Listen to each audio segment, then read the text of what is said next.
Yo! Ladies and gentlemen, I have returned. Welcome back to the stream. How you guys doing? Good morning. I'm back. Today's gonna be a great day. It's Friday today. Awesome. Hope you all have a wonderful day so far. And today we shall make more games. And we actually have something really cool for next week too.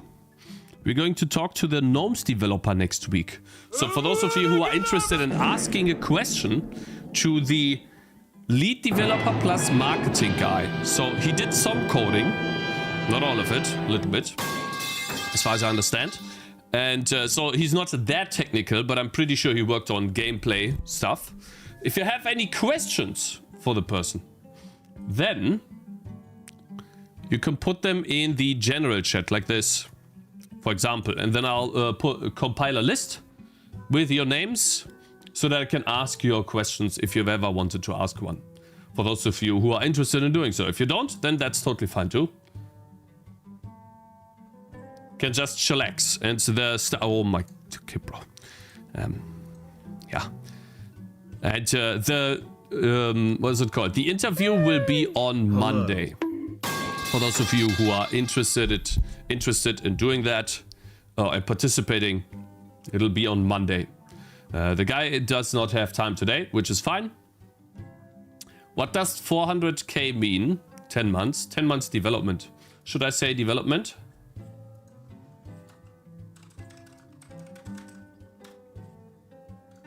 Or dev time?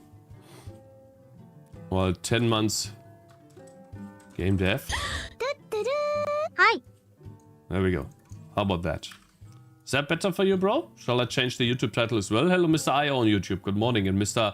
Ayubi as well. Good morning, you guys. Let me change the title there.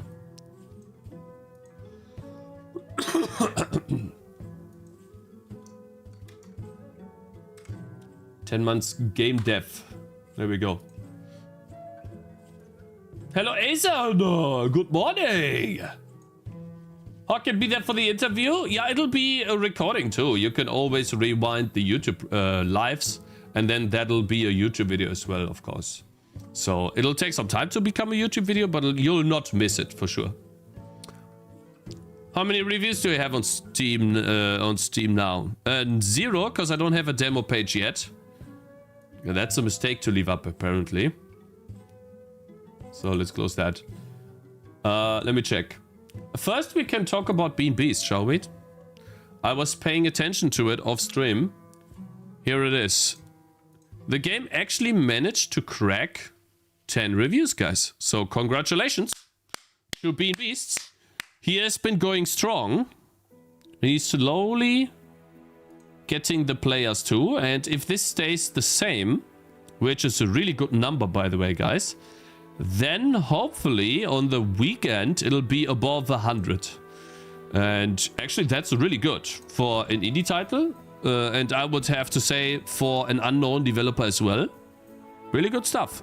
And we can see here as well that, look at this. We looked at the demo yesterday. Here, before release, when there was nothing going on, just normal Steam traction, this guy had like 1 player. So this is a question that I want to ask. Why? Because I know that they are, and when we see the release here, we can see that he almost hits 100 players, right? Which means that if you just take, let's say you just isolate this part of the demo, right? This part here. When at most you have 1 player. Or 3 players maybe sometimes. How can you determine the success of your game when your game looks basically dead as the demo version? And you compare that to something like The King is Watching. Thank you, Ify66 for 5,000 bits. Just kidding. The King is Watching. They have a demo. Is it released as well? Oh my god, it's released as well. Oh my god, the game's doing amazing. Holy crap. Crazy numbers. Didn't know that. Yeah, the game released too. They have a demo page as well though. which I think they... Oh, smart. They disabled the demo version, which I think you should. So here's another question, right? Should you enable or disable the demo version when your full game releases? So the king is watching demo. SteamDB. We can only look at it at SteamDB. Demo charts. Demo app. It's the same. So that. Huh? How can there be 27? Oh, I get... Wait. Nani? So they're no longer showing this, but I'm pretty sure what the king is watching. Aha, you can find the demo, but if, excuse me, but if you go to the page, you can no longer click on the demo. Is that correct? Yeah. Ha. Interesting. That is really interesting. So they left the game open, sorry, the demo open. However, anyways, so let's get back to the point. Interesting. That's an entirely different story. Let's say you have something like this to compare yourself against. A demo version that hits over 100 players, right? How can you compare your game when it barely gets any players to the point where there are days that you go without any players at all? Because that's what I'm talking about here for my game, right? Tangy TD. How can you then determine the success for your game when your graph looks something like this, right? Where you have these dots. That is interesting, because Bean Beasts is doing very well in the demo now too. This is the demo here. And we currently have 25 in app. And yeah, it just keeps going up, which is great. Here we go. Hit a peak of 43 yesterday.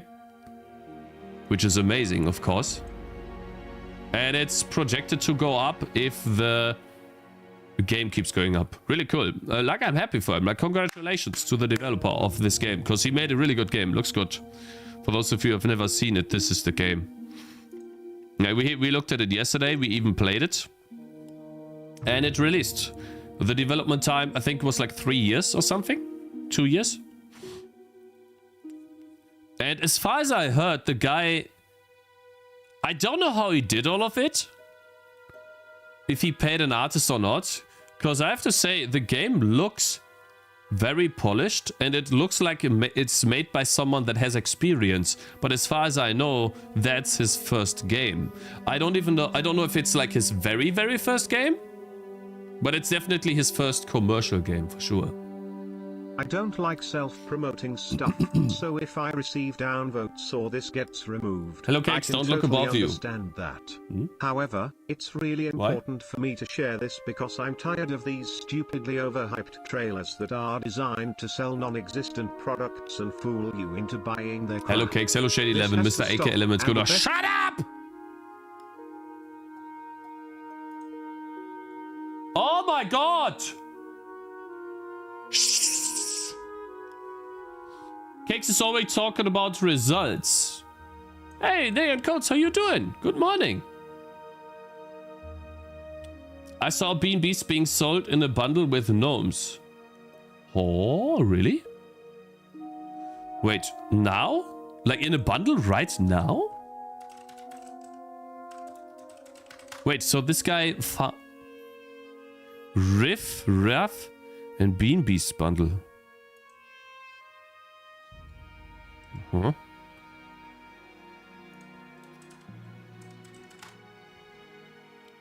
Gnomes and Bean Beasts. Excuse me. Huh? Okay. Is it some random bundles or what's happening there? That's interesting. The capsule of the game made me click the game. Yeah. Yeah, the capsule is very high quality. Oh, it's changed. He changed the capsule. Code formatters. Just noticed.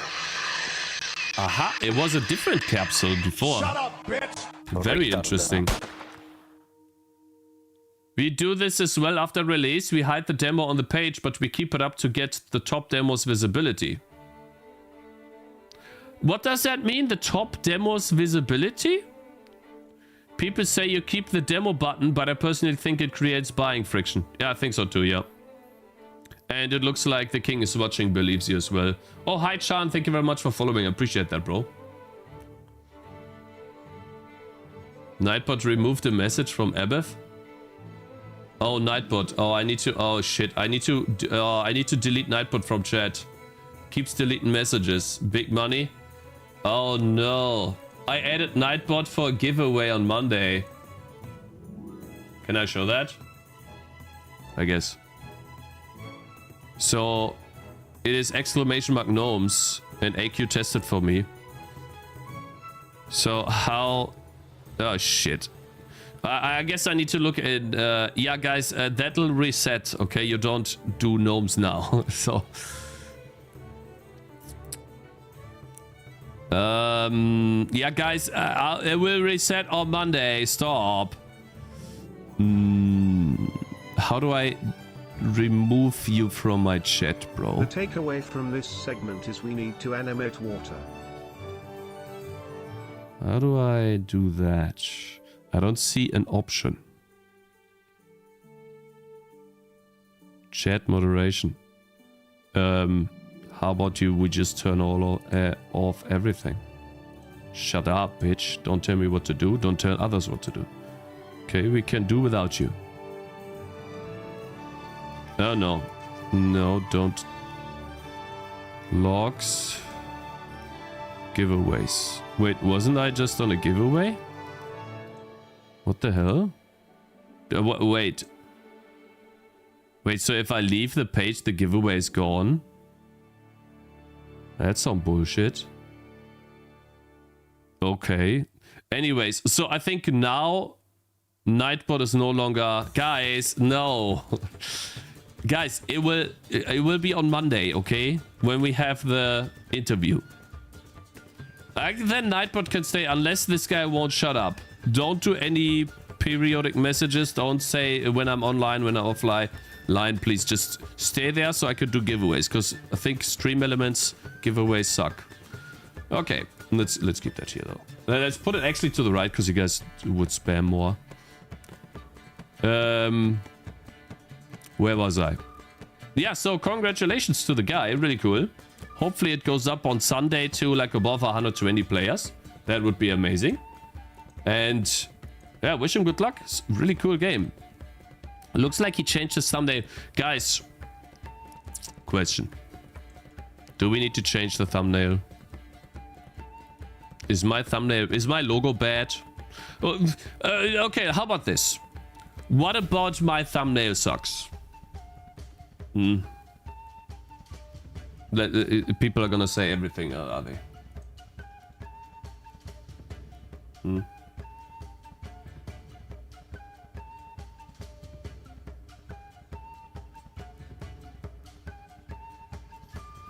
One day Cakez games will become successful and chat will admire the streamer and be proud of, and often mention that they were from his very first subs who was sitting in chat. As hell, Kuro motherfuckers, remember that, everyone. Yeah, my man. Yeah, we learn every day. We get better every day, bro. We're farming. This is a hyperbolic time chamber, brother. If we out of this chamber, then we'll rock everything, okay? We'll smash everything away. Like, anyone that sends it all away, poof. It's just gonna be one shot. Just wait. Yes, true. My man. Of course. Too dark, that reference to tower defense not clear. No towers are visible.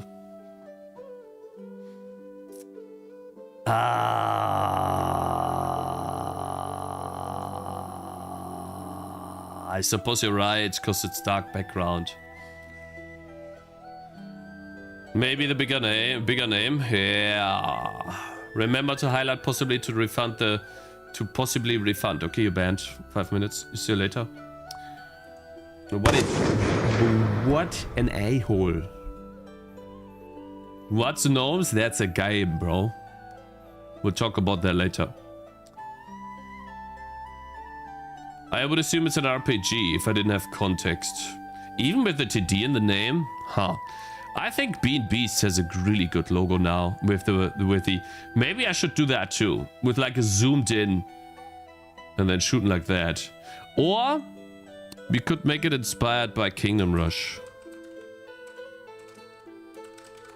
Steam. Let's see Steam. I think it's good if we do the interview on Monday too. Yeah, look at this. This guy stole that from Kingdom Rush. Here, look at this. This guy's aiming towards enemies approaching. Kingdom Rush has the same. Watch. Here, it's the same aim. It's more. What's it called? It is more. What is it called, guys? What is it called? Nicht so auffällig in Englisch, man. You know what I mean. You guys know what I mean. Don't make the example of big games, because people can already tell it's a TD just by the name itself. Of course you should look at big games. Of course you should. What you talking about? The reason why they are big is because they do things right. You can't just say they are big because of a name. That's not how that works. The reason why this can be perceived as a tower defense game, look at this. We have a tower here. That is a tower. Then we have a bow in the what's it called? In the thumbnail. You can see that the guy is blocking some of the arrows. So this guy is obviously attacking him. Then you can see a road. You can see someone standing on the road with a shield. That means they are blocking something. So like, the more you look at this image, the more you can take away. Here, what you take away from this? Flying enemies. So like, they depict so many different things, so many mechanics of the game in the picture, and they try to make it easily readable. Like, for example, if you squint your eyes, you can see that the purple on the character contrasts very well with the green of the grass and the road. The, I don't know what that orange of the road, I guess. And then the metal and the outline of the flying unit contrasts very well with the blue background, or the somewhat white washed out background. And you can see that they use so many techniques in this image. That's yellow, bro. That's yellow, bro. Okay, then that's yellow. Doesn't matter. Point still stands, bro. Okay. So you can take so many things away from these thumbnails and then put them in your own. Look at Thronefall, Cakez.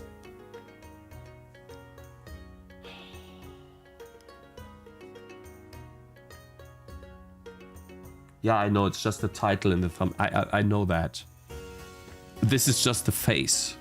Understand. And should I just put my title in there? Tangy TD. God, guys are idiots today. Okay, let's see. Here we go. Thronefall.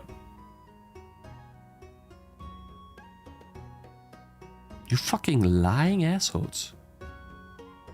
There's also a lot of stuff. You can see here that you're building a base. And there's a guy, so you control a hero. What are you talking about? It is small. Agreed. But even if you zoom out, you can see that there's somewhat of a base here. And I'm pretty sure the name Thronefall, I'm not very good with words, right? But I 100% assure you, I'm 99% sure that the name Thronefall is some sort of reference to something that makes you think of defending a castle. Okay? Throne is definitely a throwback to a prince. Anyways, guys, whatever. So, we're not talking about this. I get distracted by these dummies. Why do you have no developer page, Cakez? I don't know how to set that up. Is that important? The Falling Throne, how's that dummy?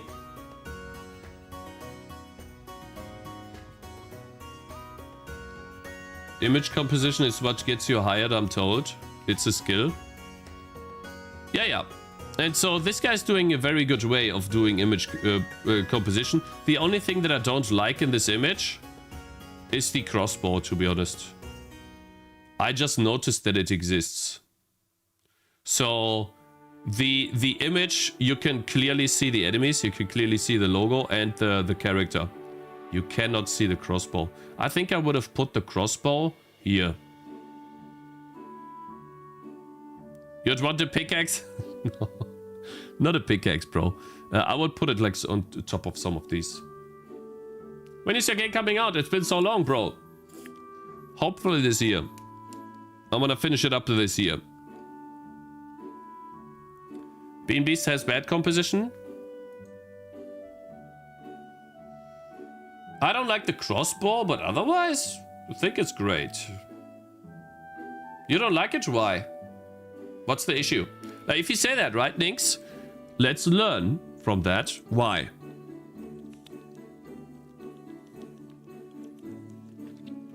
Oi, my man, Tapir. How you doing, bro? Okay, give a second to Karen up. Okay, oh god. Okay, fine.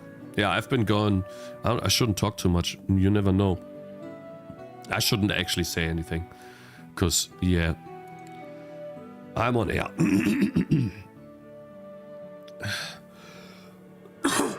No, not about anyone in chat. About someone I know. What you loading for, bro? Huh? Anyways, yeah, so in order to do my due diligence, because we're gonna look at Gnomes first today, we're going to do a deep dive into the success story of Gnomes now. If you would like to support the developer of Bean Beasts, we have played the demo version before. Here you go, if you would like to give it a try. It's a reasonably, how do you say that? Not reasonably. It's a good tower defense game. Somewhat simple, but good. Very good. And it looks very aesthetically pleasing. Really cool. So a lot of design on the bosses too. Like that a lot. Like these bosses are really cool.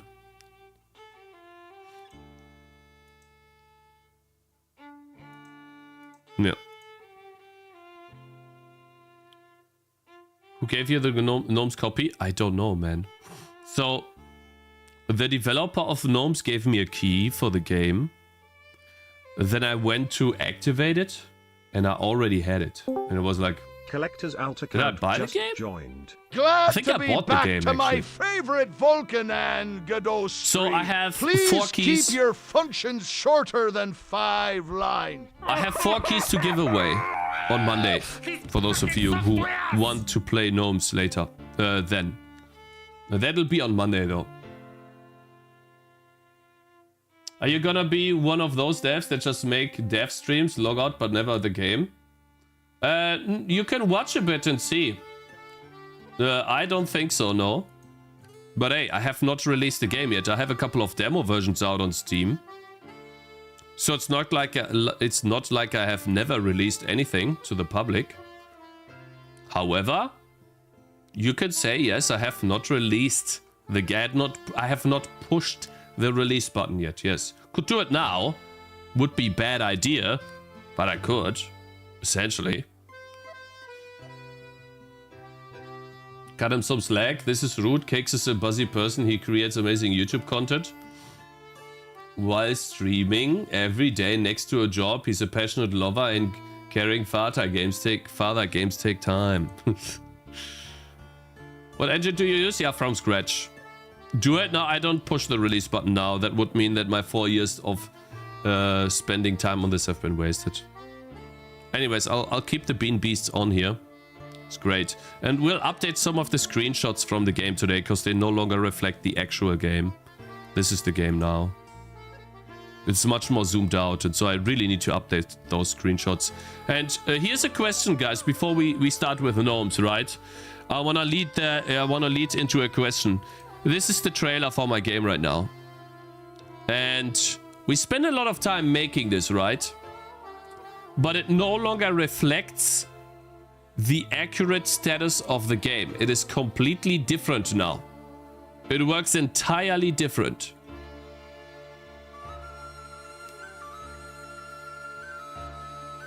So what I'm saying is, I cannot update the trailer to be epic. So here's the thing. I can update the trailer and show a little bit of gameplay in the same biome and talk over it. That's what I can do. But I cannot update the trailer to the same level of editing that this trailer has.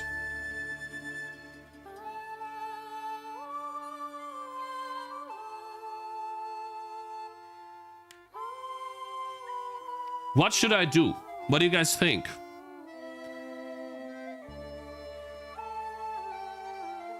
I can, after the stream, I can quickly record a session of me playing, then talk over it at some key points, like Jonas Tyrola, cut the interesting parts of it, and then just upload that.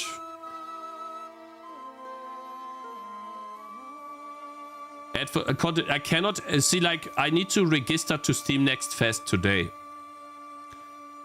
So the question is, I have 3 options. Disable the trailer, update this, make a new trailer but only the same biome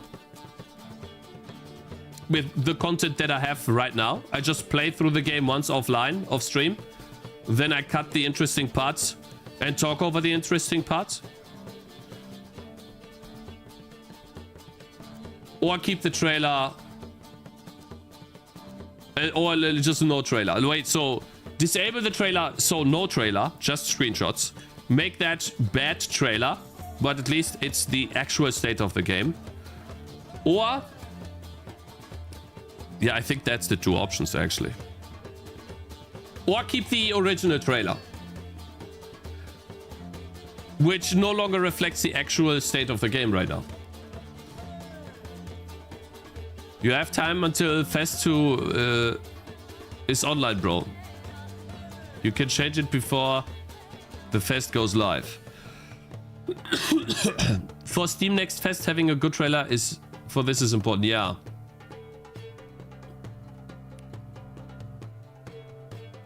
I made a thumbnail for you.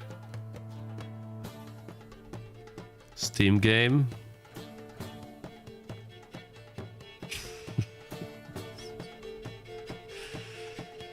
I should ban you, bro. I should ban you. I'd click, not gonna lie. I closed this.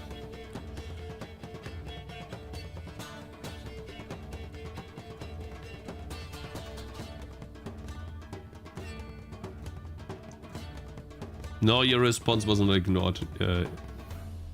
I just asked a question. I'm gonna read it.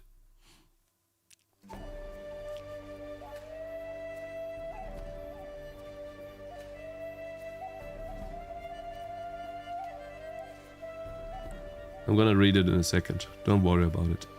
I'm on. I have it like it's stored here. Just wanted to quickly get like this question over before I jump back to the original question.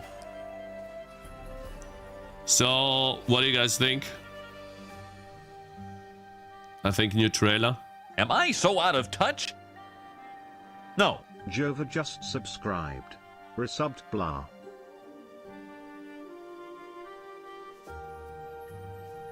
Yeah, no, it's safe. So, you guys don't know mostly. I think I can play and talk over the trailer for now. I think that's what I'll do off stream if I get if I have the time today.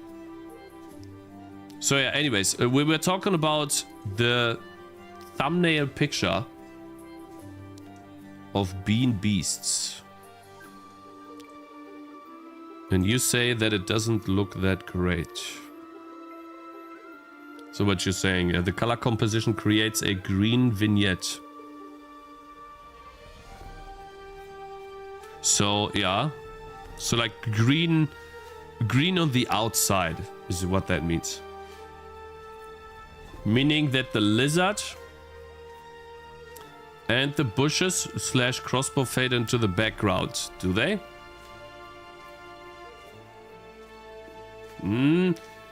A little bit. Yeah, if I squint my eyes, I can't see the lizard. If I go to Kingdom Rush. Yeah, I mean the soldier kind of fades into this. I can't see the soldier here either. I can see the flying unit though. And I can see this torpedo flying. Well, maybe that's too small though. Let's make it a tiny bit bigger, right? I can still clearly see the lizard though, because I think maybe because of the white here. I can't really tell that this guy is a defender, like someone on the road. Yeah, okay. Let's see. The crossbow is terrible though. Yeah, you're right. I agree with you. Like, this is dog. It should either be a different color or a position, in my opinion. The title is small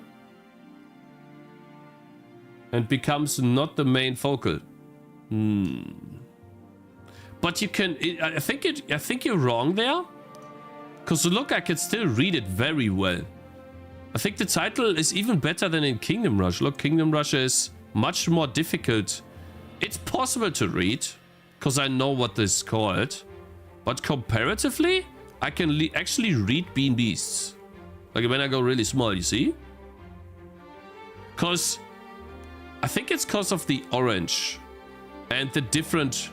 Maybe it's a different Jonathan saturations. Smith, my man, thank Oi. you for $15. Have a Friday beer on me. Well, man, I appreciate the big support, Jonathan Smith. Thank you so much, bro. $15 is a lot, man. Holy shit, bro. Appreciate it, man. Big W's, man. Come on, chat. Big W's for Jonathan Smith. Thank you so much, man. I'll have a Friday beer. Appreciate that a lot. Yeah, after soccer tonight. And Jova, thank you so much for subscribing, my man. Hope you're doing good. Hope your tower defense game is coming along well, bro. Okay, what you're saying else? The title is small. The orange this is actually a picture of an orange, lol. The orange is a great contrast in the title.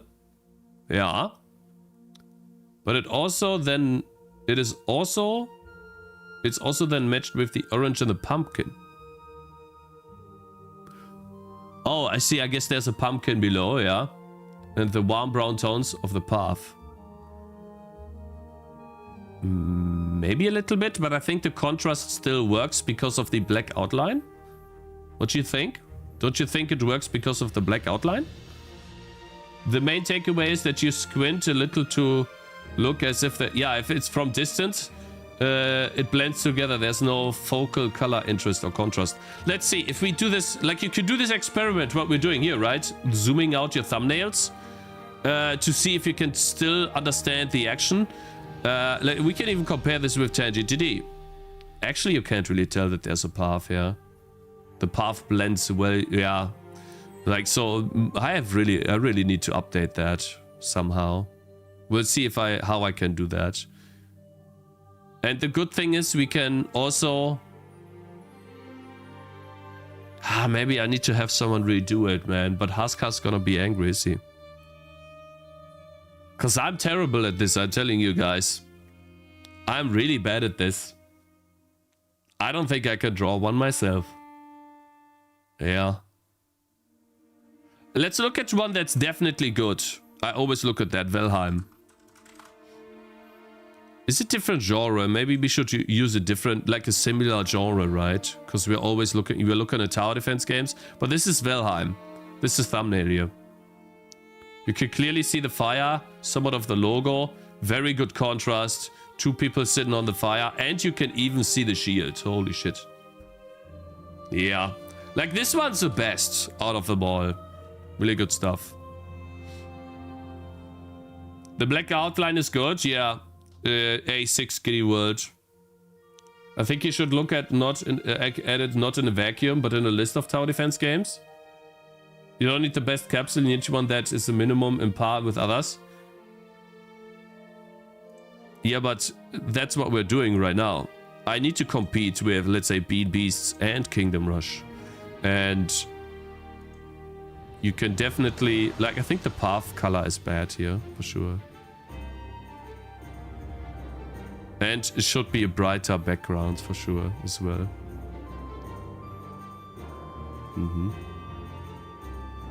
And I think the skeletons... Maybe they just don't work. And I need to remove them and zoom in the image a little bit. Or I place a defender on the road, but even then, you don't really know that this is a tower defense game because of that. I think it's too zoomed in a bit.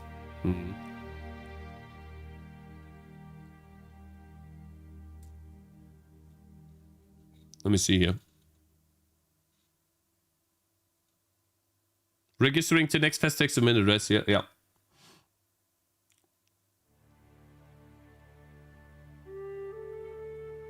You just need people to click on the demo with the trailer. I know, but I have not designed any other levels yet, you know.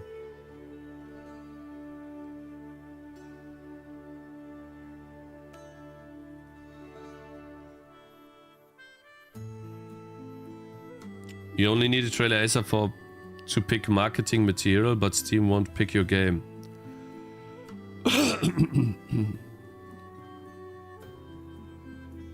Maybe I'm not that good on graphics, but I can't compare stuff when switching between tabs like that. I need to have them all on the same page. Yeah. I mean, we can do that too, right? Or we can do this. We can do 100%. And we can compare them all in like a compare in Excalibur, right?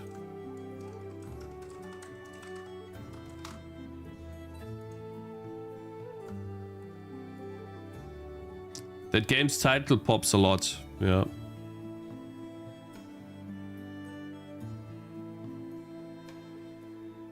Didn't King is Watching have an old trailer on the demo? I don't know.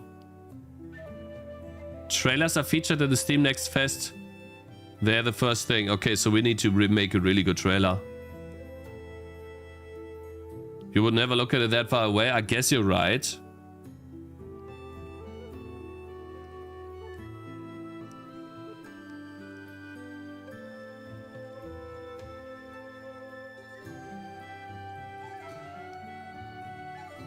Look at the same. Colors are important. Imagine you can't read. If you see some white text on red background on a bottle, you know that's Coca-Cola. If you see yellow, you know that's McDonald's. Any other color won't work. Colors in your logo should be unique. Thank you. Interesting. Okay, interesting. Can you check my thumbnail, Cakes?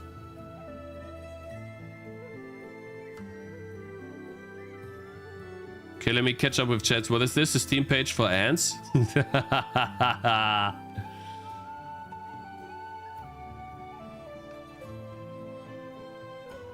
You need the defense close to the camera and enemies on the path. Yeah.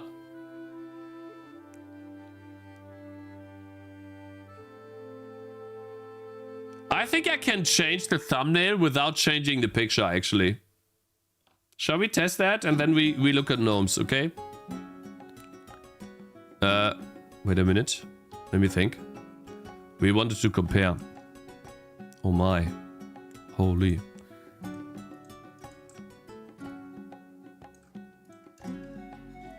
Hey, bro. Stop that. Did we just copy King? Yeah, we did.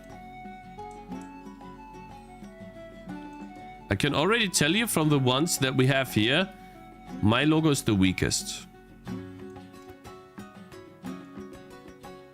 So these are the capsules we have.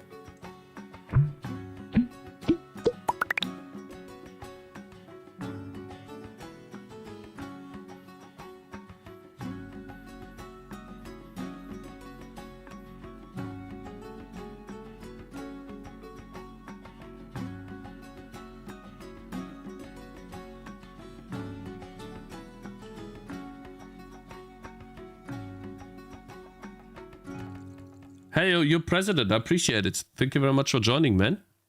I would, given their changes are, but put the Cakez TD in the fire. I would widen the changes. I would widen where the changes are. And put the Cakez TD in the fire. Cakez, you're gonna get 400k. Oh, it would be awesome, but I don't think so. The Tangy background is too dark, yep. So, well, okay, fine. We can try, right? Let's test a little bit in Photopea. I don't have many options here. Will probably take too long, but let's see. Open from computer. Let me see. Where was that? Thumbnails. Here we go. So, Tangy defense. Adjusted PSD. There we go. So, I see. Okay, let's begin with the background. We could test to change this. Now, this is the image we have. And I've already added some color changes to it. And so here's where we have to do a little bit more work.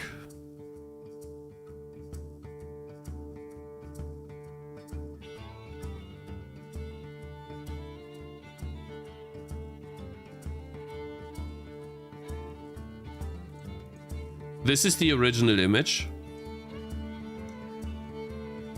Why is Cakez the moon? No one will notice that. Okay, so I need to do a magic select, I think. Let's see. Yeah. The cross should be fully inside the object. Okay, wait, so that doesn't work. Quick selection, I guess. Oh, wait.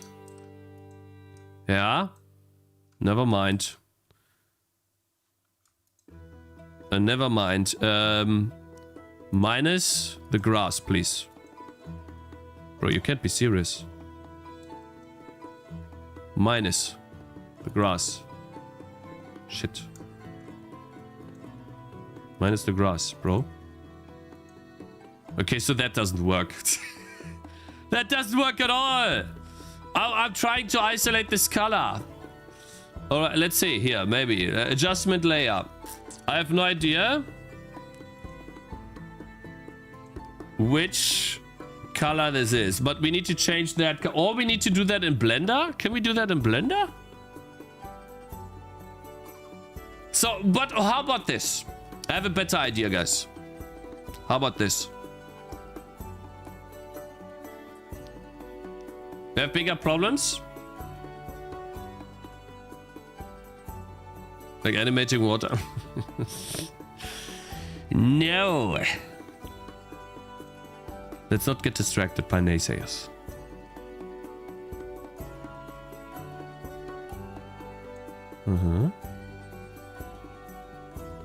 Yeah. It's too red.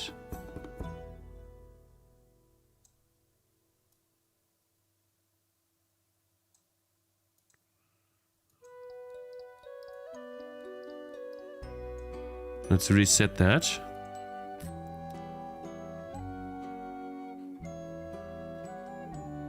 Yeah. Look at that. Yellow.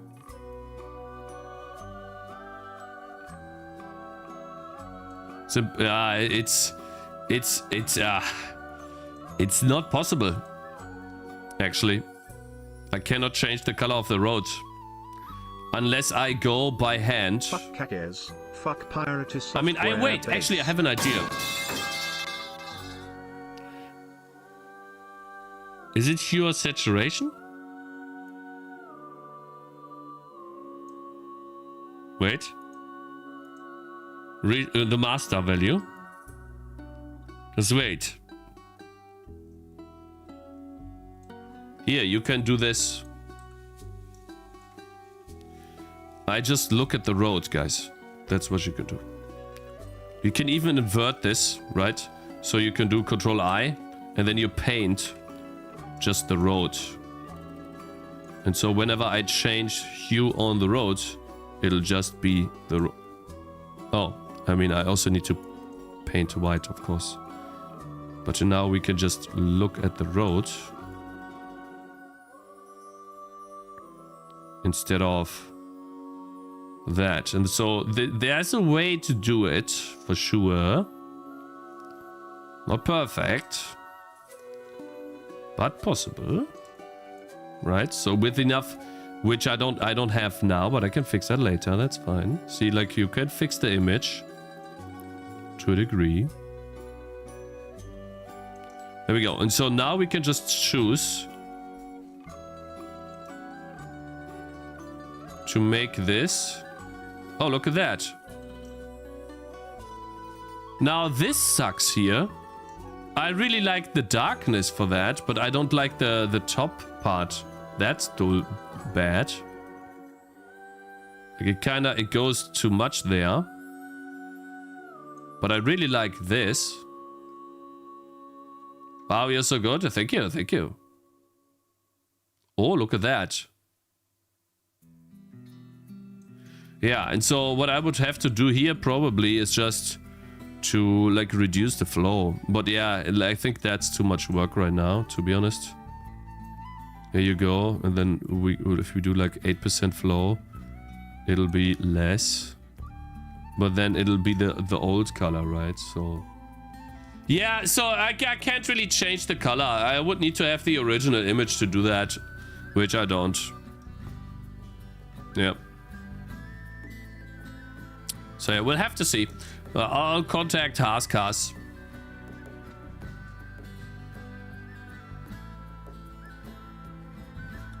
I feel it's fine, desaturated.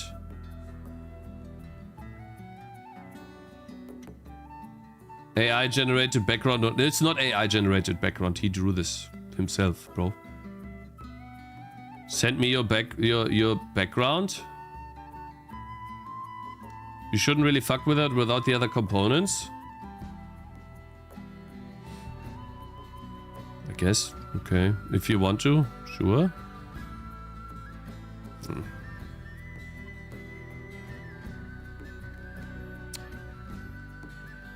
I saw his sketches. Yeah, he's really talented. He's a talented dude.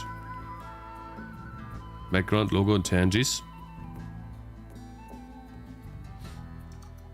Okay, fine. If you want to test it out, sure. Otherwise, we'll see, right? I mean, I couldn't. We'll have to see. I'll have to see. Let's see. Open folder, file location. Oh shit. They are large.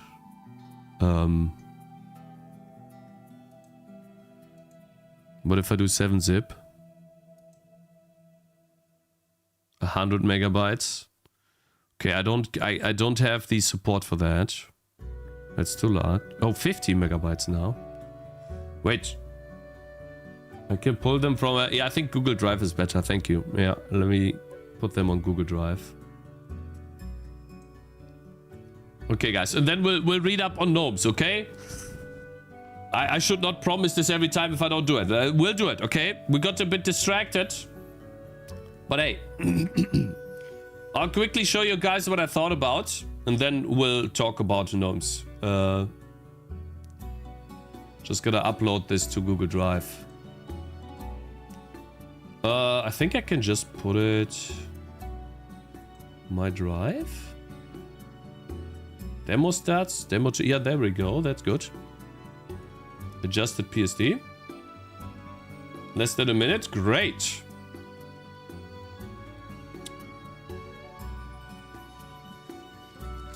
Oh, guys, I made 100 burpees before the stream again. My shoulders are aching. But I managed to do it. Very proud. Need to do it every day now. And then maybe in 30 days, I'll lose some kilograms. What do you guys think? Share? Oh, I need a copy link. But you won't be able to use it, right? To access this. General access. Anyone with the link. Okay, I'll do that. Done. Okay, so I have... Wait, did the link change? Oh, shit. I clicked on Mr. Burns. Lol. Copy link.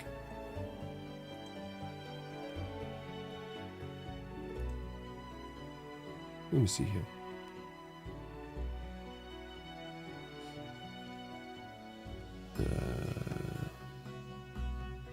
God, too many. Hey, what the hell? Streamer mode makes it more difficult to find you. I have too many messages. Or did you change your profile picture?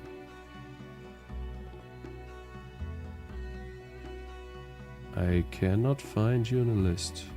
Could you toss me a message? Thank you. Appreciate that. Let me know if you can open it. You should have access to it. Okay, guys, so it is time. We'll talk about Gnomes. We'll play it on Monday when we also do the interview, I think. It would be best. But here's two important websites with this. And then, guys, I'll show you quickly what I thought about, what I would want to do. Is this. Show you. Thumbnails. Tangy defense. Adjusted PSD. So, for example, the warrior. I wanted to put him on the road. Smaller. Like maybe even like that, I don't know. Right? And then we have the archer. He's gonna be large. Which obviously he has a highlight, right? But he's gonna be large. Maybe that's a bit too large though.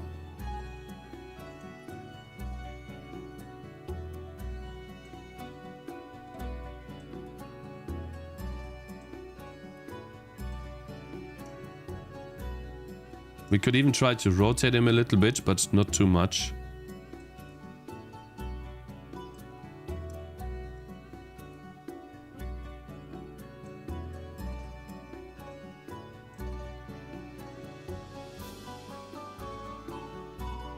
And then obviously the roads would be a different color, right? Which we don't have right now, but let's say that it is. I don't have the original, the reds. Where's the reds?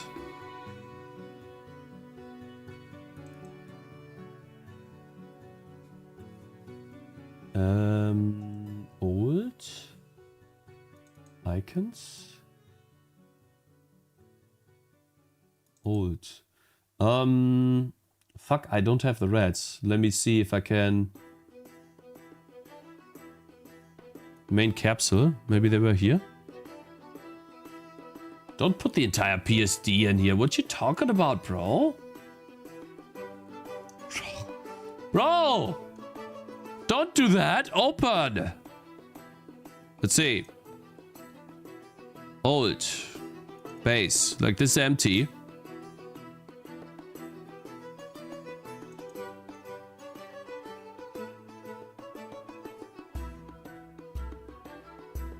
Main capsule.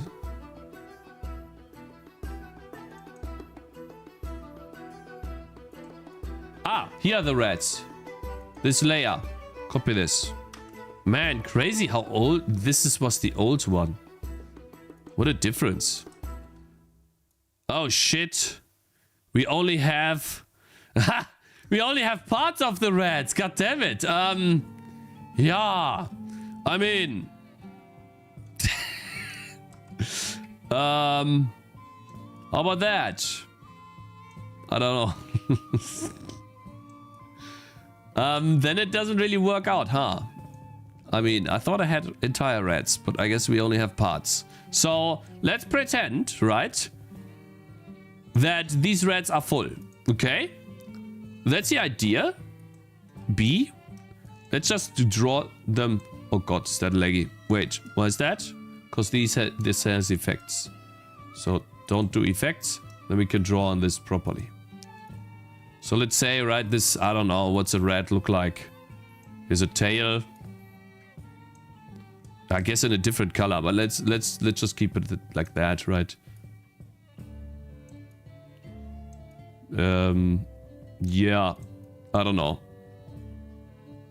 Something like that. Something like that, okay? Like, listen, okay, it's not about being pretty, it's about the idea. So that would be the idea. Oh, yeah, of course. Like in this would be, let me delete some of that, right? So, because, yeah, B. Get the shape at least right. Okay. So that's the idea. Then for the logo, I have no idea where that would be. Obviously, that's no longer the correct logo because it's Tangy TD now. But you get the idea, right? So that would be I think a bit better. This one's too bright, of course.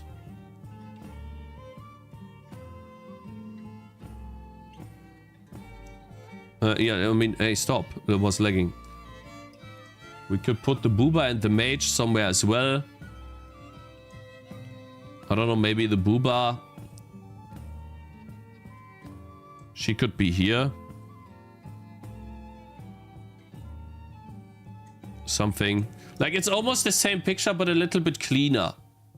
A little bit more zoomed out. And then more enemies approaching. And yeah, we could have like, where's it? Warrior title, skeletons. Right, but we only have one side showing. Or like that, I guess. But then this one is in the way. Well, then again, right, you could do like an L. Like chat, for example. Which constantly farms Ls. Right, and then you just... Oops. You just move... Oh. I'm operating on the wrong thing. Oh, I see that doesn't work with this, I guess. So, I guess it'll be Control V. And then you move that over. Here somewhere. And then delete that crap. That could work, right, guys? This could potentially work. And then, I mean, obviously we still have the mage, right? I don't know where he would be. He's definitely wrong in the title, but he could be here. And we could flip him. Or the mage is here. Creates the illumination. It's a bit bigger even. Because he's a bit in front. Right, and then let's say the mage's here. And then the booba. Where is it? Where's her? She. Zip. She's sliding on to the right. And then edit. Edit, transform, flip. Boom. Easy peasy. Control T. Make her a bit bigger. There you go. Oi. What do you guys think?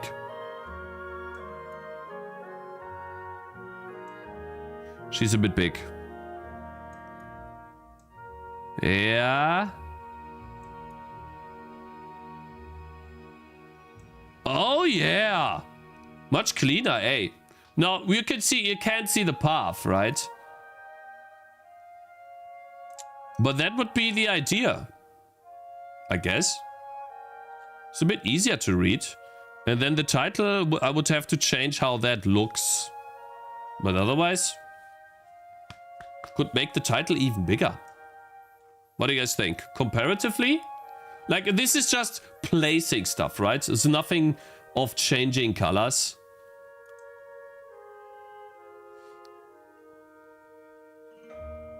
The archer's in the wrong place, I think? You think?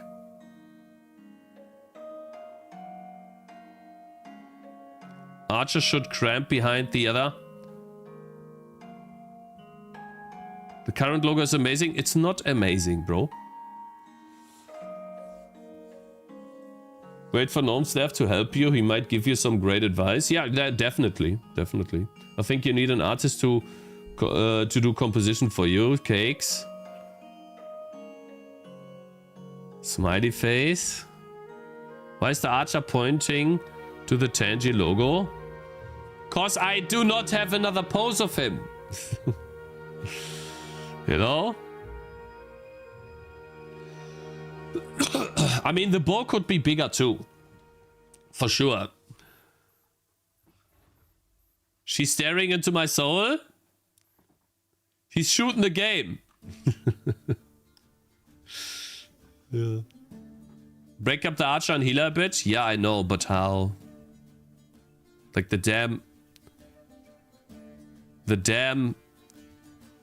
Put the healer in front. Yeah. Make her big.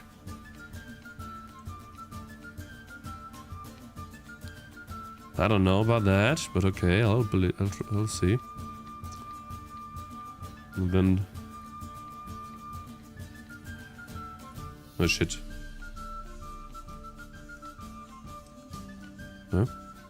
Oh, there it is. It was lagging.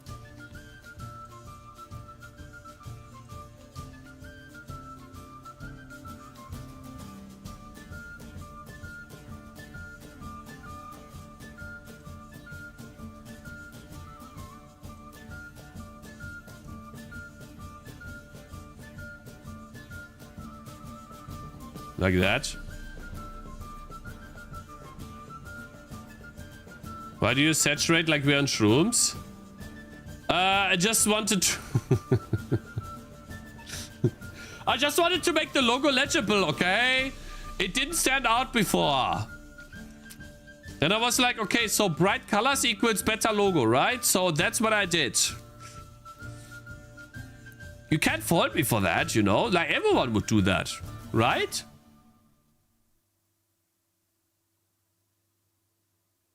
It looked good without the archer.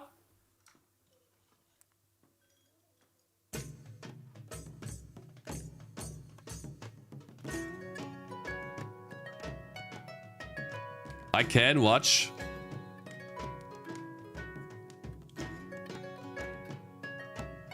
It looked good without the archer. Looks empty without the archer, my brother. What you talking about?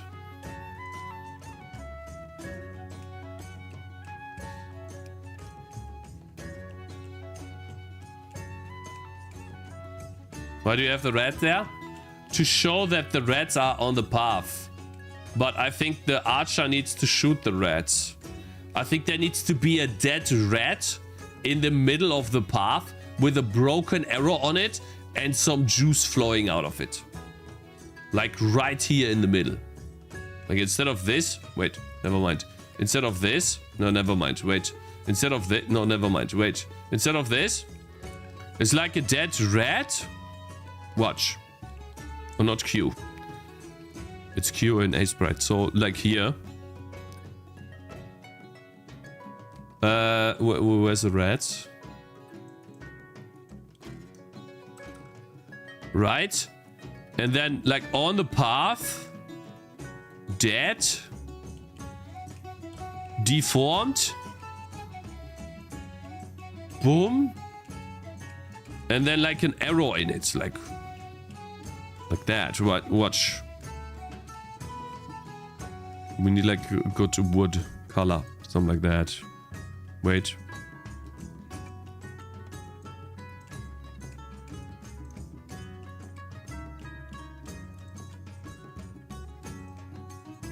Okay.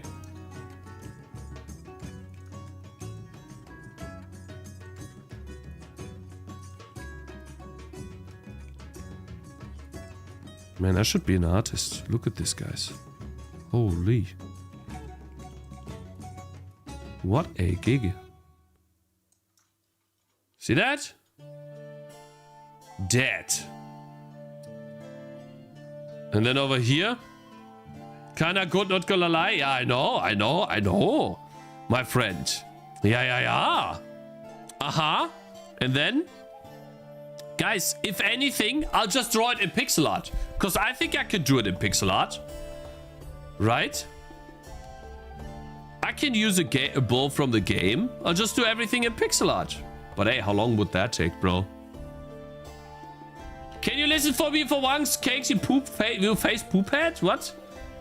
I want to counter above their head damage counters, you know, I mean... I'll see you in 5 minutes. Generational talent. Make him charge. Also, hi.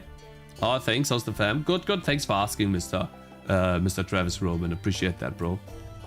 Hope you're doing good, too. Hope your engine/game is coming along as well. And your president, thank you very much for following it. Captain Marvs as well.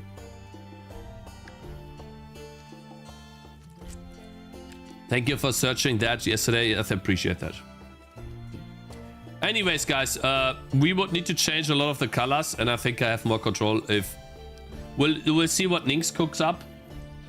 Or we'll just try to trace many of these things and then do that in pixel art. Because I can't do this art, but I can do pixel art very well. I'm good at pixel art. So I could do a somewhat decent logo in pixel art. If I have to. Okay, guys. So, well, that's the idea. We'll see. Likely, I think the OG colors are better. They were too desaturated, Nings. Like, we were looking at this side by side with other capsules. My capsule was drowning in theirs. Like, it was completely... It was not... It didn't grab any attention. Because the colors were not strong enough. The color choice was not. Because yours is a night. Like, compared to, for example... Put my capsule to... Put the original capsule colors to... Valheim, mine loses too. And Valheim is at night as well. There are color choices, like it's washed out. That's essentially the old image, unfortunately, is washed out. Unfortunately. Yeah, it's washed out.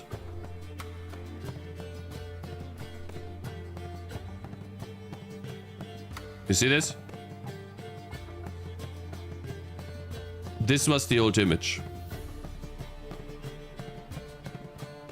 Old one is much better? No. Now, guys. And this one is not the current one. This one is not the current one. It's just me playing around. Anyways, guys, I'll probably do pixel art. I trace it and then I'll just do pixel art. And then I can reuse that in the game too. Anything else I should keep in mind? I don't know. To be honest. The thing is, I thought I had a good thumbnail. And so now... Rats, because I have no rats. Yeah, I don't have rats either. I have like heads. I mean, I can give you the heads. You want the heads? Wait. Do you want me to have my artist make your logo? I'll pay... No, don't do that, bro. That's too much money. Please stop. I would love the heads. Okay, good.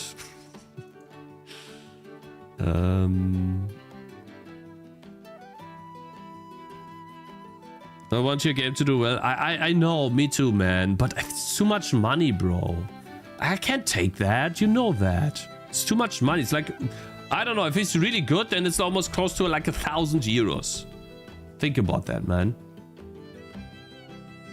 Do I convert it first? And then... Quick... Or do I double click this? Yeah, so then file export as PNG. Or we'll save it, right? File save as PNG, PSD.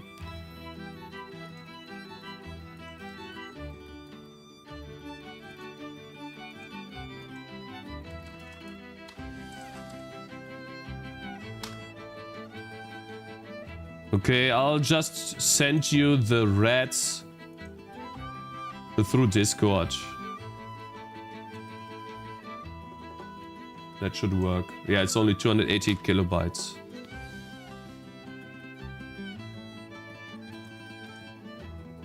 Okay, guys, let's talk about what we actually came here to do.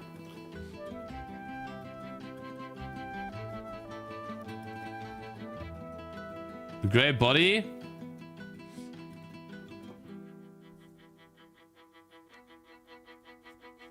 Cakes offer. I only hire slave labor, don't worry. Hello Celsius Seashore, how you doing, bro? New rat image?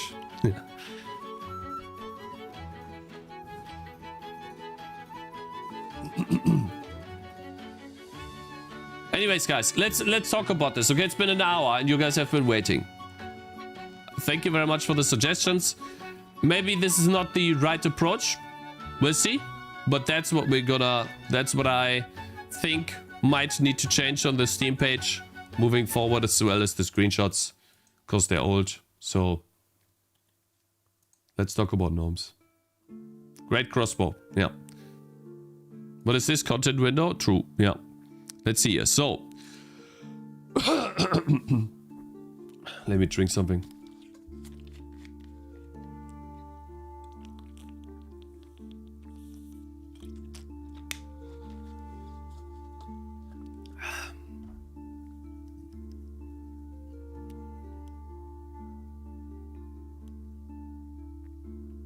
When is deadline for Fest? To register 3 days, but I'll do it probably after the stream or later during the stream.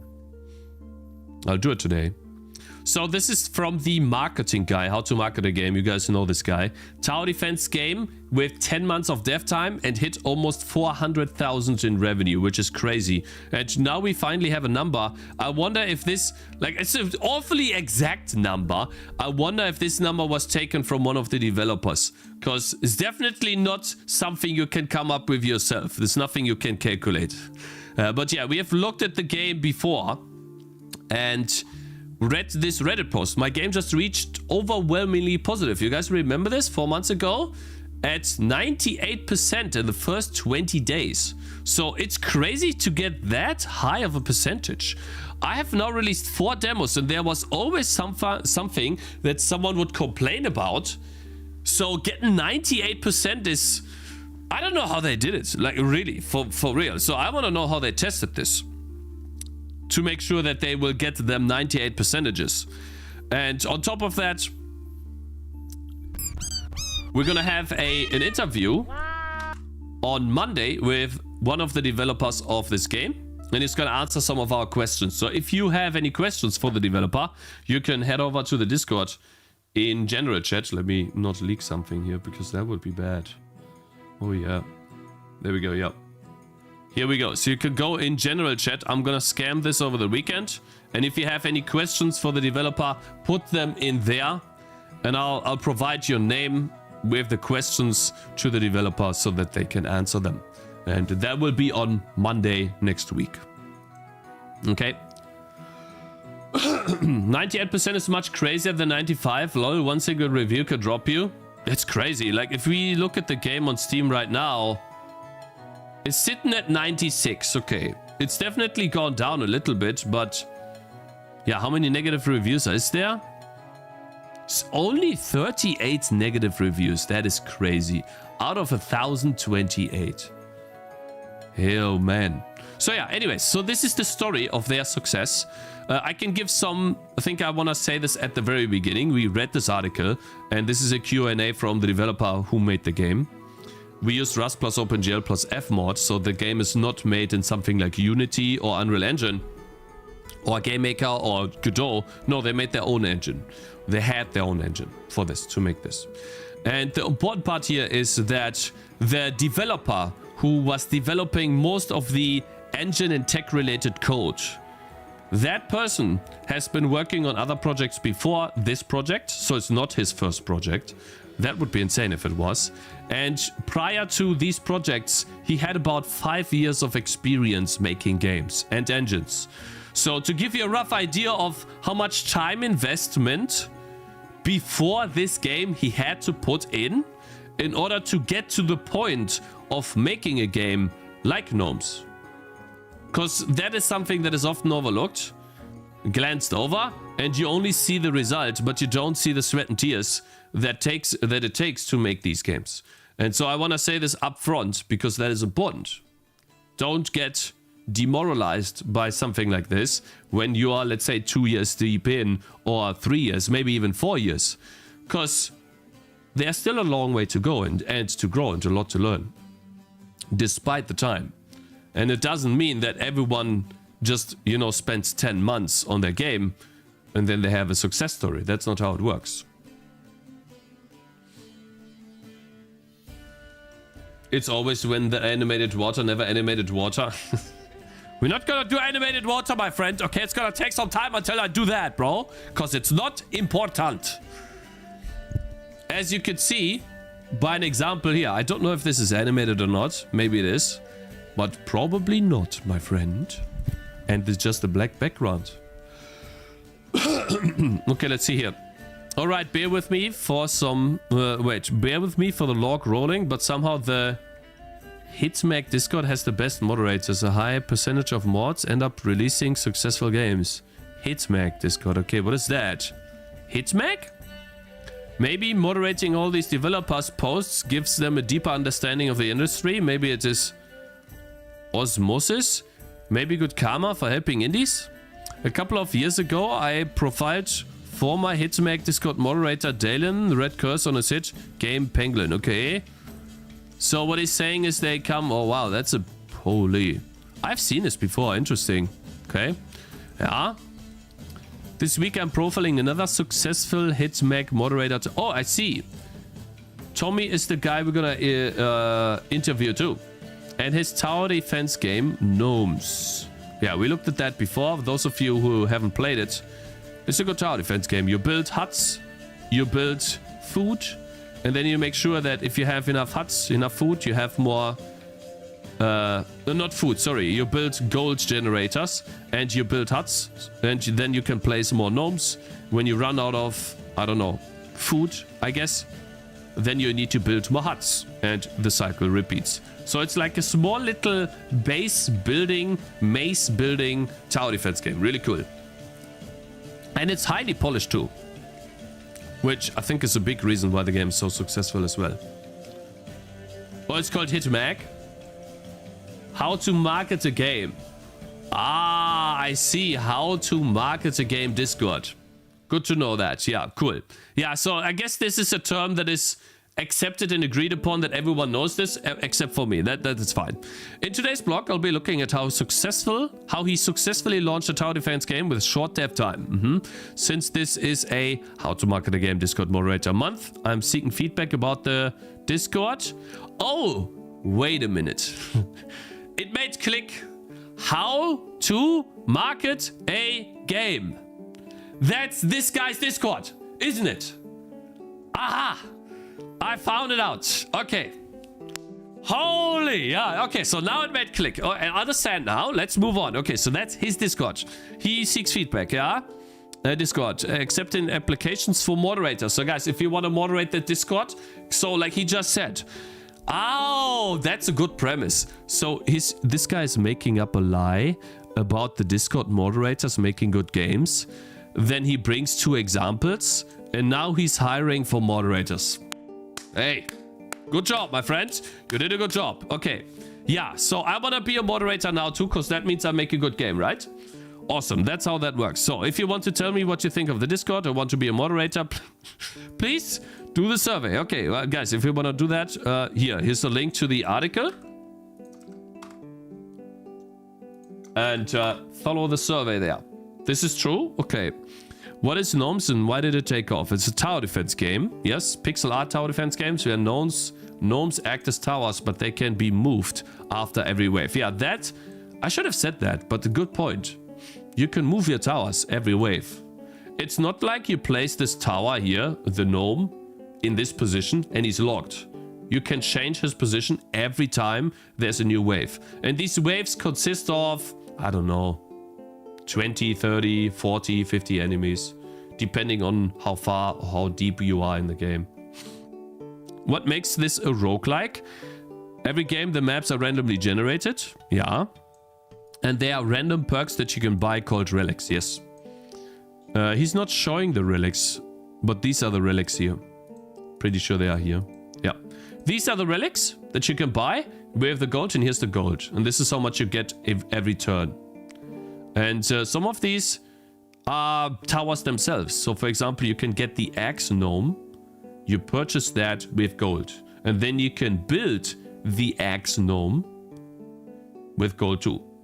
So, mostly gold acts as everything. Apart from, there's some other currency, but not important right now. Tommy said that other than tower defense games, his specific influences were the Shop of Potato. Aha. The adjacent perk system came straight.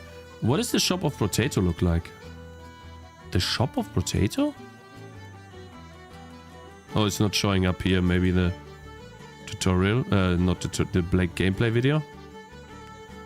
They gotta show the upgrade soon, do they? No? No upgrade? You don't show the shop? No? You surely you will show the shop soon, right? Because it's like an integral part of the game, and you you don't show any UI, no? It's not important, no? But I spend so much time on my UI, bro. Like, I think that's important, isn't it? At least one time? Come on, bro. I know you want to. Aha! Oh, now co-op is more important than the shop UI. Oh, I see. So you don't show any UI, do they? No, you don't. Okay. Ah, great. Maybe this one? No? No UI?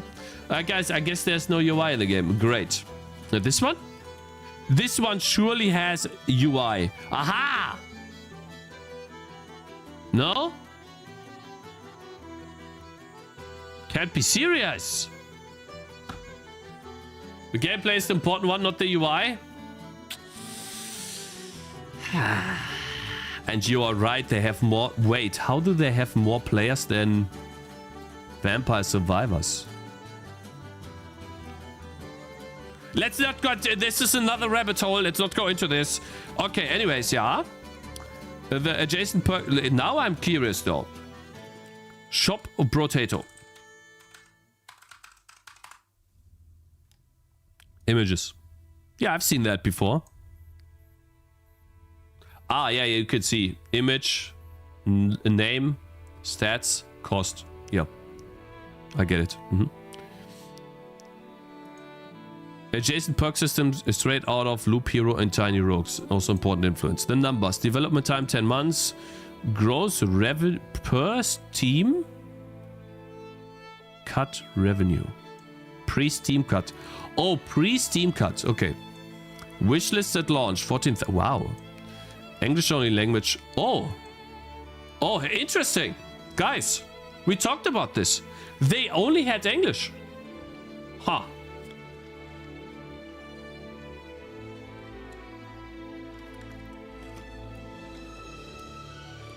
Team size 2. Oh, so there's 2 people. It's Tommy and Patrick. I thought you need more than 1 language at launch, but they did not.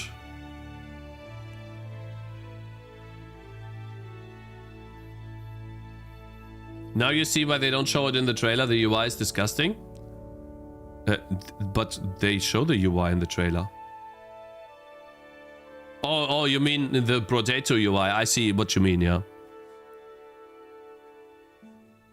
But my game needs 20 languages to support a sick trailer that costs at least 10 grand to make. True.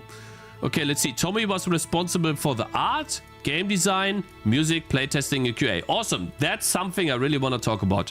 And then Patrick was the guy that coded the game engine and game design. Okay. Both of them have been creating hobbyist level projects with great prototypes, modding Warcraft 3 and part-time development. Holy. When you go back to Warcraft 3 modding, that's more than 10 years. Minimum. That's where this comes from, 100%, for sure. You learn a lot by modding a game, because you focus on the game, you're making a good game. So that's game design focus, you learn a lot about that. Cool. The total budget was $700 US, 100 for Steam. Aha! 600 for Capsule Art. See? Null exception. If you were to ask your friend how much would that be? Like, just out of curiosity.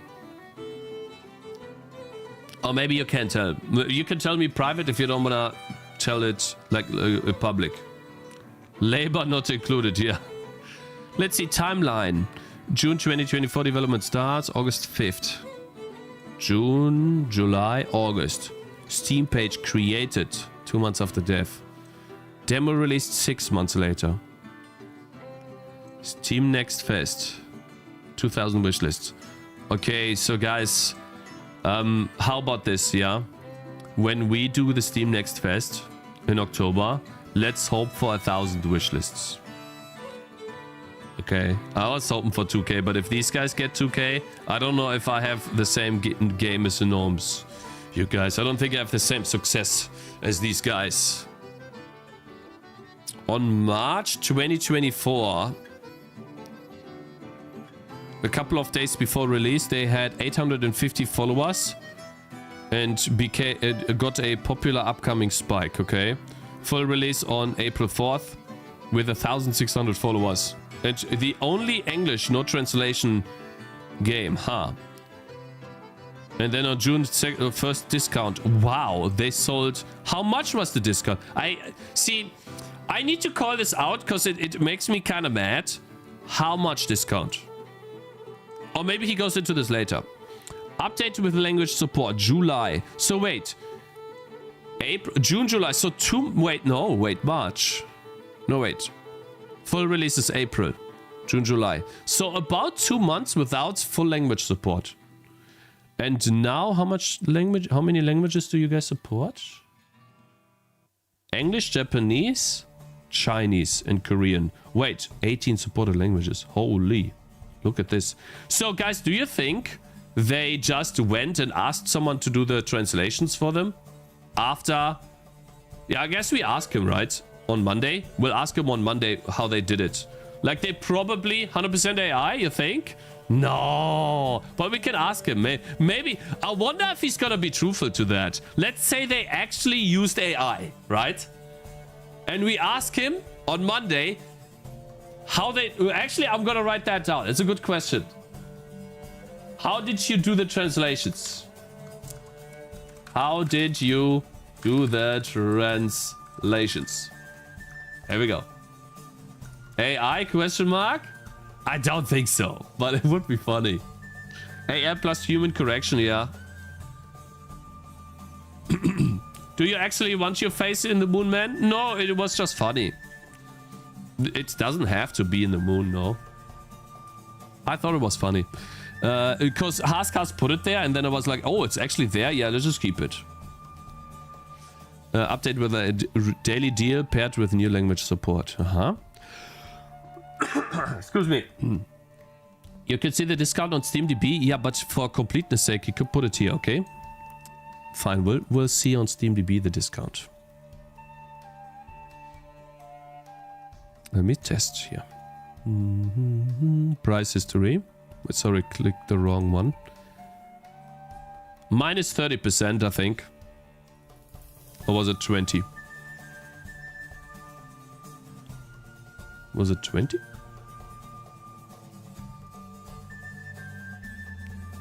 Where is it? July. No, wait. Never mind. June. Okay, so what's 20%? How important is localization really? Don't 90% of the people speak English? Nowhere near 90% useless? Is it bad for translation to be done by AI? We'll have to see. We talked about this before. It can definitely be misunderstood if it's Chinese. And other languages that are more difficult. Because you can have a keyword in your game and then that gets misconstrued with different translations. Let's see. Tommy said the only reason they launched when they did was because they needed money. Smiley face. Hey, I need money too. And yes, his demo is still live post-launch. Tommy said that he has heard from players that after 5 minutes of the demo, they knew they were going to love the game and immediately bought it. But doesn't it also have these plays, like for me, and that's a question that I will ask him. When I played the demo and I finished the first map, I found out, okay, so this is the gameplay loop of the game. What incentive do I have to keep going deeper? I've gotten the gameplay loop. I'm a busy person. I don't have much time. Why should I buy the game? So it can also have the opposite effect. Let's see. Fast market research and product validation. Let's see.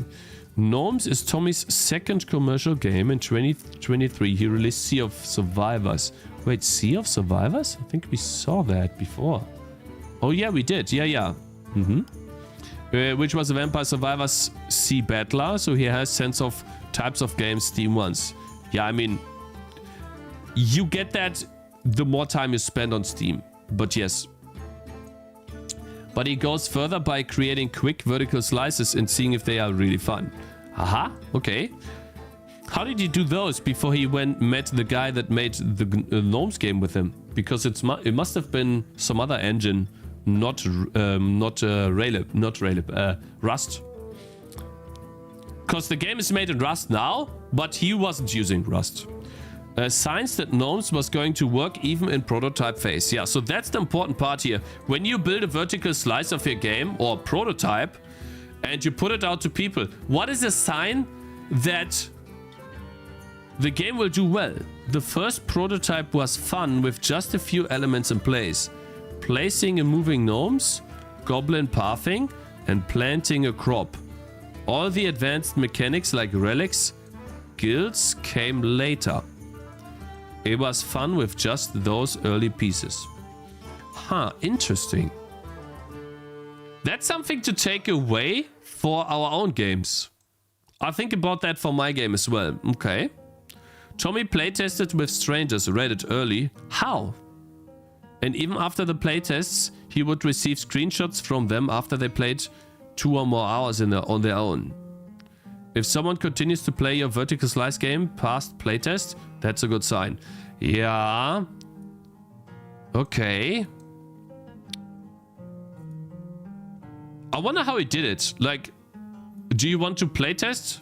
Here's the game or something? Like, I'm thinking about the logistics of it. If the game is on Steam, right below. Oh, how did he find the playtesters? Posting relevant Reddits. Okay, let's see. Demo for my roguelike TD was just approved by Steam and will be featured in the next fest. I want to make sure it's perfect before I switch it to live. We've got 100 Steam keys to give away to anyone who is willing to give some feedback. Drop a comment if you're interested. Oh, I see. 1 year ago. Oh, that's an interesting post to make.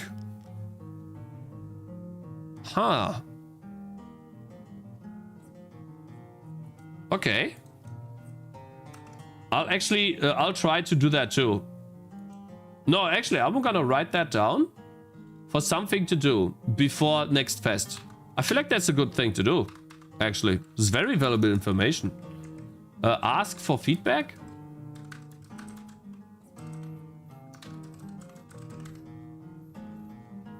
Yeah, I wrote this. Ask for feedback before next fest.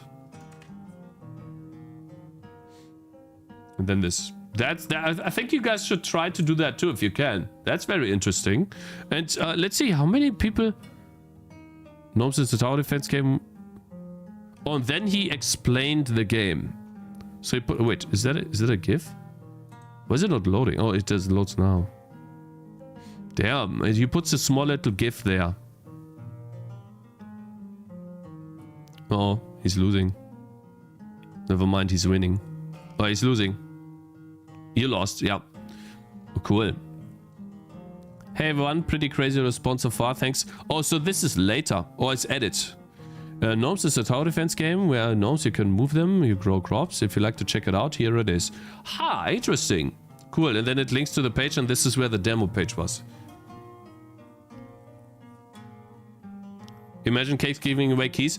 No, I don't need to give away keys because the demo is public. So like I've already fucked up my demo anyways, so I would just do it like that. There's no need to have keys. Cool. Tommy's playtest advice. If you have a hard time getting playtesters for a free game, you will have a hard time when the game is a paid game. Smart, yeah. I agree. And that's why I think Steam demos are so important. Because you can see how many players are playing your Steam game. And if it's really well done, then it'll show in the stats of the demo. So like, for example, Steam here. This is not that great. A chart like this doesn't look that good. But let's see, Gnomes demo. This is their demo. Yeah, look at that. They constantly had... I mean, they started with Next Fest too, right? But they constantly had players. So that is a really good sign. I need to drink a bit.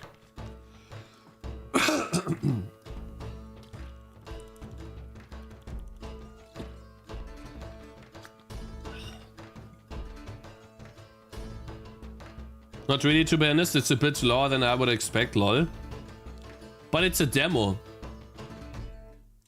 I think that's fine because it's a demo. You know why? Look at the demo for Bean Beasts. We talked about that earlier. This is the demo version of the game. And the game itself currently sits at how many players? 74. is doing quite reasonable, actually. So good, doing good, actually. Really good.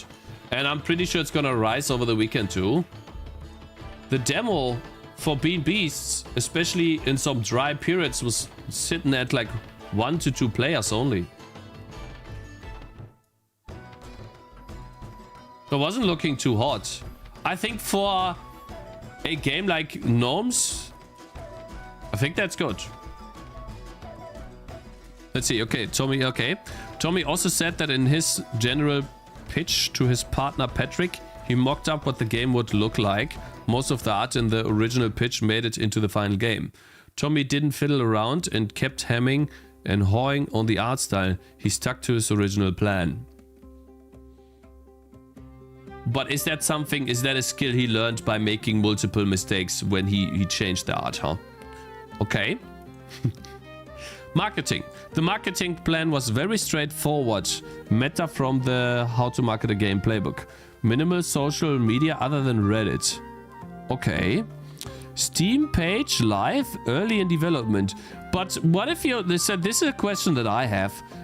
Can you put up your Steam page too early before you have enough to show? Because what I have realized for my page is all of the changes I do seem to not affect the page at all. If anything, I go down in impressions, even though the Steam page is looking better than what I originally did. So I only managed to get 800 wishlists over 2 years because this page looked like ass, actually. Demo released as soon as possible. Steam Next Fest at the least possible one before release. Yeah. Reliance on content creators. Gnomes didn't get into any festivals, but they tried. Okay. So they wrote emails. If you want to hear Tommy talk about marketing, check out his 5-minute micro talk about how he marketed the game. Shall we look at this, guys? Shall we watch this? 5 minutes. Success on Steam without a budget? I think that's great. Let's see. Hello folks, how are we? I promise it won't take too long because I need a pee. I'm Tommy, I make games and I sell them on Steam. This is me. I've released 2 games in the last 2 years. I've sold about 60,000 units. My most recent game, Gnomes, actually got overwhelmingly positive on Steam. Congrats. And a total of about 1,200 reviews. And I'm this is also the guy we're going to talk to game on Monday, guys. We're going to talk to him on Monday. because I spam there too much. So anyway, so why do I like Steam? Well, the first thing is it costs you $150 to submit a game to Steam, and that's it. Yeah. They take 30% of your revenue, but it's totally worth it. Wait a minute. 150? Okay, it's 100. Okay. The most important thing is Steam actually allows players to wishlist your game. And let's talk about why wishlists are so important. Also notice 40 million peak players. We don't need a slice of the pie, we just need the crumbs. All right, so it allows you to take all of your marketing activities and convert them into something tangible. And it's the way that Steam actually determines who they're going to show your game to. So if person A and person B wishlist your game, it's going to show them to people who play similar games. You know what I see here, guys? It's always the same. I just noticed. It's about a span of a year. This is a year. Steam page live, demo launch, plus creator emails, next fest, launch. It's about a year every time. So if you have a bigger game and it's taking longer, I would wait with the Steam page until you know you have about, I don't know, 6 months left. Because this one's an important launch. And the best part, once you collect enough wish lists, Steam actually uses it for email blasts for you. So when you launch your game or when you discount your game, Steam's going to send however many emails you have wish lists outstanding. So how do we get wish lists? Well, firstly, make the right type of game. If you're making a match 3 game on Steam, maybe not going to work for you. Oof. But if you're making a horror game on Steam, on the other hand, you're probably in the right place. I think the best thing is to look for... You know why, Queso? He's putting in the weight in the bar here. Underserved audiences. So try and find genres where games are getting a lot of reviews and a lot of sales, and maybe the games aren't really at the highest standard. It's generally an indication that they're onto something. So, just dig deep, have a look at what's working, and make sure the scope of your game is something that you can actually fulfill. Okay, my biggest bit of advice is you've got to make your Steam page look excellent. And the way you do that is by having really, really nice capsule art. Aha, the one that we talked about earlier to try to improve it because it didn't look that great. Huh? Oh. Now, I wonder why he said, how he goes into, maybe he goes into this. In a Steam search, people don't see screenshots, they don't see trailers, they see your capsule art before they see anything else. So make sure you pay someone who knows what they're doing to do a really, really good job at it. On top of that, make sure your trailer is exciting and full of action. We're in the TikTok era. And also your screenshots should show gameplay variety, different biomes, different mechanics, all that kind of business. Okay, I need to make it. And stuff, no BS, keep it short and to the point. Don't tell them the story. Tell them what the game is about and what they're going to be doing. Yo, my man, Mr. Spudgers, thank you very much for the raid, bro. We're learning how to market a game right now. We're looking at Gnomes, the indie tower defense game that hit over 1,000 reviews. This is my favorite one. Content creators are your best friend.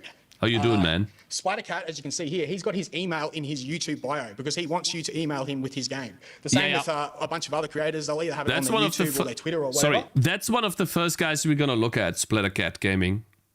So we can get his email and ask him if he wants to play the game. But the main thing is keep it short, use images, GIFs, get their attention. Make sure your press kit looks great and they can make an awesome thumbnail out of it. And most importantly, give them a Steam key so they can try your game. Steam festivals.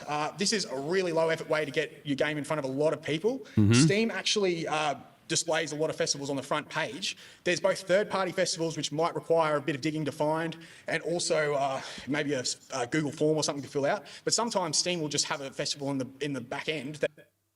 But you can only do a festival if your game is not released. Is that correct? We'll just be like, hey, your game's a tower defense game. You should go in Tower Defense Festival. The big festival, though, this is the king of all festivals for indies especially, is NextFest. Now, NextFest is all about demos. Basically, when you launch a demo, your demo is not a playtest, it is a launch. So you basically need to make sure your demo is bulletproof. Make sure you've had plenty of people playtest it. This is not the time to find bugs because... See, guys, this is where and you don't know this when you have never done this before. So I did this 2 years, 3 years ago. So I didn't know that when I initially released the demo. For me, I thought the demo was, okay, you're testing your game. But that's not actually what it is. A playtest is you testing the game. So that's like a different feature of Steam. The demo is actually the big release. And so whenever you're making a game, make sure that the demo is something that is ironed out. And I've done this wrong for most of this year, actually. And I'm still doing it wrong, in a way. Demo is an ad. Yeah, ads need to look good, yep. If your game is a buggy piece of crap, it's going to fall flat. There's also the option to release your demo elsewhere, like, say, Itch. Itch is a really, really powerful platform with a lot of people, and most importantly... What we have seen is you can time your Itch launch together with your demo launch on Steam, and then farm both algorithms to gain traction on your Steam page. Yeah, that works. It can actually go viral on Itch. A friend of mine actually had about 40,000 wishlists just from... If you call it a tech demo, then it should be a private one, so not everyone sees it in the horrible state that it's in, Tinspin. And you can call it whatever you want, but Steam will not forgive you if it's bad. So... demo alone. So don't sleep on Itch. Okay, so why are we collecting wishlists? Well, the reason is we want to trigger on Steam these awesome capsules like popular, upcoming, and new and trending. So popular, upcoming requires about 7,000 wish lists. You definitely want more if you can get them, but 7,000 is the bare minimum. You'll spend maybe, a day, half a day, possibly 2 days, depending on when you release your game in popular, upcoming, but you're going to get hundreds. I see. So this number right here just triggers this list. If I don't have this number, I am not on this list, but I can get on this list if the game does well, even despite the fact when I don't have that many wish lists. The 40k wishlist banger point. I missed that 40, like the Space Marine here. Thousands of impressions, and hopefully you're going to also get a few wish lists while you're there. Okay. The main thing that we want wish lists for, though, is to get into new and trending. Because when we launch our game, like we said earlier, we're going to get a big email blast that goes out to everyone that's wish listed your game. And if you can sell, from my personal experience, around about $5,000 US worth of copies, you're going to get into new and trending. New and trending is basically a cyclical system where if your game is selling, it'll stay there for longer. If not, it'll fall out. Yeah. But this is the biggest capsule you're ever going to have when you launch, with the exception of if you have like 100,000 plus wish lists, in which case Steam opens the curtain and says, hey, come back here and we can have a bit of a chat. And they'll actually help you with, choosing a competitive launch date and strategizing a bit, because Steam's #1 priority is simply to sell games. If you have the 100,000 odd wish lists, good luck getting this. Well, hey, we don't care if you're actually June. Hey, I have 1,000 wish lists, okay? So 1% there. You can be making... It's only a couple more years. I mean, 20 more years, maybe? Any kind of game, you can be one person. If you've got enough wish lists, they understand your game's going to sell. So they're going to open up the door and they're going to let you in. Anyway, that's the whole show. I'm going to be downstairs drinking a beer later, so if anyone wants to know about how to sell games on Steam, come... It's actually really, really good stuff, man. Like, it's a very short video with a lot of information. I love that, man. That was great. Only 600 views? Nani? Yeah, guys, look at that video. I had 1,000 wish lists too. Hey, my man, congratulations. Hey, two speakers on YouTube. Good morning. Stardoise has over 100,000 wish lists. I somehow doubt I'll get that massive banner when I launch out of EA. Hey, you never know. You never know. It doesn't hurt to ask, you know. That's great. Wait, comments are turned off? Why?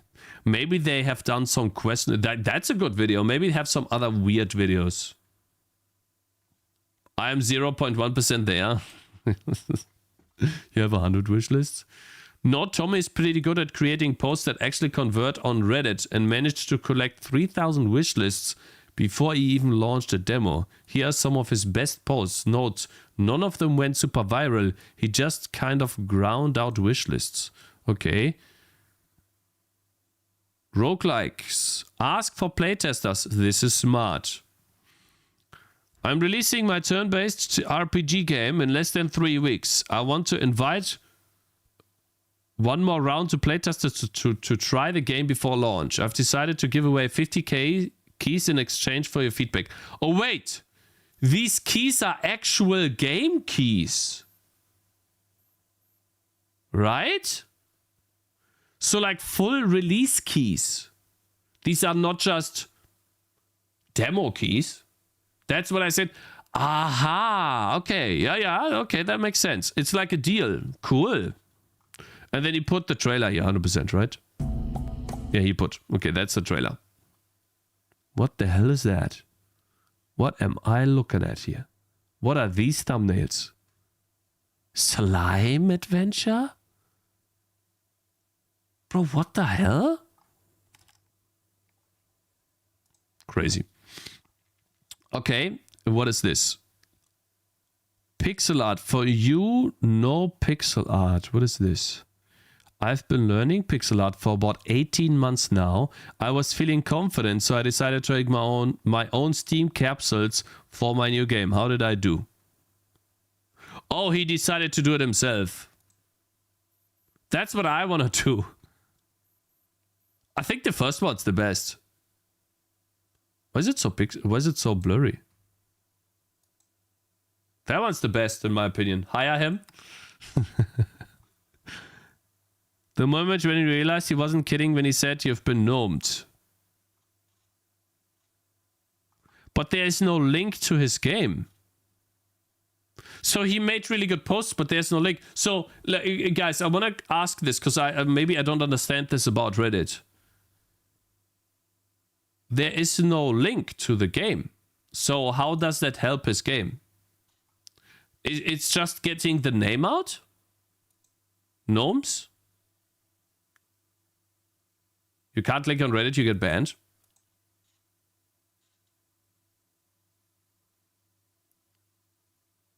The post likely didn't do too much. Yeah, probably didn't. Tower defense. That outlines the game's great hooks. I made a tower defense game where you can move your towers, gnomes, every turn. During the day, you plant crops, build your defenses.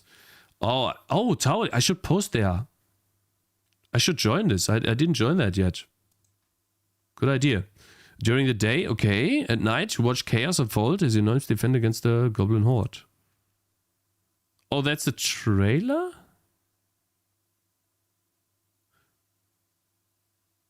Oh, wow. Okay, so they had that before. Wait.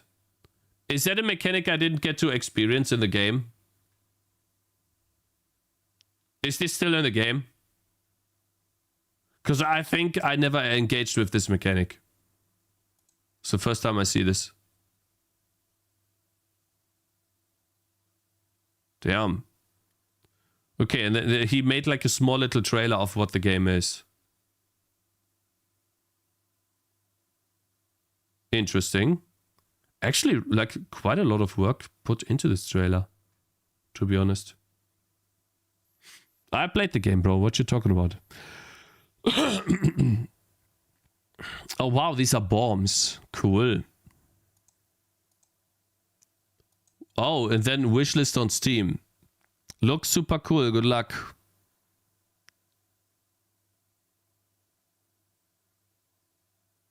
Okay. 15 updates. 20 comments. Here's the link. Thanks for watching. Okay, so that post didn't do too much either, I think. Talking about the demo launch, I think we saw that, right? Yeah, we saw that.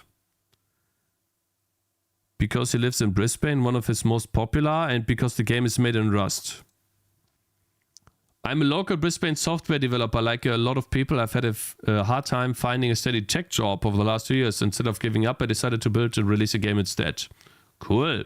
Oh, wow. 400 updates. Yeah, that's a lot. Is that the same trailer? Oh, that's a better trailer this time.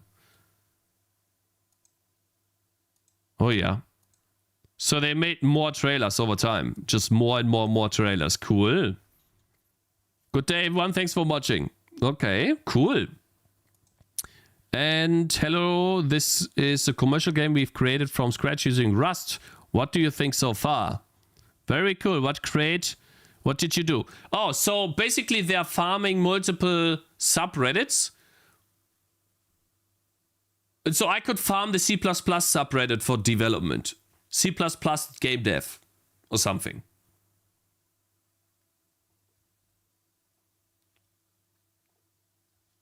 I tried the same, didn't work for me.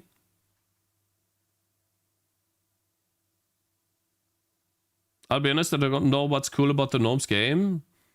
Is it really just the Gnome theme? It looks like a normal TD to me. You need to play it to understand it. I liked it a lot when I played it. It just feels good to play. And the choices you have while being able to switch the positions of your gnomes is really cool too.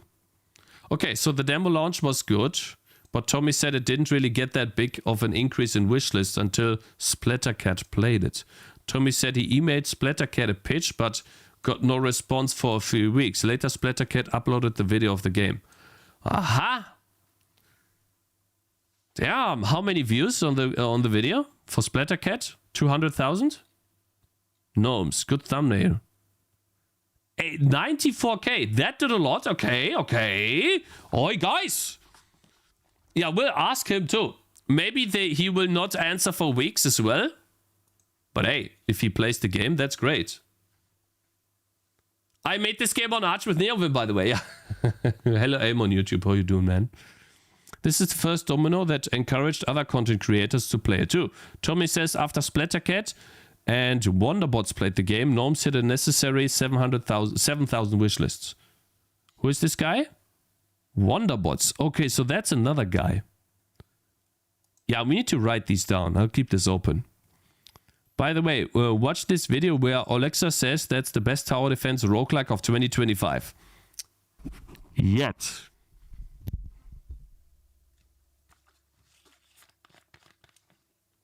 Yeah.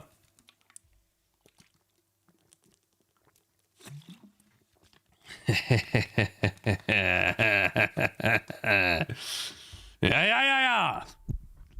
We're gonna get competition soon. Okay, ladies and gentlemen, just wait. True. Tommy said he reached out to over 1,000 content creators with a simple one-on-one email that just explained what Gnomes was. He used his his regular email address to send them. No MailChimp or some mass email service. The emails didn't go to spam. It was just hard work and persistence. I wonder how long it took him. Shall we ask him how long it took him to make the emails? How long did it take you to send out 1,000 emails? That's crazy. I'll write that down as a question. How long for 1,000 emails? Lol. What do you guys think? Yes, good question. I wonder how many game devs send out AI slop emails. Well, ask Null Exception. I'm pretty sure he can answer that, answer that for you, bro.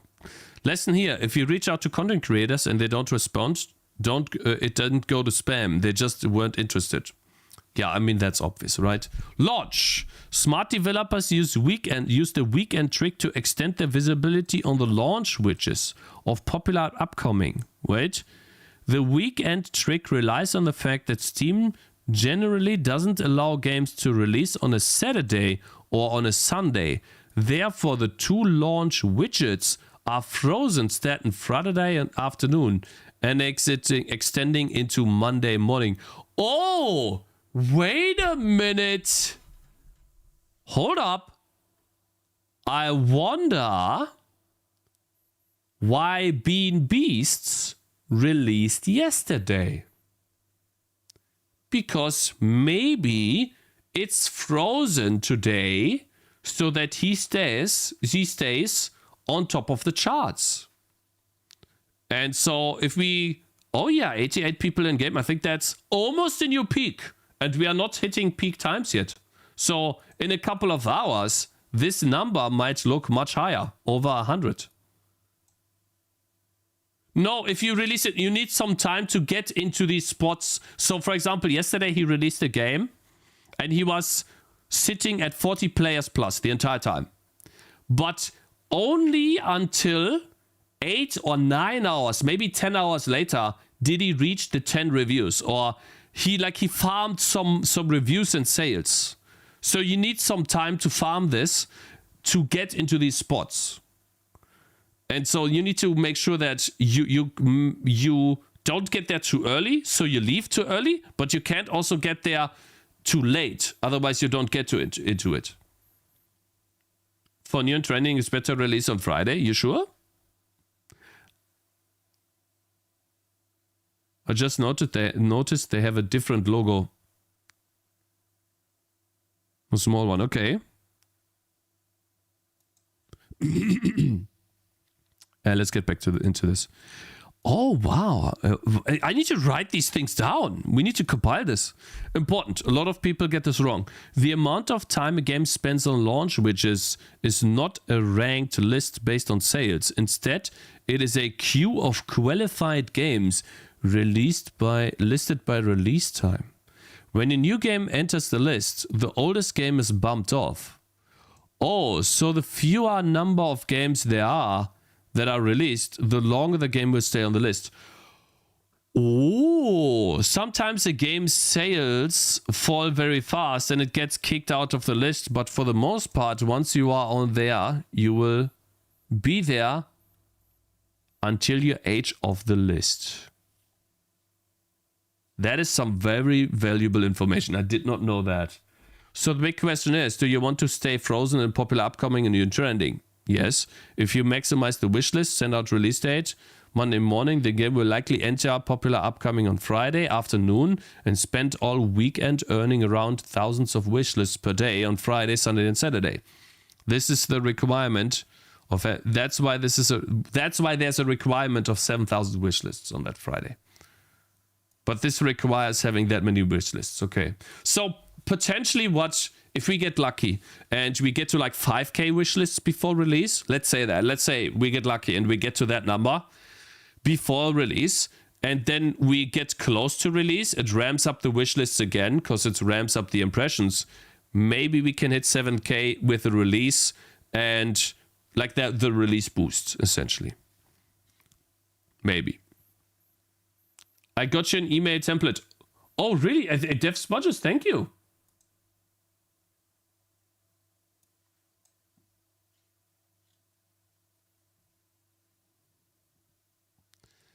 Can you just leave, man? I'm tired of having like I already have like a chat that is doing that all the time, bro. Why? Mod him. If you want to maximize sales, set your release date for Friday afternoon so you can get new and trending for the day. Spend Saturday and Sunday there on the list. I estimate you need $5,000 to $10,000 gross revenue pre-Steam cut within the first 48 hours to earn enough for the new and trending rank. Okay. Yo, Shintai, thank you very much for gifting us up to whatever. Okay, never mind. Wouldn't everyone want to maximize sales? Well, if your wishlist count is barely just 7,000, I think you should try for popular upcoming because the game might not earn enough to appear in new and trending. If you have a bunch of wish lists and are confident you can convert, try to maximize. What is NNT exposure? New and trending exposure? Oh, I see. Guys, I need a small break. My voice.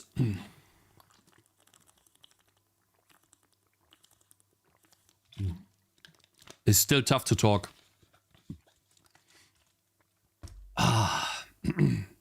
Doing good. Okay, wouldn't everyone to maximize? Yeah, we read that. Also, if you're doing AI launch, you can actually do both because you can appear new and trending until you 1.0, but that's not enough reason to do AA alone. More than that in the meantime.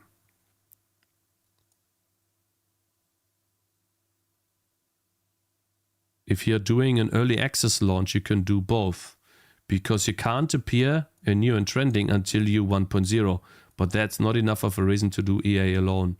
More on that in a minute.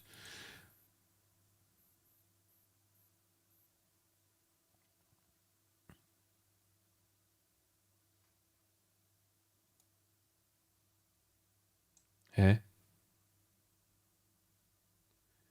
Basically, Monday release for early access, Friday release for 1.0 cakes.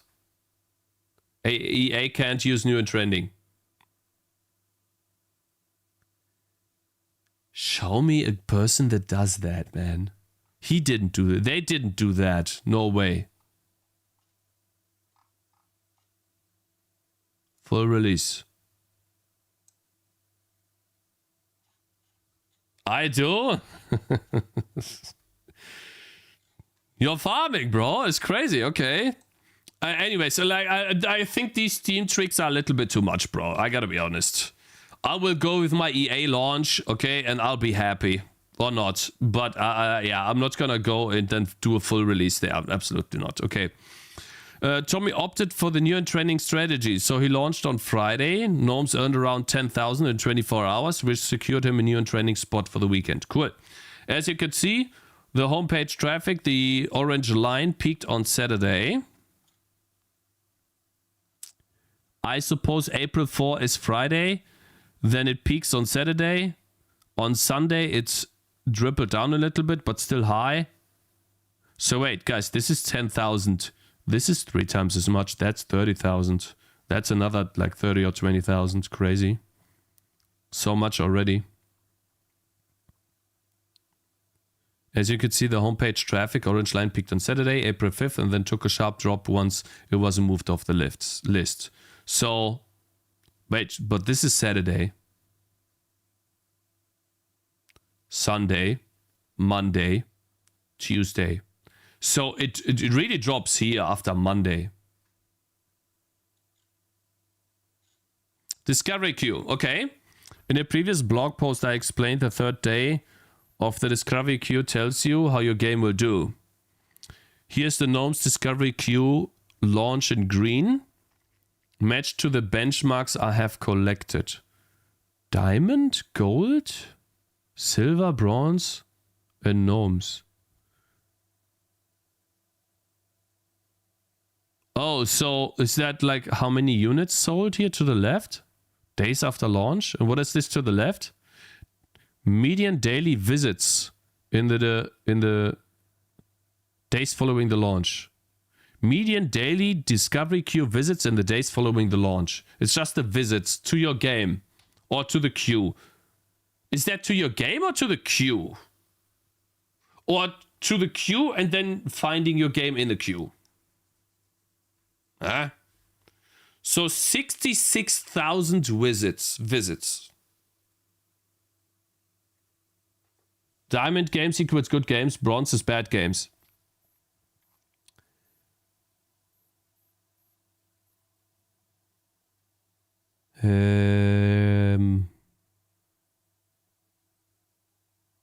How many visits the discovery queue gave him per day? Okay, I see. Gnomes DQ numbers almost perfectly match the diamond behavior until they're not. Huh? For the first 4 days. Yeah. But then settled at above the gold tier for the rest of the week. These are very strong numbers and they indicate that the game is going to do well. Okay, I have looked at... I wonder, like, this is probably something that you look into your Steam Analytics for, right? I have looked into DQ numbers because it strips away all the questions you might have had, whether you did enough marketing or not. DQ lives beyond tactics. It's just your game, random Steam hoppers, and the algorithm. Okay, so basically good game, better numbers, bad game, worse numbers. You cannot artificially juice your DQ numbers.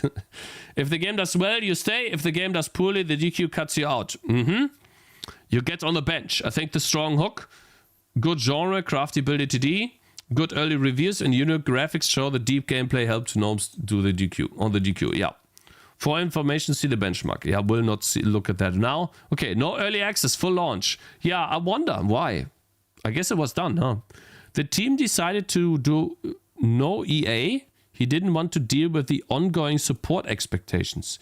He learned from his experience with Sea of Survivors, which is still in early access and requires ongoing care. God damn, this guy's still working on the first game. Oof. Also, Tommy wanted to do the double punch, popular, upcoming, and new and trending to increase sales. Early access, delays, and new and trending until you go... Early access, delays, new and trending until you go 1.0. Yeah. You do early access on Monday and then new and trending on Friday. Or 1.0 on Friday. Unique selling position. Okay. Let's see. I think it's too many.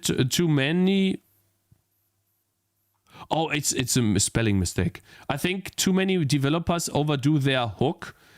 You may think you are being clever by making a tower defense game where you have to date your towers and fire missiles using a rhythm mechanic. That's not me though, good. That is definitely hook, but it's so strange that it could actually turn off the potential audience. A brutal, yeah. Dating towers is a good idea. Hey, that is an age game, yeah. Gnomes is different. The hook is unique, but not ostentatious. What does that mean? For Gnomes, Tommy started with the mechanics of a tower defense game, but added a small twist where you could move the towers between turns. Haha! Is my small twist putting items on towers, guys? A plant mechanic, plus a plan mechanic, yeah, plus, yeah, towers dying, I guess. A forest-themed game, sharing surely... A forest-themed game, wait. A forest-themed game, staring... Whatever, bro, like, that's not English. The game's hook isn't that forward-facing. The surely gnomes are not... are what do most of the heavy lifting at the first glance. The game's hook isn't that forward-facing. The surely gnomes are what do most of the heavy lifting at first glance. If I'm being honest, if I saw this thumbnail, I didn't think it would be a tower defense game. I gotta be honest. Like, how many of you guys would think this is a tower defense game? I would think this is a Zelda game.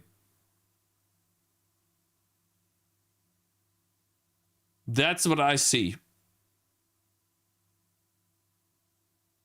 He's saying Gnomes is the heavy lifting, not the mechanics. So yeah. Some 2D adventure. Yeah, that's what I think.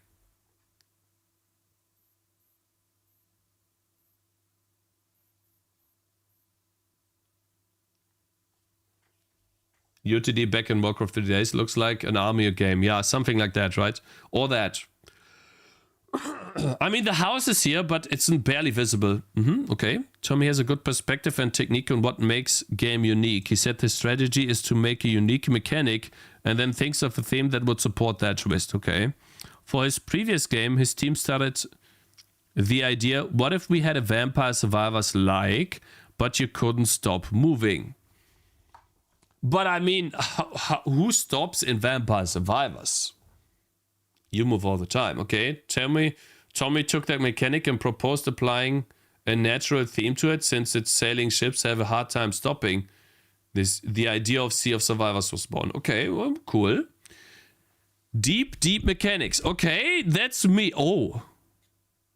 Wait, is that a screenshot? Oh, wow. Is that a map? Oh, maybe I need to play that again. I didn't think that... Holy! How long can the game get? Is that indefinitely? Indefinite maps? What the hell? Wait. No extravagant hook. How did this game take off? Gnomes did so well because its mechanics are refreshing to fans of the genre. You don't know what the game. You don't know that the game is innovative until you try it out, and it takes a true tower defense game fan to see them. Okay, and this game is deep. It isn't casual approach to the genre.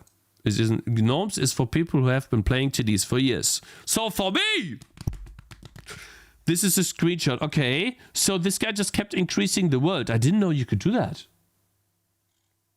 12 rounds max. No, apparently not. Since TD is an established genre, going deep with complex variations is appealing. If you're making a tower defense game, you're making it for the hardcore fan, and you need to prove that you have the goods. Oh, yeah! Actually, guys, we have the goods. You know why? Because I have deep mechanics in my game. Ooh, nice. Daily deal. After launch, they got a daily deal. Yeah, that's a spike here. We saw that. The first 2 weeks of Gnomes was amazing, has amazingly stable concurrent player count, even outside the discount window. It could be due to the depth of the game. Crafty buildy games always have high concurrent users. Is it because of the depth, or is it because crafting and building is just fun, bro? Because like crafting and building like doesn't have, bro, you build a hut, you get more food. You build coins, you get more coins. So, like, how is that deep, bro? I don't know. I gotta call this out here. Okay, that's not that deep, man. After the initial launch looked promising, Tommy asked for a daily deal using the support tool of Valve. No, ask again in 3 months. Oh, wow. That's my application to become a Twitch partner, by the way. That was me, too. No. Okay, sorry. I didn't want to ask anyways. I didn't need partner anyways. See, Tommy didn't die. It never hurts to ask. Just waited. Guys, I need to drink again.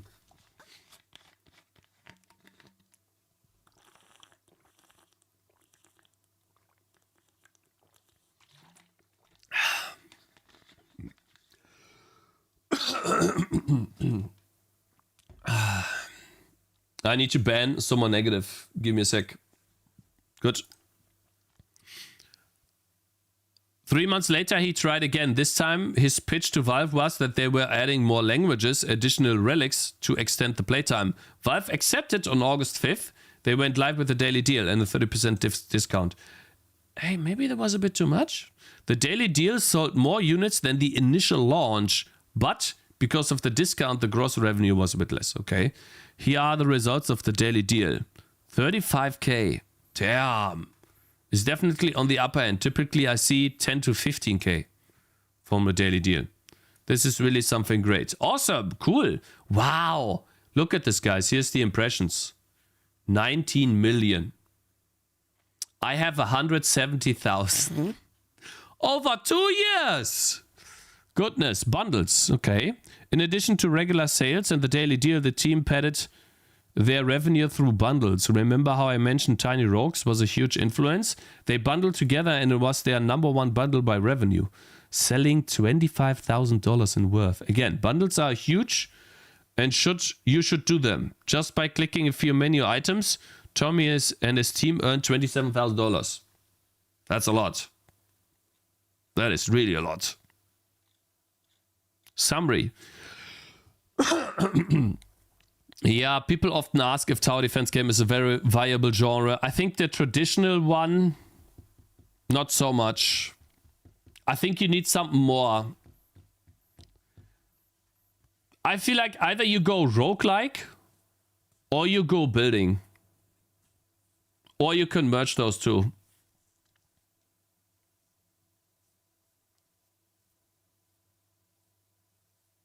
I think the Bloon series has the market cornered. You can't beat them there. Probably not, no. Bloons has done it very well. And you can't steal their mechanic because it's literally... Like, their mechanic is perfect. When you pop a Bloon, it just pops a layer and then it's another Bloon inside. It's like this mechanic of reviving is something that gets introduced. You get introduced to that immediately. And that's usually a mechanic that some units have that as a special mechanic. Bloons has that innately, which makes the tower defense game much more fun to play with, because whenever you pop a Bloon, it actually keeps progressing. You need to pop it again. You need to attack it again.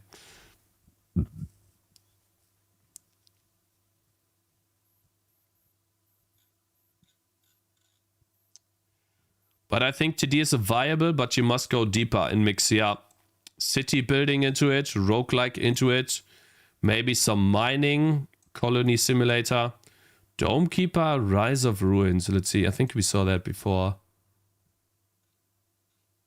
Yeah, maybe. Dome Keeper is mining, I guess. Yeah, and then colony sim. So yeah, basically like RimWorld in a way. I think the easiest is to put crafty buildy in. And I think Gnomes did it very well, because what they have is just two things for crafty ability. You have crops that generate money. So like a plant, that something that generates money, and something that generates units that you can place. Cool. Oh goodness, what is this? There's another one. So you can extend that's the crazy part. I didn't know that. You can extend the maps indefinitely, it looks like. I wonder if there is an actual limit. You saw the short about you? The Tangy TD short? Sango? You did one? You did a short about...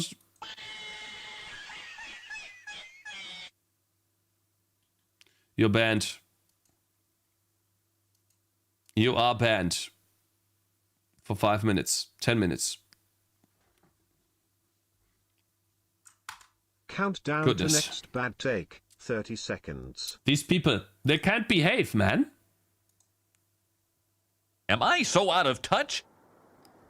No. Shintai84 is gifting 1 sub to the community. I guess I had a different video. Yeah, sure, my friend. アンドグッドデーチャと Okay, anyways, here's the article. To It's full of and do not. it's full of really valuable information, and I wonder how much Timmy is gonna add to this. Cool. Yeah, we're gonna talk to him tomorrow on Monday, guys. Tommy, it's Tommy, yeah, not Timmy. Hey, Evans, how you doing, man? My highlight was Dev Smudges joining the ranks. I cannot believe this, really. How? Why?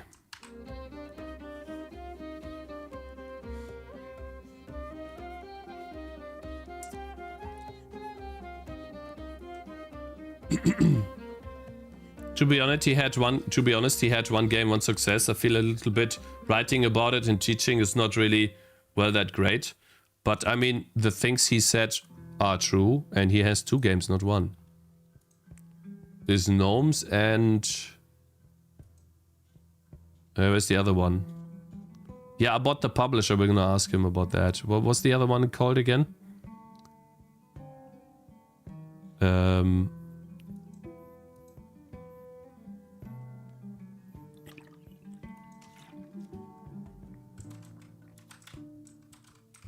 Sea of Survivors? Yeah, I mean, he has 2 games.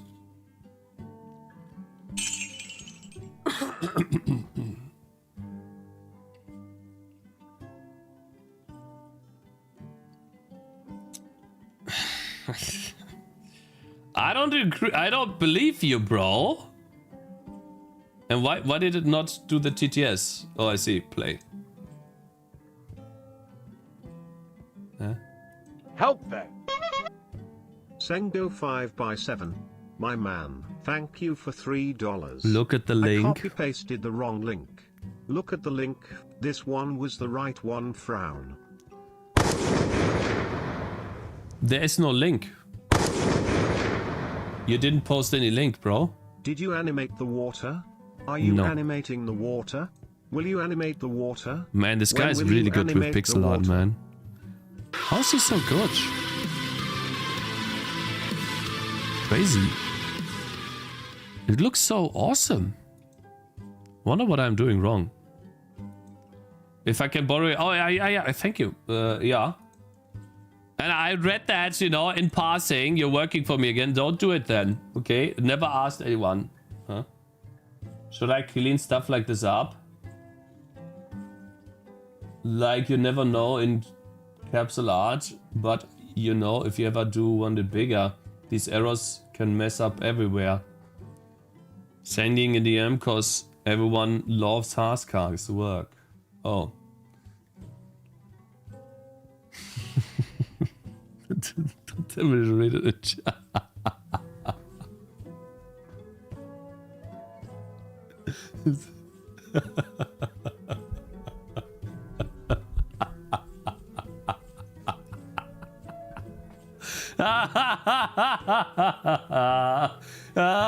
I mean,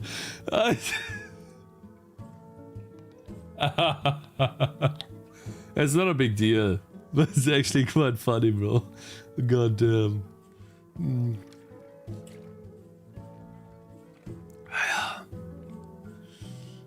How does Cakes concentrate? I pause them so I can concentrate. When I want to concentrate, I pause them.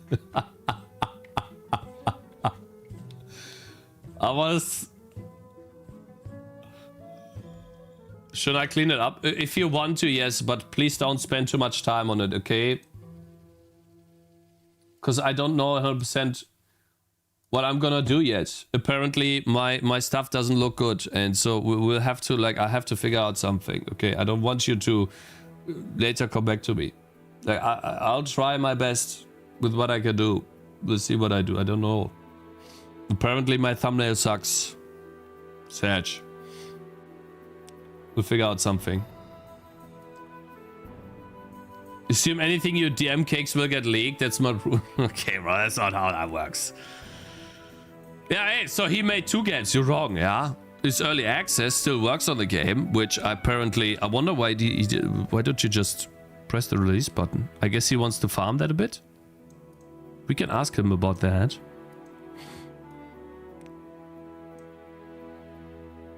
If you want honest feedback on the new version, let me know. Juice mit Apfel drin. Oh, did we email each other about the playtesting? I need to sort this in. Oh, I need to write down a lot of stuff for EA. Like this post was actually very helpful to understand. And like for the next game too. You know what I really want to do, guys? More so than finish my game, which is, it is #1 priority, because that's just the way I operate. I finish things and I do things one at a time. But what I want to do actually more than finish the game is I want to repeat the entire process in the next game in a short period of time, like a month. So I can get into the habit of understanding how you should do it in Steam, and like what are the steps to do to start, market, and finish a game.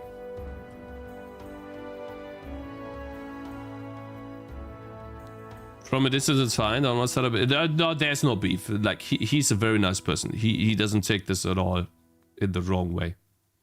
Never. And for me, like, I don't take it the wrong way also. Like, I know what you mean. You want to speedrun producing a bad game? Yeah, I want to speedrun producing a game, put it out on Steam and sell it. And I want to learn like these different things. So for like a big new game, I can at least, I have these, you know, like you learn more whenever you repeat and you do it over and over again. That's what I want to do.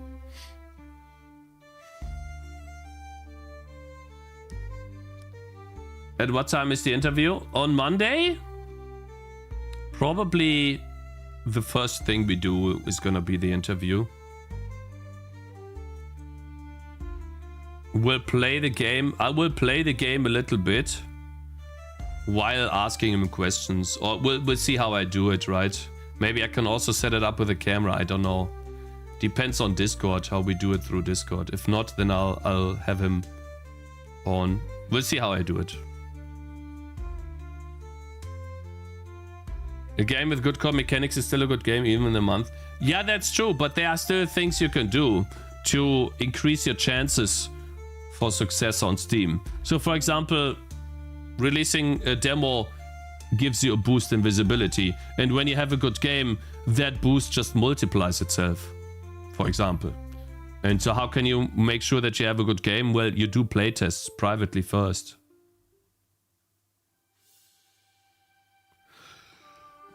Watch Thomas' podcast. That's a good format. Okay. I mean, we have weekend coming up, so yeah. Bit different when live streaming though. Yeah, I know it is. So it'll be different for sure.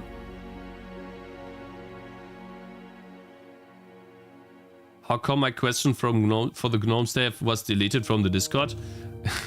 Because I wanted to generally gather some questions, give the people a chance to ask important questions. And the first thing I get is, how can I best yoink from other games? Is there diversity in the game? And I was like, guys, you're trolling me.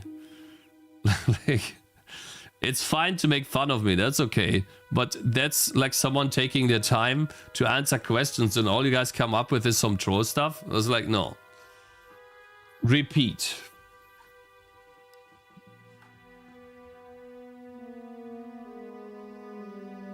I just released my demo on Steam, Cakez. You did? Farmer, I link your game.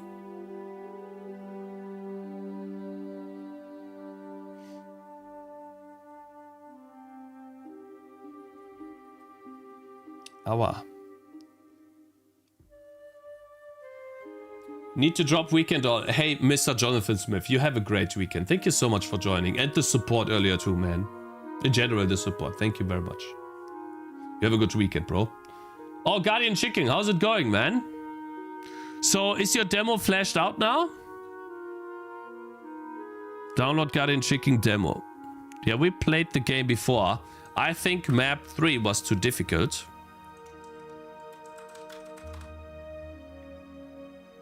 Oh, it's not up yet. Yeah, that's not it. Didn't you want me to look at your thumbnail?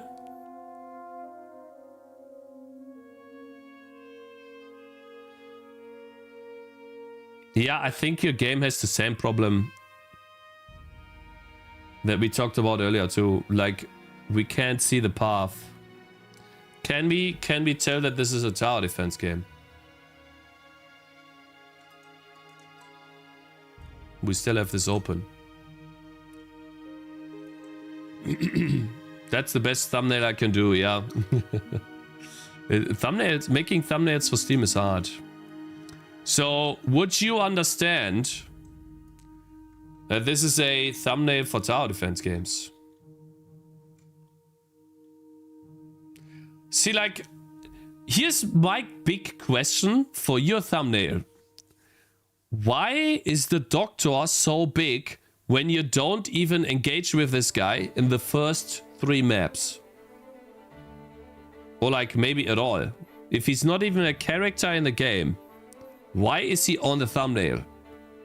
And then it's called Guardian Chicken, which has nothing to do with the doctor. That's what I ask myself when I see the thumbnail.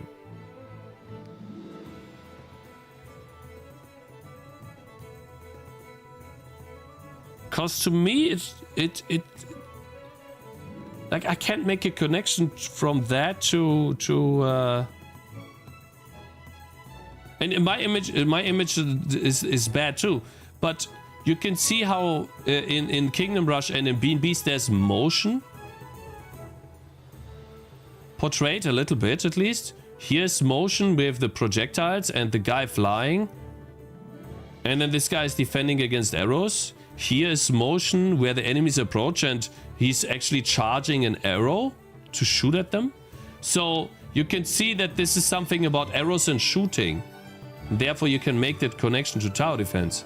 In mine and your image, there's no motion. Cakes, can you heal? I have a shield. Yes. You don't believe me? Yes, they can.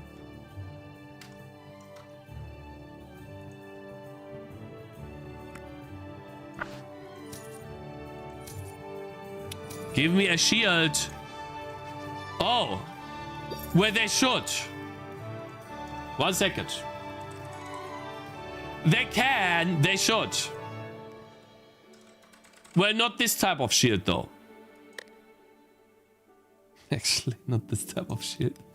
Whoops. Will you add triple crossbow?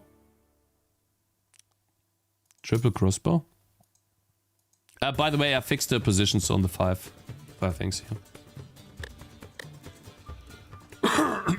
Cakes, my idea is I get them to click on the thumbnail somehow. People realize it's a TD game, not the other way around. I don't think...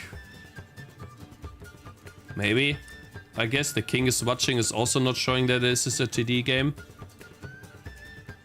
Could work. Not saying it won't. But...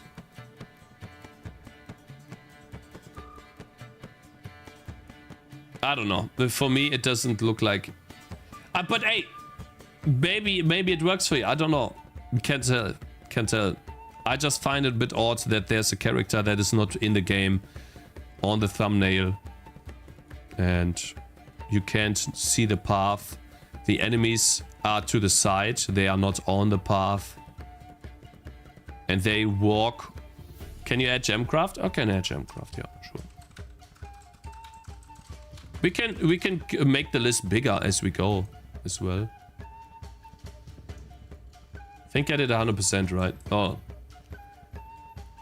Okay, but I wonder how many... I mean, it's still popular today. Yeah, don't know, guys. I'm off here. Like, that's it. GG's, it's over. Like, I have no clue, bro. At this point. It's basic and simple, yeah. I couldn't tell you what Gemcraft is. Is Gemcraft a TD? Yeah, it's a TD. Tower defense game.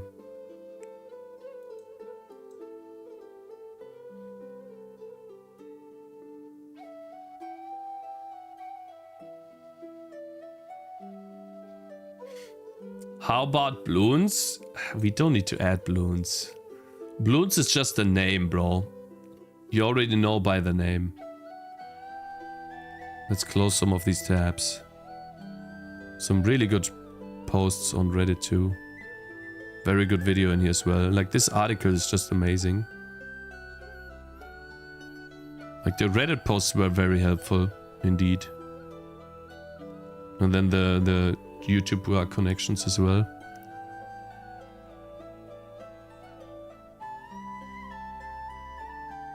How Penguin made $1 million in 1 week. That's crazy. What the hell? Oh, I see. Isn't this the type of mechanics that these what the hell? Yeah, crazy. Isn't this the type of mechanics that these pachinko machines do?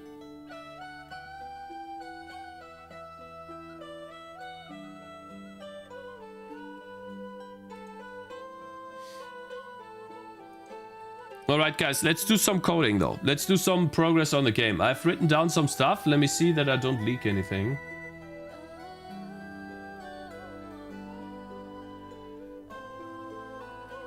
We still have the issue that the best strategy is to just put all of the units in one spot. Or most of the time, you build dev balls in the game. And there's no incentive to build it any other way. So you could potentially do this here. That is possible. I allow you to do that.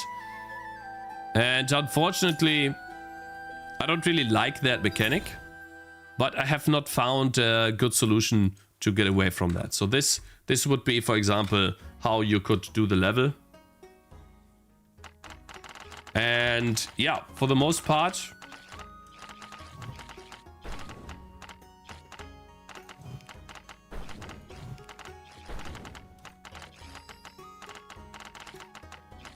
let me see. You then just get past the level by putting everything in one spot. That only works to a certain degree, but it does work very well.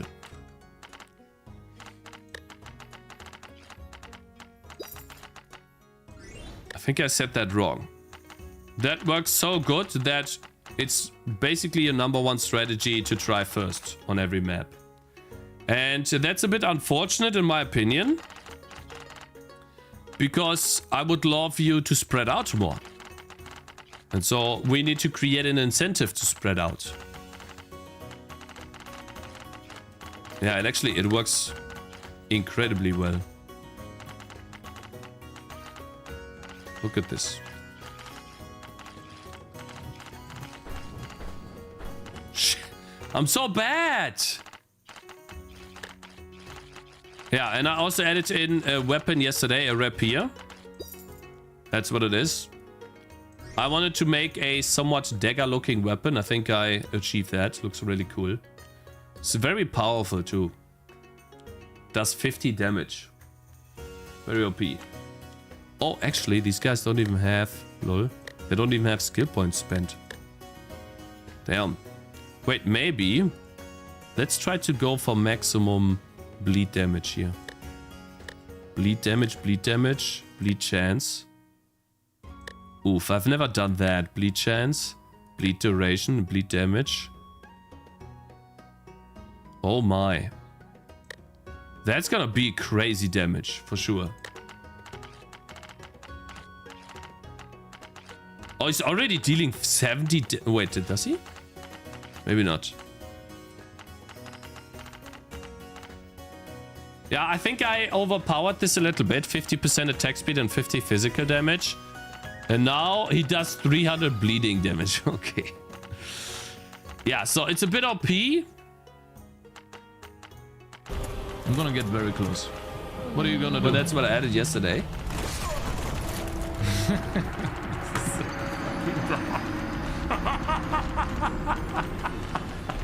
How do I get this done, man? Make these 2 routes that enemies use in the later rounds. I can't dodge. I feel like if I do this, then that's like kind of fucking the player over, to be honest. I know what you mean, but that's kind of fucking the player over.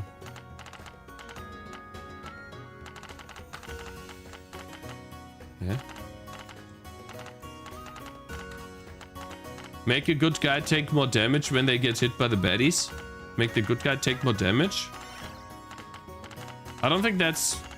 Replaced currency trees generators. Yeah, I saw that. I appreciate your options menu. I appreciate your help there, man. And I have written that down. God, I hate that. I appreciate your offer, man, and I've written that down. But I don't know if I should add it or not. And even if I do add it, what stops me from placing 100 units next to the tower? To the tree? Nothing really. I mean, I could put the tree here to the left, right? Now I need to put someone next to the tree. But I mean, I would then just do place 1 unit here. The tree is here. And that's it. Right? Oh shit.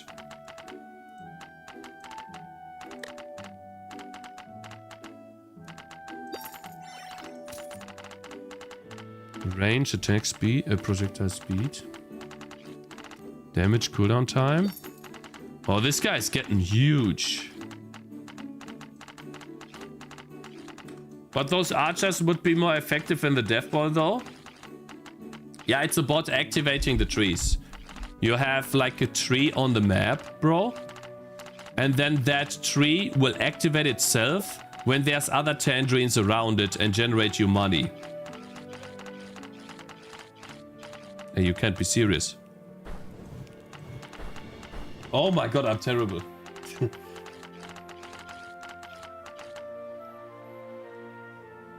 Uh-oh, rolling goose. Okay, so this is the map.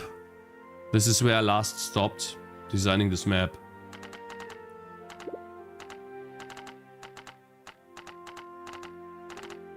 Yeah, so this is me trying to generate AoE to get away from this death ball thing.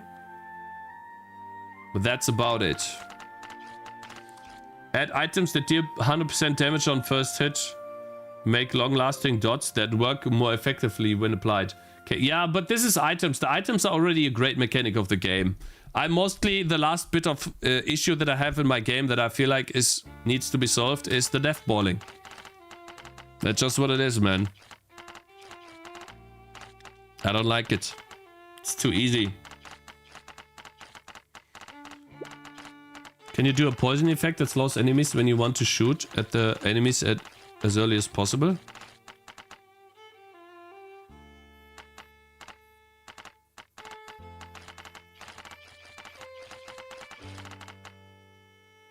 You need to think why it's so good to place all of them in one spot, because you can. That's why tower defense games usually force you into either tiles or into fixed positions. Because you can. Usually in tower defense games, you have to choose between certain units in the best spots and certain units in suboptimal spots. And because you cannot all place them in the perfect spots. And that's what makes tower defense games tower defense games.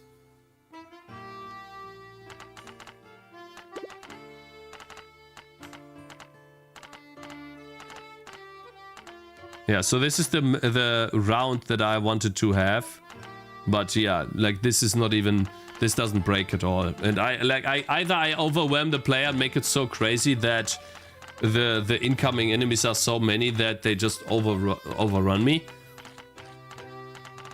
The archer got evaporated. Yeah, the archer got destroyed, but I still won.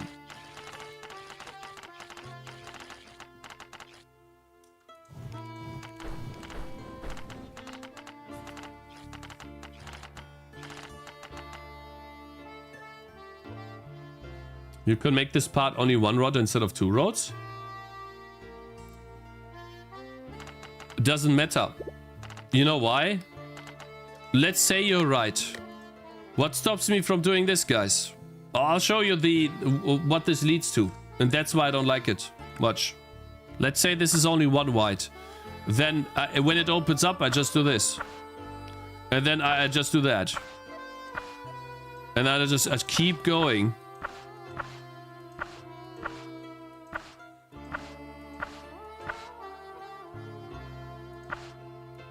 Doesn't matter. Like, no one will ever get past this. What do you want them to do? I would love them to do the following.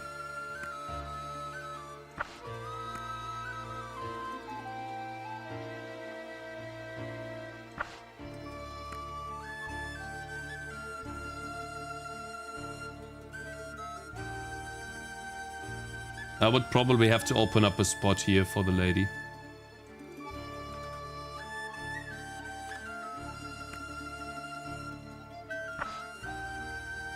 This would actually be a great spot. And then, yeah, like for example here, you have two spots here, if you want to. And then you can, if you want... Huh? Oh! The foliage. I see. Oops. So again, the foliage doesn't exist anymore. It's not updated. Oh, that is very annoying. Okay, wait. I think now it should be fine. Yeah, now it's fine. So, what did I have? I had her here. Had a guy here. Had a melee guy here. Or here, even. Doesn't really matter.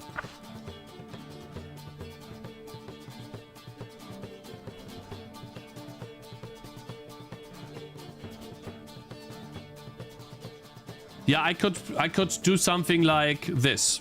Here. I allow tangerines to be placed on this.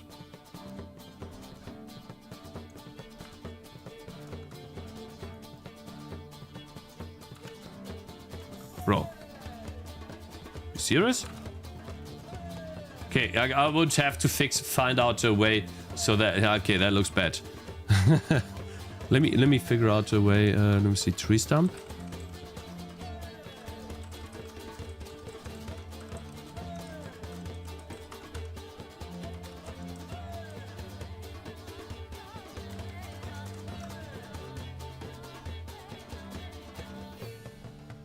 So you want to remove the devblog period as in it's never a viable strategy? Give me a second here though. Why is this not... Do I need to do plus? Am I just retarded?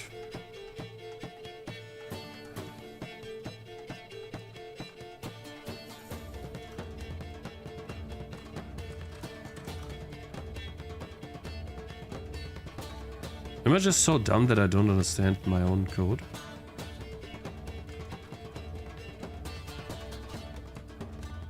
Wait, maybe I'm changing the wrong tree stump.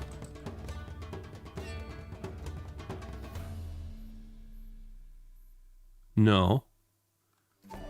But then it should change. Let's see.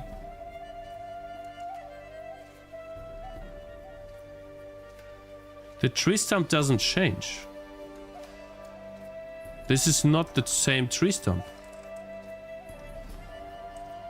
I've been changing the wrong thing.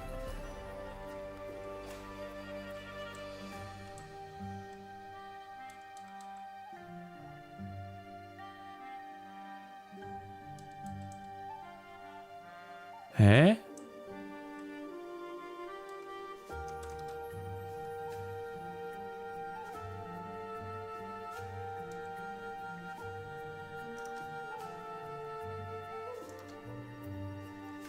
Undead Crypt. Town Tent. Foliage Tree Stump. I had two tree stumps, did I? Which one is it? Good idea, Cakez? Stop. Stop it, guys. Nani? Huh? I thought it was this. It has to be this. Wait, now I'm confused. What the hell? It is 48 by 32.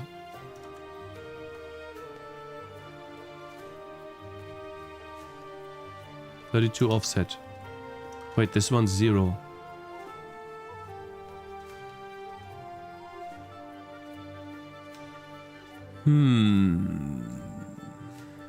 Atlas offset. Wait, let's find one that is undead tree.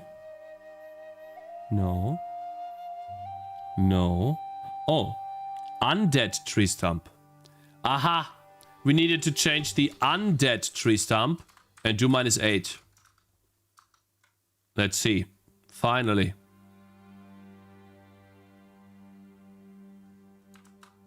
Or is it +8?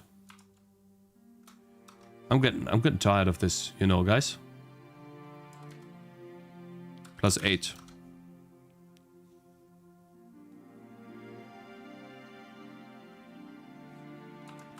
Now? You can't be serious. Why is the layer?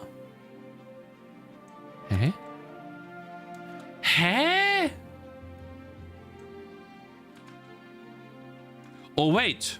Actually... Okay, so it is. Are you feeling comfy or giga stressed? The only thing that is like kind of annoying is my voice.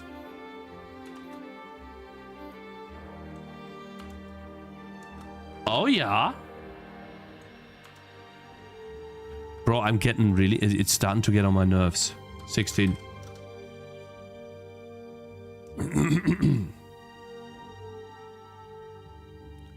You can't be serious. Come on. Ah. Finally. Holy, that took some days, bro. And about the step debugging. The collider. Uh-huh.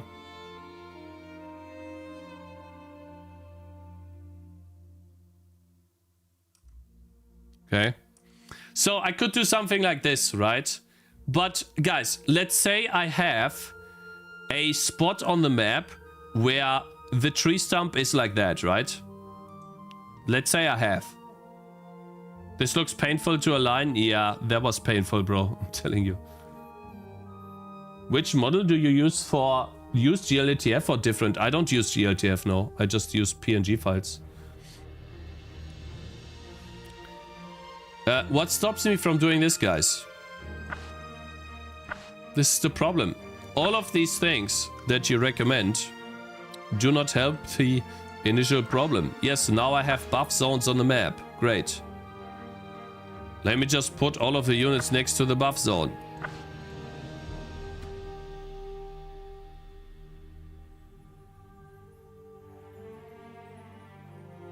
Make Lone Rangers stronger? True, that could be one reason. Lone Rangers could be stronger. This one here. You deal 30% more damage.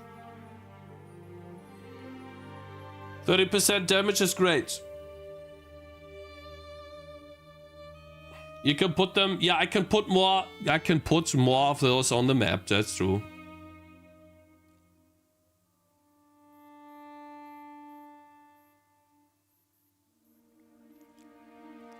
Wouldn't the buff zone only be on one path? Should I make the red pinkier to match yours? Oh yeah, if you want to, for sure. As the image is purple. Yeah, the image is very dark, I know.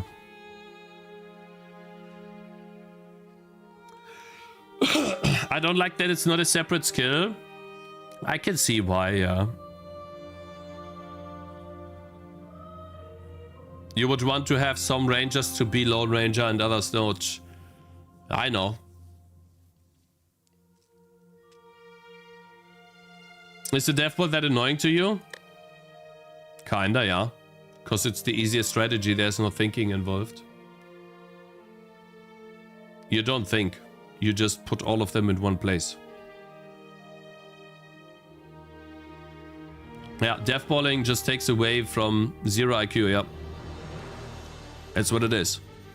So, guys, the more we talk about this, the better, in my opinion, it is if I just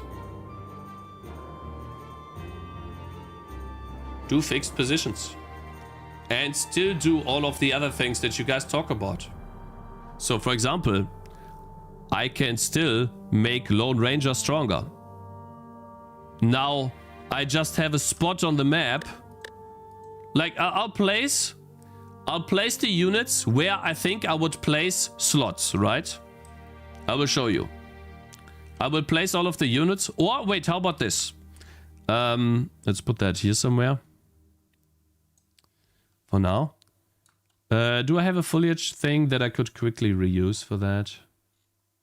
I'll put gravestones where I think I would want to put spots, okay? Just bear with me here for a second. It'll make sense. Okay, so there's no transparency on this thing, so it doesn't matter. I would put a slot here. I'll put one here. Here. Here. I would put one here. And here. I would put one here. One here. I would put two here. one here, one here, one here. Then I would not put anything down here. I would put for one here for sure. One here, one here.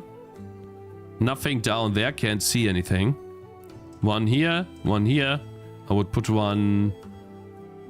I would have to think. Probably here, for sure. Put one here. And that's when I would have to start thinking if where I put stuff. But this is essentially... You can still devball with that many options, but you cannot do the following, man. That's fucking lame, man. Sorry, but that's lame. What is this? That's dumb. Suddenly the banner areas are useless. No, the banner is not useless. Because the banner will reach all of these together. And here as well. The banner will reach this, and even this one. So it will reach 4. It's not useless. I'll show you. This is the gravestone, right? It's dumb, but makes sense. There are so many actions like the enemy's cleave, explode short, invulnerability shield. Listen, I have this. I have this. This best strategy is still to just put them all in one spot. You're still devballing, but in a spread out fashion. Yes.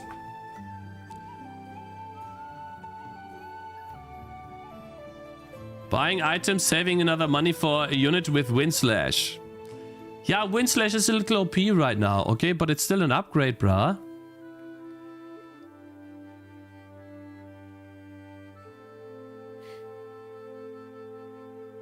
Let me see here. Gravestone.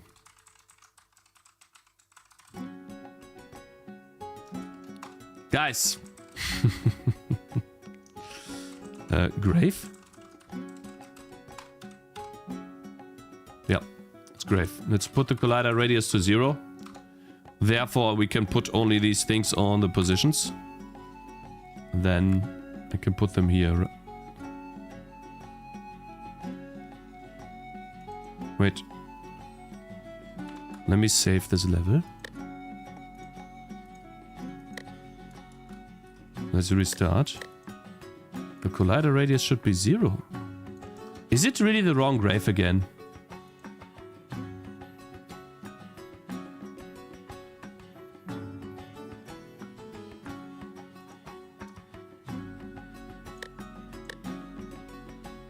Green is the collider radius.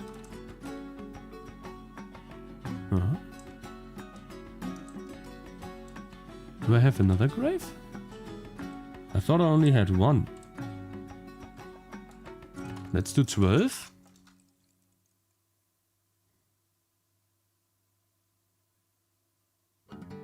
Eh? Nani? Let's test.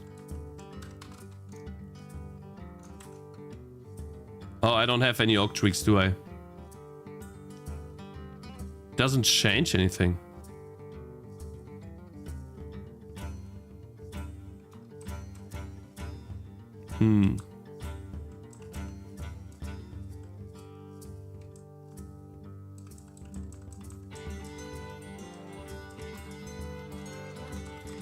What if you divide the reward when the enemy dies by towers around the place they died?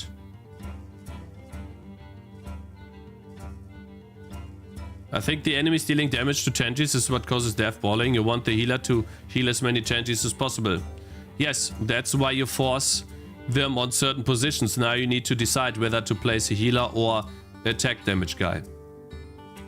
Guys, I'm telling you.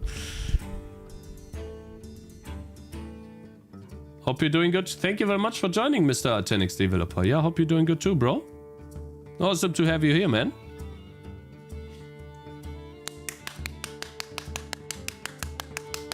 Clap, clap, clap, clap, clap, clap, clap.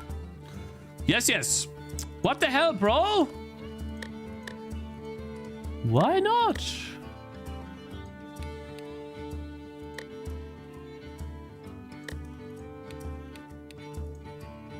Okay, maybe I need to load again.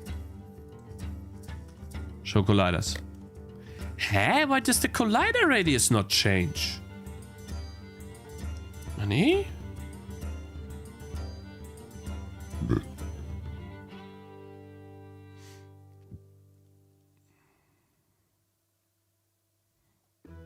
It's not about redefining the game. This change takes an hour to implement. It's about gameplay loop. It's about... like... Do you not develop games yourself, bro? Like, what I'm doing is the most natural thing in the world, bro. That's normal. You identify a problem with the game and you fix it. Goodness. I guess you should limit spots. But not to specific placements, just make the unit collider bigger. We did that before. That's also bad in my opinion, because now it looks like they're so fat. Nah. Why do the colliders not change? I'm so confused. Rat's nest small. 24. Why does the collider radius for this not change?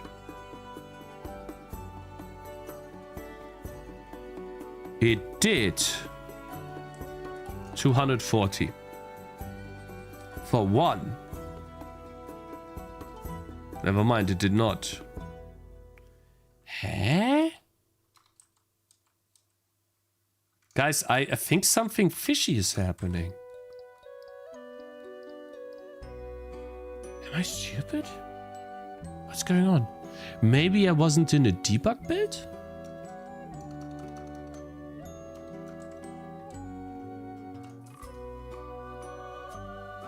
Fishy. Yeah.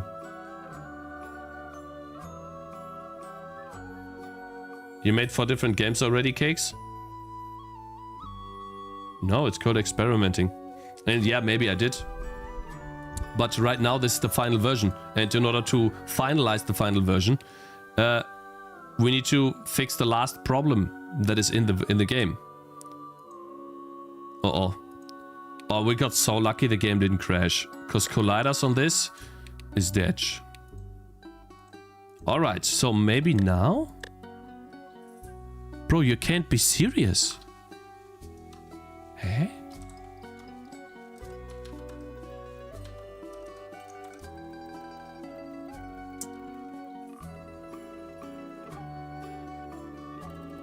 Why don't the colliders change? Do I have to place these again? Wait.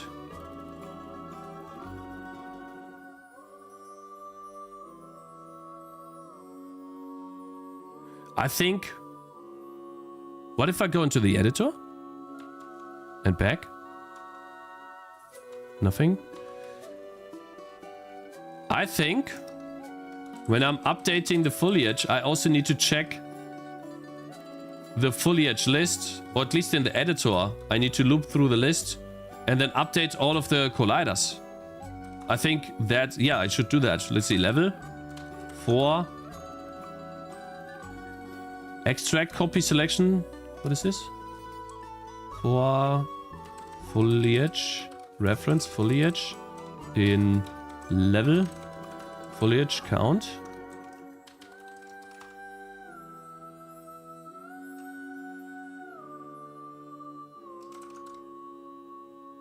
What is this? Foliage, yeah. It's a const, this one. Static foliage, or I don't know. Yeah, whatever. Foliage correct is foliage list.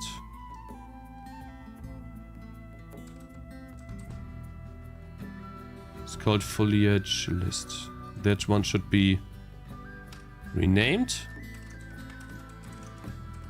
to foliage list because it's a constant. And when we go through that list,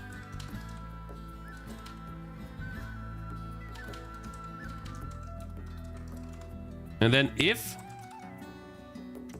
foliage dot sprite ID is the same as foliage correct dot sprite ID, then that means it is most likely the same foliage.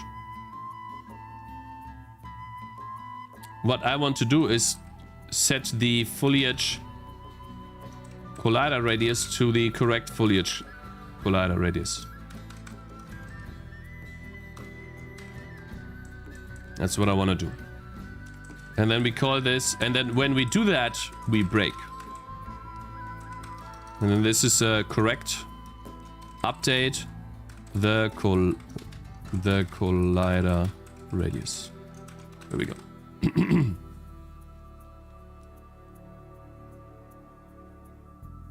Okay, now this only happens in the editor. That doesn't do anything. Huh? I do not understand. Why is this code not happening? Oh, because I don't have the option enabled to show the foliage list. Aha, now it updates them. Aha, finally. Okay, good. And then let's actually give this... What was this here? Shit, how much was that? Was that 12, guys? And now the gravestones. This is why I wanted to do this, because the gravestones had a collider and I don't want them to have a collider. Yeah, okay, good. Nice. Now, at least I know how to update the colliders. That's fine. Maybe there needs to be a better way to do that.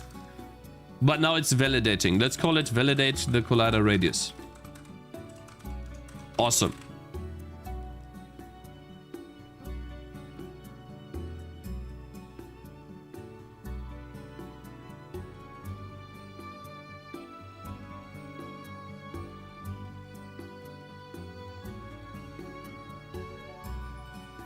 Cakez, did Telltale Games hire you? What do you mean? Why? What, huh? What's this guy talking about? Okay, so let's save that for now. Good. Now, so this is where... Let's play the level, right? I mean, nothing really changes too much, I think. Bro, you can't be serious. Why can I not place this?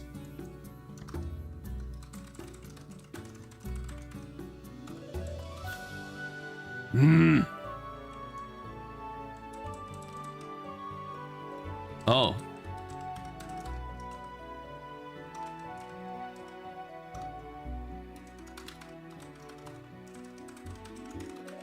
We should skip foliage without collider radius.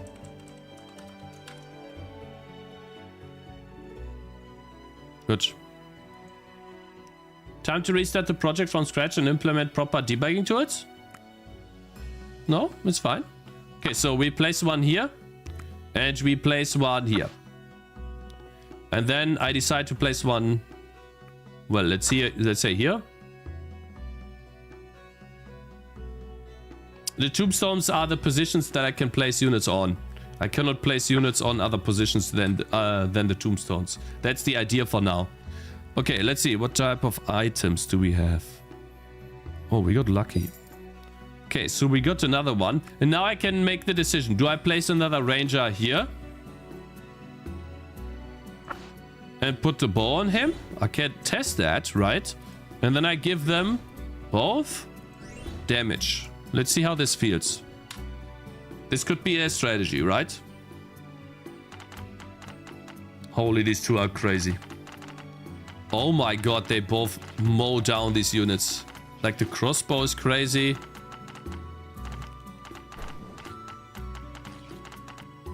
Goodness. Bow boys? Yeah, bow boys. True. Holy, yeah, they both destroy. Now you just watch them run down the road? Yeah. Now, let's say there's too many, right? Let's test. Maybe there's too many. Now you need to place more units in other spots. Let's see, so far it does good. The crossbow looks like a sword. Don't say that, bro. We spent a lot of time on that yesterday, okay, bro? I tried my best on that. Well, let's say, right? Here's probably like a big one that might not hold. Yeah, so this hole doesn't hold, right? So, and you would know that beforehand, right? So you would block some units there, for example. And now only one red got through and you just kill it off with this. I don't see the problem, bro. Totally do not see the problem. Now we decide where to place the next archer. I don't see the problem at all. And now it makes you think where to place the next unit. Do I block here? And now you can see how it creates multiple fronts where you get attacked. And you can actually see what's happening, which unit is doing a lot of damage. You can see the action more happening in more places, and therefore it's not so cluttered around just one place. I don't know. I think that's great. And that's the original game that I played too. It actually makes this map easy, I think.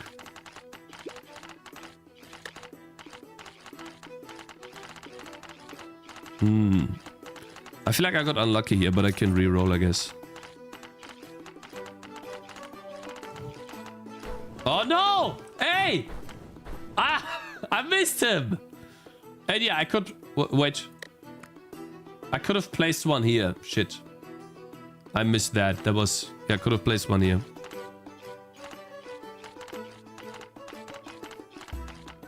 No, the tower defense game is not supposed to be that easy. No, I don't... I really do not like easy games.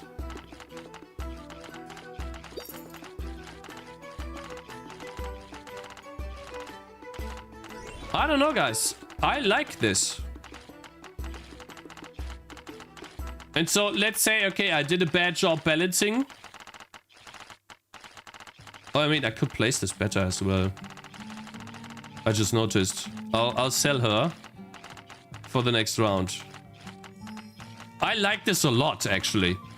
I like this so much more because you could see him fighting and struggling.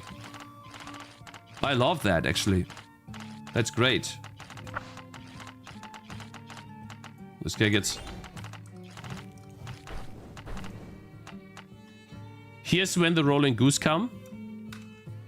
I'm gonna exchange her position and put her here so she doesn't get AoE bombed.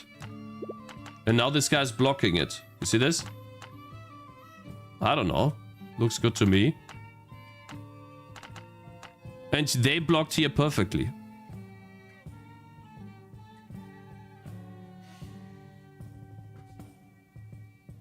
Hey, guys, I have to tell you, I like that, okay? Hey, it makes more sense too. Dragging the Tangy on the stone doesn't make sense anymore then. You should click the tombstone and choose the Tangy. No. The tombstone... I will push that to the demo, yeah. And then test it out. And if you guys don't like it, I will probably revert back. But I think you guys will like it. Much with many of the other changes. It looks like Kingdom Rush without the ability to move your units. Yeah, moving my units, right? I don't know. I don't think my game is...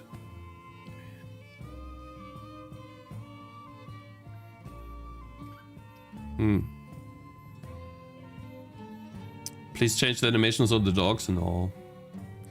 And Charming Ruby and hi, I'm Envy. Thank you very much for following, you guys.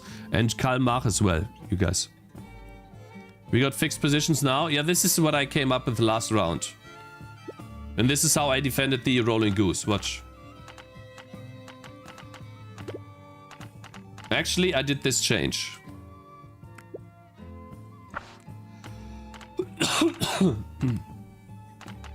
It worked surprisingly well.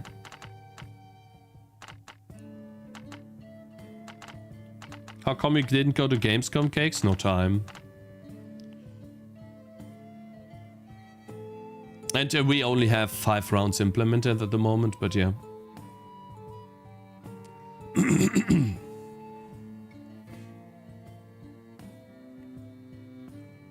Cakez, you can also make a debuffer tower that is nearby its slows or something like that. You can have levels in certain biomes that have this global effect. Yeah, okay, guys, I'll show you, okay?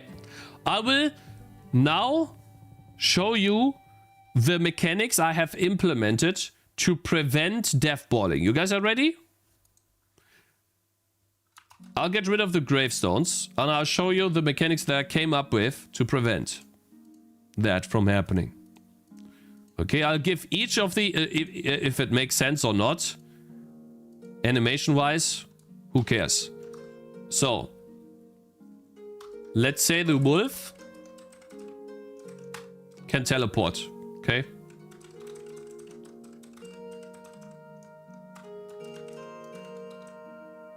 Teleport.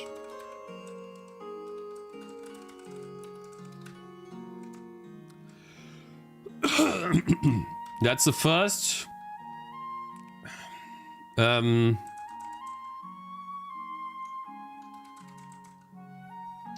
does curse? Walk?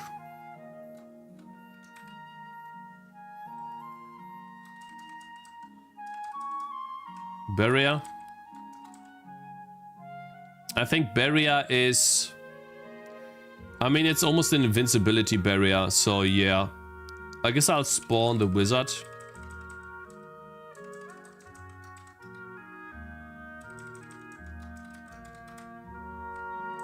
Barrier wizard. And homing missile could also work. I'll just spawn some wizards.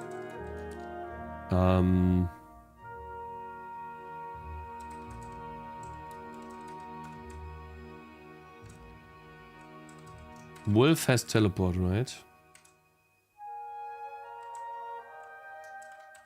Round 3 is the first walk round, I think.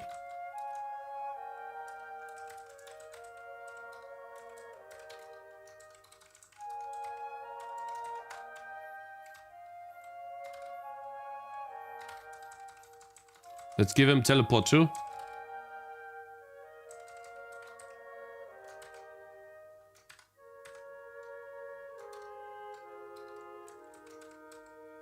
Hey, string length? What the hell? I'm just throwing ideas. I think free placing is better. Will you add heroes next? No. Not yet. Guys, I think even if Null Exception really likes it too, and usually he has some really good ideas,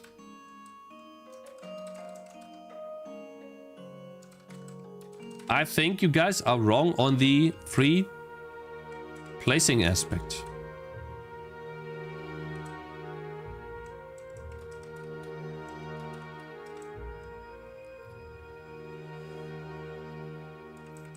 You know?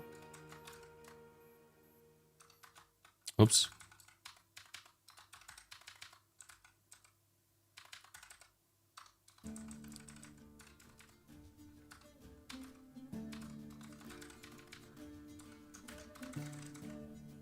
Okay, I'm just gonna spawn someone level 4 and then walks, teleport, like here. Okay, so this is the most anti-healing, anti-mechanics that I can do at the moment, right? Enemies dealing AoE. What? What's the problem, bro? Huh?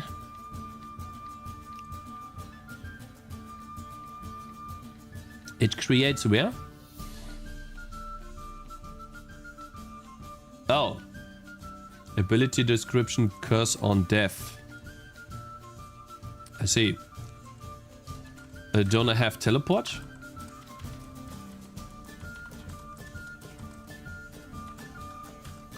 Okay, so that was the issue. No, I'm not gonna give a strawman argument. I'm just gonna show you the gameplay.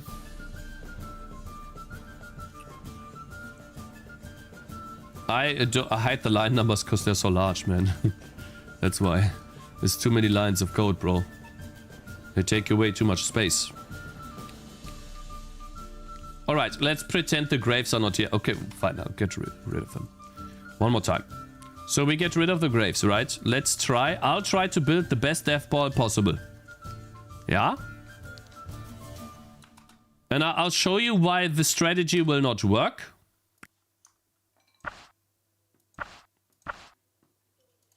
Wait. Let's restart. So the best death ball would be this guy's here. This guy's here. Then this guy is actually the very good position here. And then...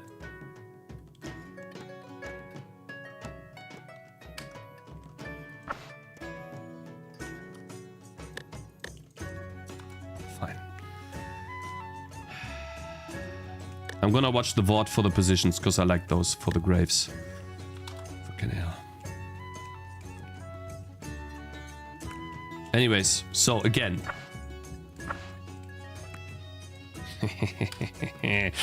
I need to reload the level. Okay, fine. God damn it! Der Vorführeffekt. Stop! 1 second, guys. Okay, we're almost there. I just need to build one more time because it needs to reload the level and that doesn't reload the level. Yeah, no. And so, yeah.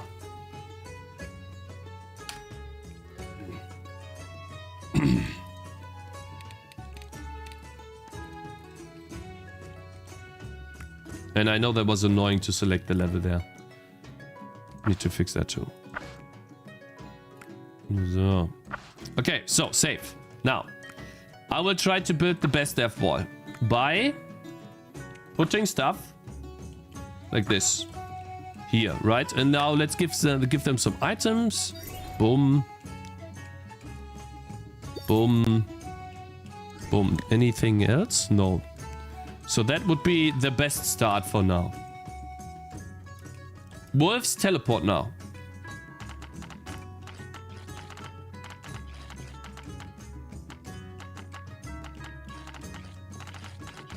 So now they teleport away. That's the first annoying thing. Now, okay, so I just invented something against death balling in one spot. Okay, fine. What stops me from building a longer death ball? Nothing. Or this is too OP. But okay, let's keep going, right? That's the first thing, right? So in order to do that, okay, fine. Let's say we have these two. Oh wow, this guy actually came back. Interesting. This guy didn't.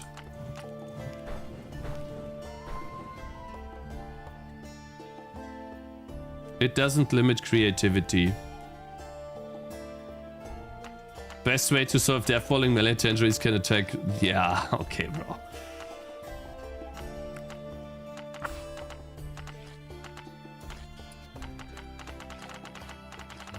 This is stupid. Yeah, so this mechanic, right, the teleport mechanic, the way this is implemented here is stupid. Yes. Because the only way to forgo this or to fix this is to basically attack them early. And then you win again. But it's the same strategy. And I actually need to start keeping some lives, otherwise I lose. And then we don't get to see the wizards. Do they start now? No.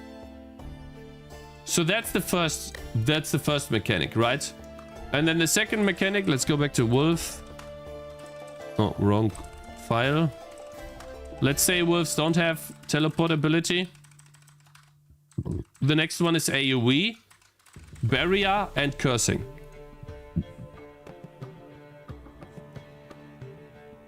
Just pop a melee unit in front so they can teleport into the ball. Yeah, exactly.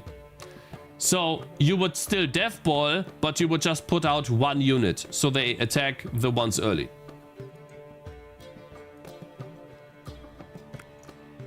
I will still have these mechanics, Shade 11. Like, these mechanics will not go away. I just force you to think where to place units. Guys, it is a better gameplay decision. Trust me, okay?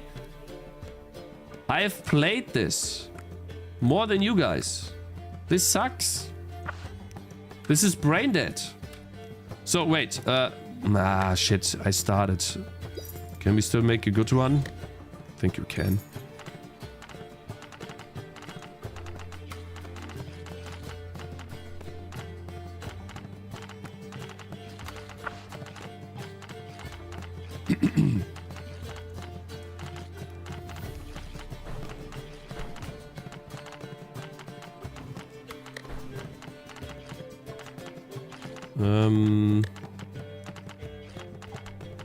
Area of effect, banner power.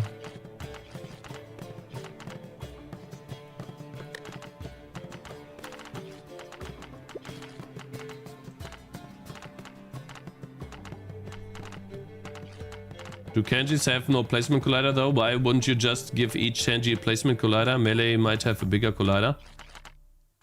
Yeah, but how big? I feel like that's way too crazy then. I can give this guy a bigger placement collider. Here's the colliders. It's the white circle. That's the white circle. I already gave them quite a big one. I can increase that, of course. But it doesn't fix the problem. Oh, shit. No. Oh, fuck. Ah, oh, goddammit. I wanted to... Oh, goddammit. Okay, let's do it again. So...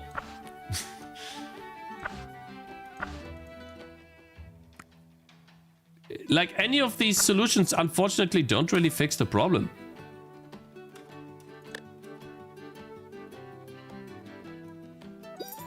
Oh, oh.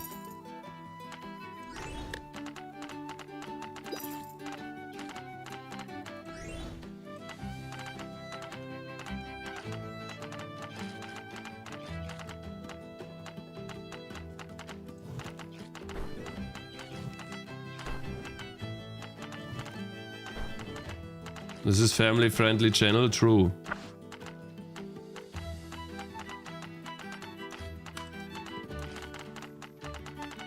You see?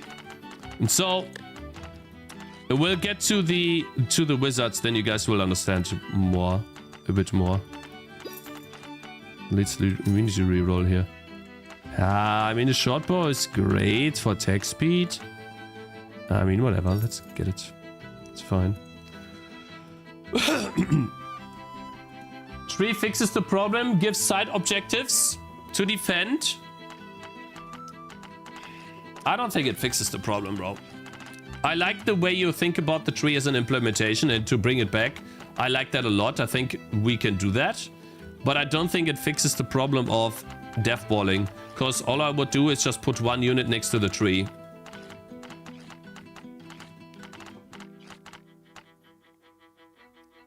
So there won't be fixed positions? No, I think there will be. One C-star. Let's see how this goes. Oh, I'm leaking now.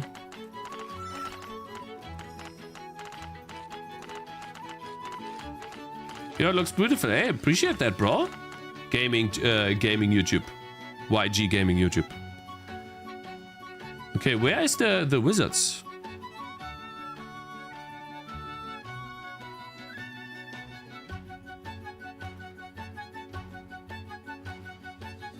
Builds a map with a single road connecting the end and complains that people would devball.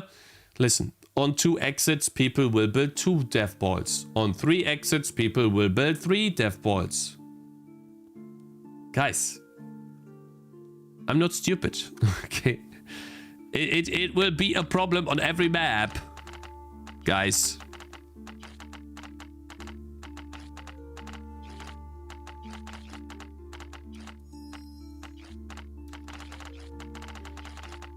I just don't think this is great gameplay.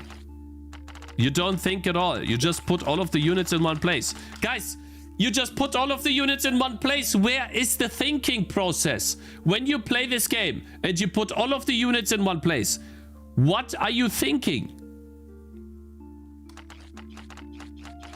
That's what you do, yeah, but that's bad. Uh-oh. Shit. Okay, we lost some. Are we finally getting the wizards? Here we go. Getting the wizards now. I want to come after 8 hours of work and don't think. Don't create a bottleneck in the map if you want to discourage death balls. Holy moly. There would be 2 death balls if I didn't put a choke. Put 2 chokes and there's 2 death balls, you dummy. That's the problem.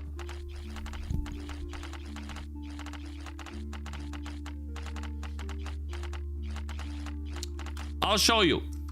I'll show you. It limits me creatively. Watch. I don't have many maps, but they do. Watch. I'll show you what the problem is. It limits me creatively so much. Here. 1 exit, 1 death ball. 1 exit, 1 death ball. 1 exit, 1 death ball. 1 exit, 1 death ball. Not sure. I think 2 exits, but 1 choke point, 1 death ball. Where was the death? Here. The exit is here. 1 exit, 1 death ball. 1 exit, 1 death ball. 1 exit, 1 death ball. 1 exit, 1 death ball. Do you guys see the problem now? Goodness, I cannot create maps. These dummies in chat, they just do not understand.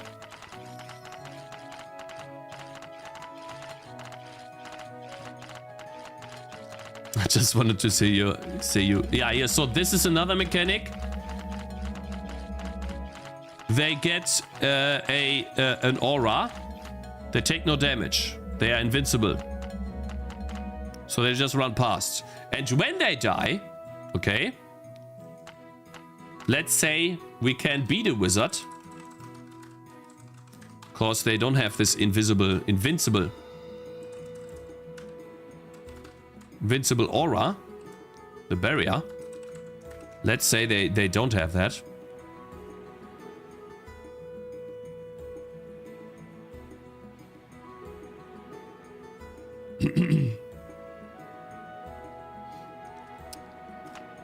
Watch. Okay.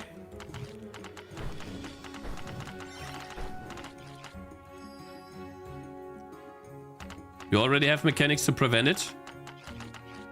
The only mechanic that can prevent deathballing is doing a massive AoE that one-shots all my units, which sucks for the player. Then the other mechanic could be a huge teleport, like I showed you, which sucks for the player. Because if they encounter this, it's definitely a restart. And the only way to prevent that is to put 1 unit outside. You put all of your units in 1 group, and you put 1 unit outside for teleport. Then, for the massive AoE, okay, I can do a targeting system where I target groups. Now I hit groups. That means it'll hit the death ball. Boom, 1 shot. Sucks too. Kinda bullshit. Not gonna lie. Like all of the mechanics that I can think of. Here's the next mechanic that I'll show you. Let's say we leak a bit here, which we do actually. We'll put this guy in front, why not? And then we give him the club. And this guy gets a better sword. And then whenever we have more money, we will give the bow to another unit.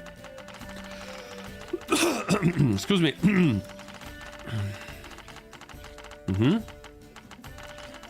It's just boring, guys. It is boring as hell. Look at that. Oh, yeah. Wowzy. Now, I actually needed to put some stuff on this because, damn, that's where there was a lot of damage.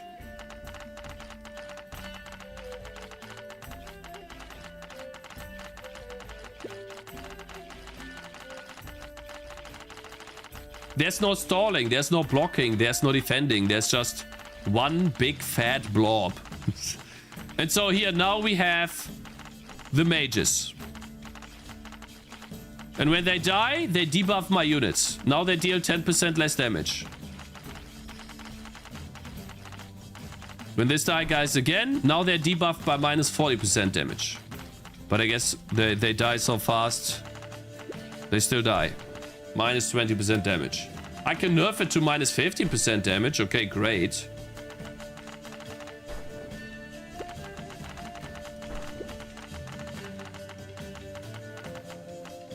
Like, there is no real...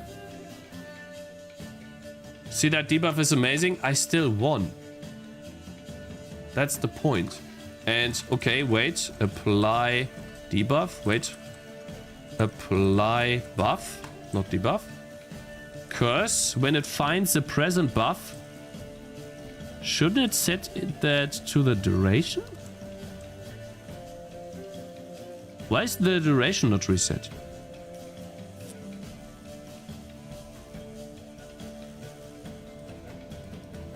I want to see that, because that didn't look right.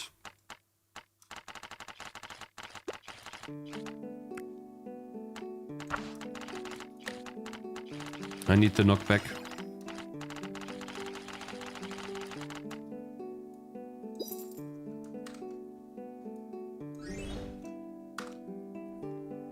What about some sort of map buffs and locations away from the death ball?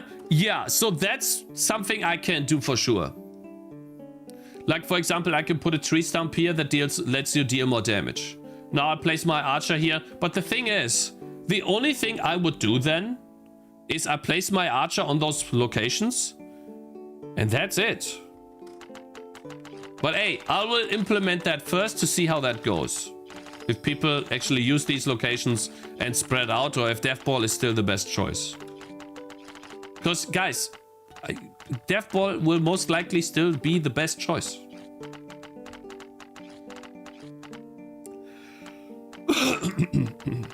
He's just bad at balancing? No, this is just really difficult to balance. Because you literally have to balance against an entire row of defending units.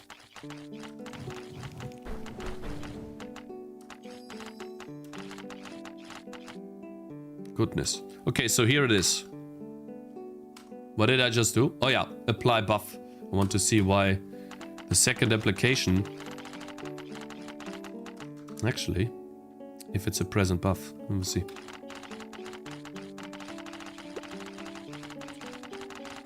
Run a poll on Twitch chat right now. Fixed positions, free placement. Assuming free placements, death ball can be solved in some way. I'm curious what chat thinks overall. Is AQ here? Can you do that? I really want to see the result right now. Would love to test this.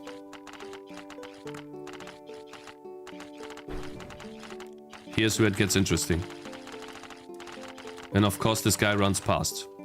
It's actually getting on my nerves right now. Give me a sec.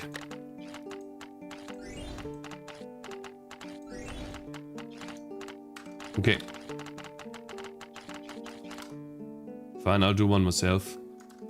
Okay, let's see. Pull. I know what it's gonna be. What do you think is better? Fixed positions? Loose positions.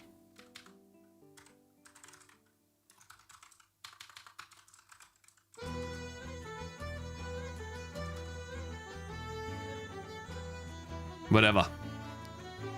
10 minutes. Start pull. Hello, where am I in YouTube? How you doing? What did the telemetry tell you about the player behaviors? Only where they play. Where... Okay, okay.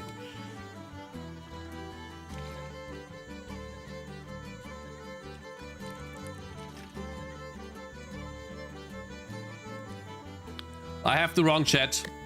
No, you guys are wrong. 100%. You're wrong. Like, you are provably wrong. It's crazy. I've never seen someone so wrong be so confident.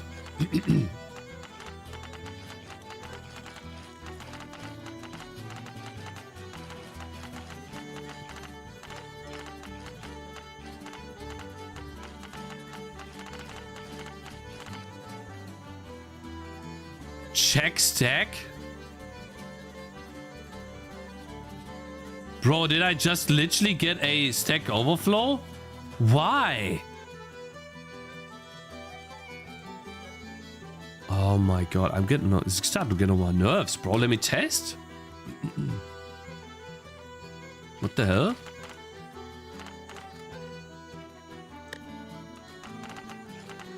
What you talking about, bro? Stack. Don't you stack me, bro? Yeah. Kill him.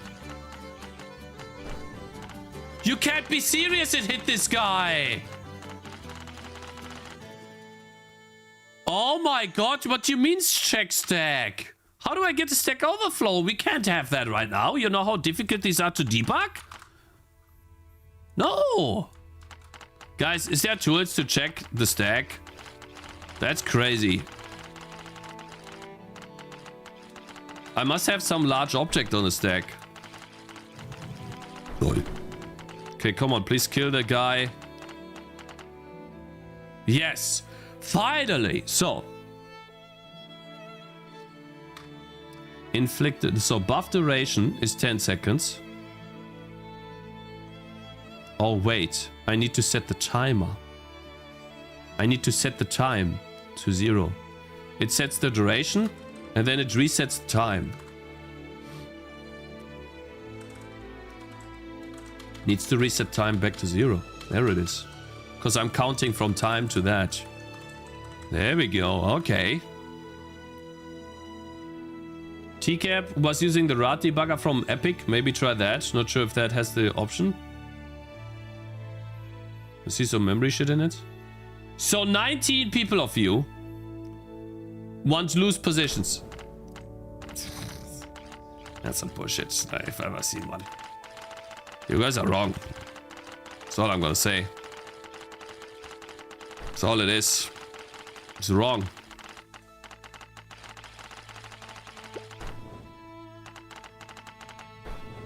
Of course. It's like even curse doesn't help. I mean, curse did help just now, yeah. Now I get Steam API call problem, of course. Because I reloaded, hotcode reloaded. Ah, I mean...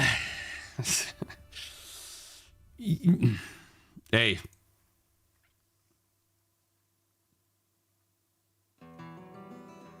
Don't you have mirror? You curse them, but there's no units around. No, that doesn't matter. If the curse hits nothing, then it hits nothing. It's fine. Stacking units and you're still leaking, lol.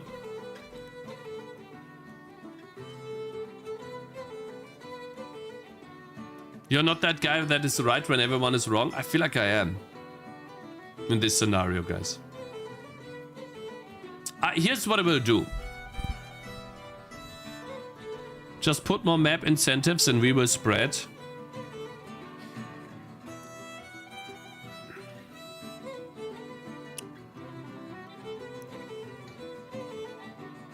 Yeah, I want you guys to test it. I'll try to update the demo over the weekend if I can.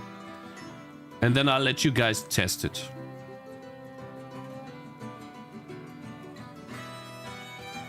And if that sucks, if you don't like it, then we'll figure out a better solution.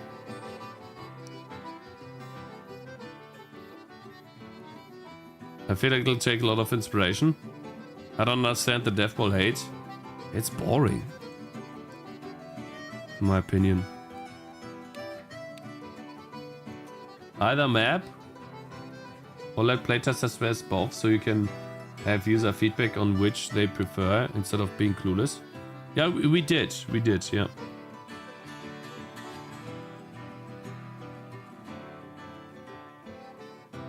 Put the archer tower at fixed location.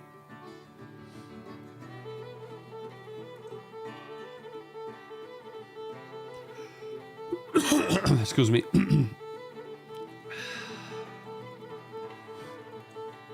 Anyways, guys, I'll think about the loose positions. I know there's appeal to that, and not a single tower defense game has done that before.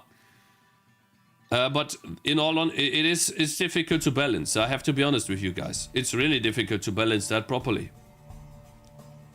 And maybe I'm already on the right track and I don't need to change anything. I don't know.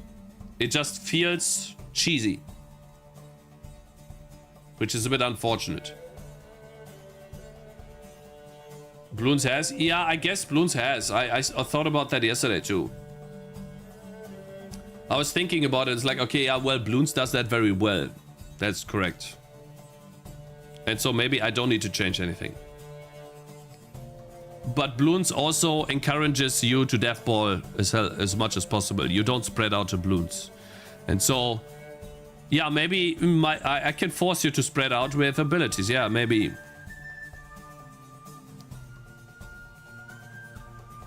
Bloon spawns enemies after death, so it's kind of different. Yeah, but I have that mechanic in the game too. That's okay. I have that mechanic. I guess units dying and then respawning makes the death balls less useful because it leaks. Yeah. We could try that against that. No. The harder way is to keep the free positioning and do what you told me. For example, null exception or like units respawning. Like, this does not go unnoticed, what you guys say, guys.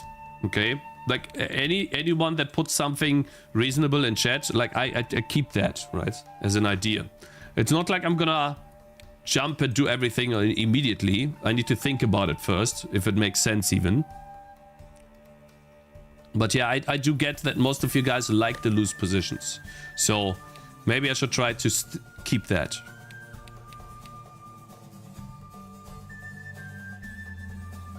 All of my messages are reasonable. I don't see any in there. Yeah, you think about why that is, huh? Your feeling for the game will be different from fresh players because you have hundreds of hours. So you want something more challenging, but you cannot tell if it's what regular players would like more. What I like a lot about the fixed positioning, guys, is what I showed you earlier. I was actually building a defensive force here. And that felt really good. This defensive structure felt really good to play with. And then another defensive structure here. That felt awesome. And, I mean, you could still do it, right? It's optional now. Oh, wow. God damn. I'm rich. I just hit the jackpot. Yeah, very nice.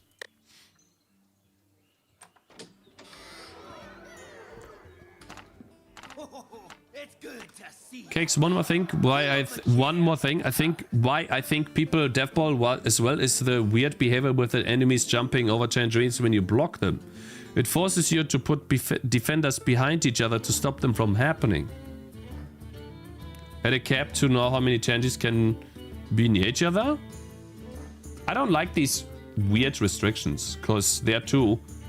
You can't explain them very well.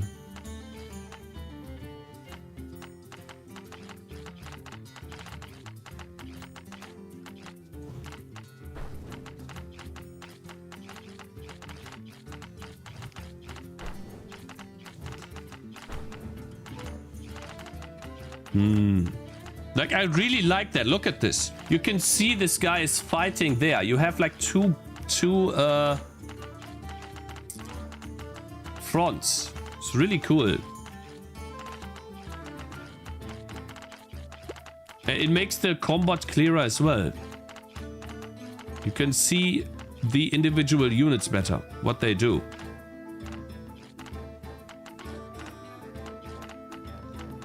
Continuous. No, weird restrictions is where the player tries to place a unit and all of a sudden it says can't place a unit, can't place a unit.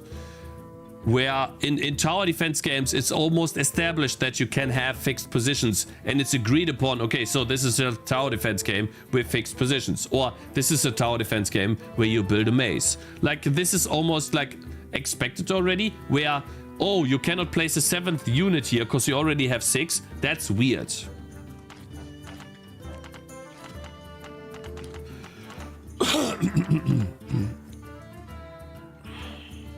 This guy would be taken in a second. You won't have money for both sides at the same time. Yeah, that's why you need to make a decision. That's the point. Needing to make a decision. That's the point of the tower defense game. You need to make financial decisions all the time. Ooh. Ooh. wait, I had a bow the entire time. What the hell? If I buy this bow, I'm OP. Oh yeah. Yeah, I'm OP now.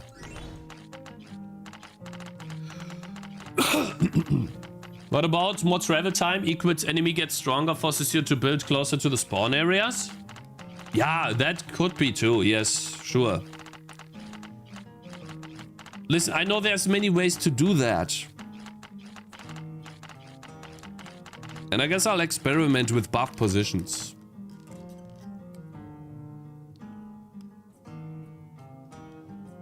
The fixed position could be an area where you add 3 tangerines. You select which and where exactly within that area.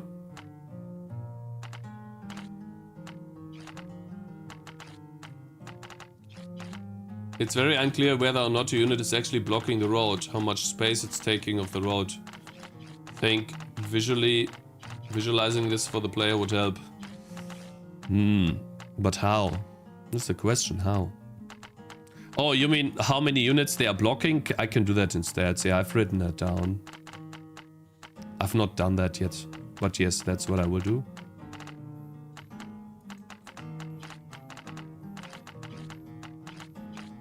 Like, look how much easier the game is when I just block one path. Now it's getting a bit hard. Need to kill these walks. Yeah, one's gonna leak. I can potentially block him.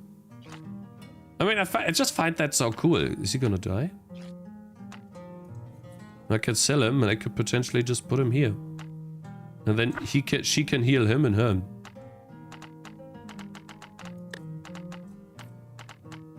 Ooh, we got another one of these actually. They are so good.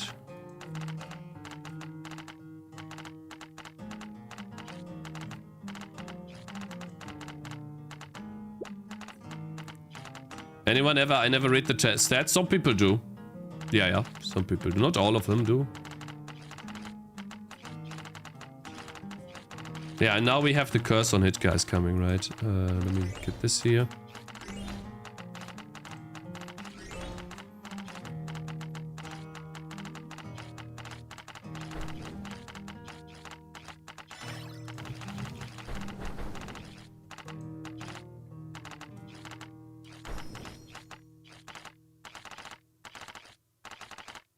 God, that fits good. The damage on these.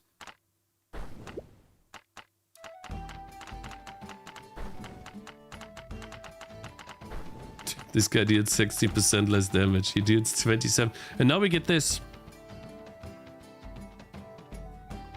Oh, I see. Stats is too large. Yeah, that's the last large structure in the game. Stats.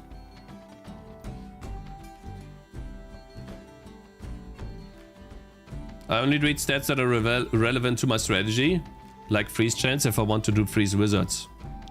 Yeah, I mean, over time, as you play the game more and I add more content, then obviously you will get to know more and more stats. But in the beginning, you'll probably focus on some of them, yeah. No, basically activate ability is the problem. It activates the curse ability. And it copies the target's stats, which if you take the look at the size of the structure, goodness, size of stats, it's actually quite large. And I have this multiple times spread out, so like a kilobyte each every time. This can get big very fast, but I need to figure out like the stack size. Why do you copy? In this case, we copy the stats. Let me see. Why do I copy them this time? Here. Oh, I copy the stats here because I want to add the ability stats on top of it. And I want to be able to activate an ability disconnected from a unit. I needed that use case. And I just want to supply the stats, some base stats, plus the ability stats. and not have to permanently increase my stats when activating abilities. And I don't want to always have an entity present to activate an ability. That's why I copy the stats. So, like, the use case was in Burst.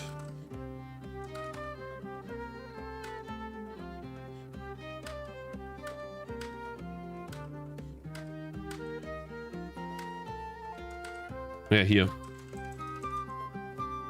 Burst does 0 damage itself, and then it just uses the owner's stats, and then I can tune Burst in a way. Like, I just wanted to activate an ability based on stats from an owner. Which is an entity, I know, but I don't want the ability on the owner. Something like it's coding related. It was needed, for sure. God damn it, so check stack. Do I just increase the stack and move on, guys? Is that the best thing to do? Like, how do I increase the stack? Where can we see that? I'm pretty sure I did that before.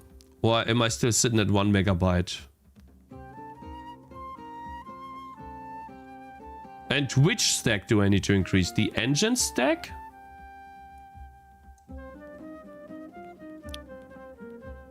You use Arena?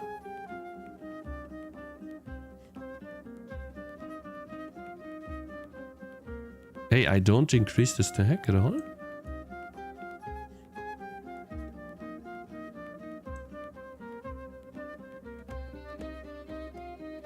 Stack Overflow is just a bunch of programming Karens.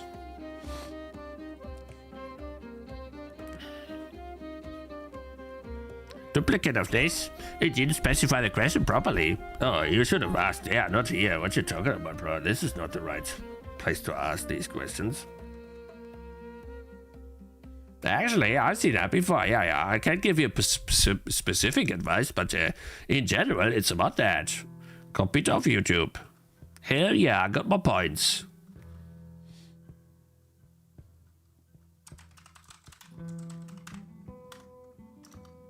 I just noticed you guys can't see what I'm doing.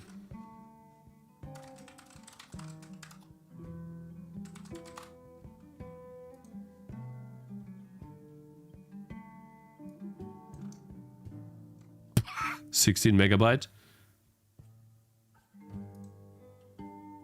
Specifies the maximum size for the main thread in the program. Without this option, a program has an 8 megabyte stack. No way. Really? The argument size is a hexadecimal number. Okay. For instance, to specify, let's double this, whatever. Stack size. Bro, why don't you just show the full example? Now I have to Google the full example. That's again, like, that's one of those. Why don't you show like 16? What? Oh my god.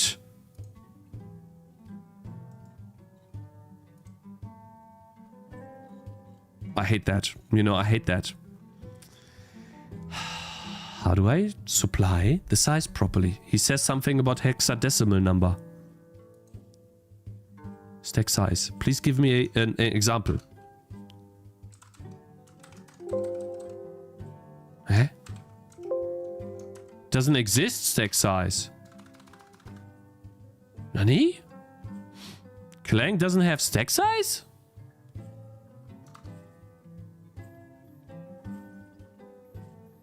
Hey, someone in chat smarter than me.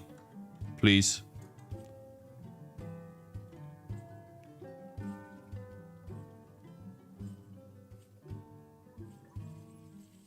Stack size should be the linker, right? No clue. I think everyone is. You should. You actually, Asenris? 5 minutes. I'll post notification for that.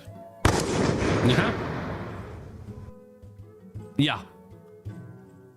But for sure. It's tricky, it's hacky, try to use the heap. Mixed review? Check. Doesn't work on AMD? Check. Unbalanced game? It's kind of boring when you can't actively do anything else besides placing pawns. Yapping all day? Check. Yeah, you guys can't tell me I cannot increase the size of the stack.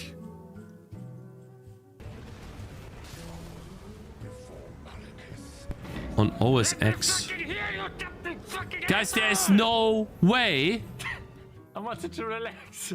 I wanted to relax. God, that triggered me. Compared to his shader, I'm pretty sure his one is way more complicated than mine, but 4-byte constant. Oh my god, give me an example!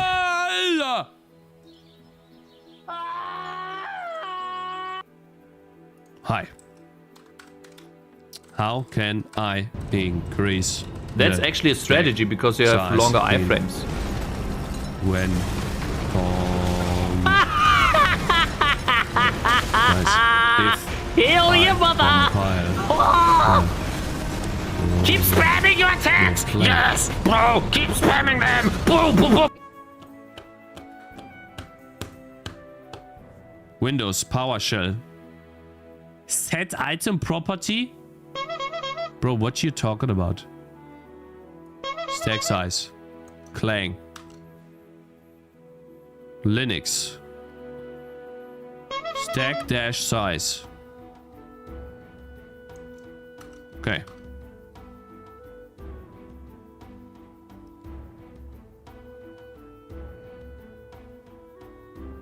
Huh? Master, You know what? I'm just gonna put the that in here. calculations are in and the powers of your brain are overwhelming.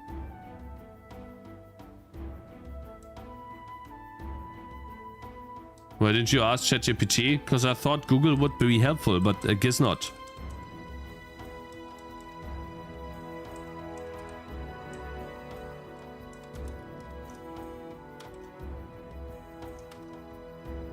Let's see. Let us see, ladies and gentlemen, will this increase the stack? Maybe check the Windows section. Didn't I do that?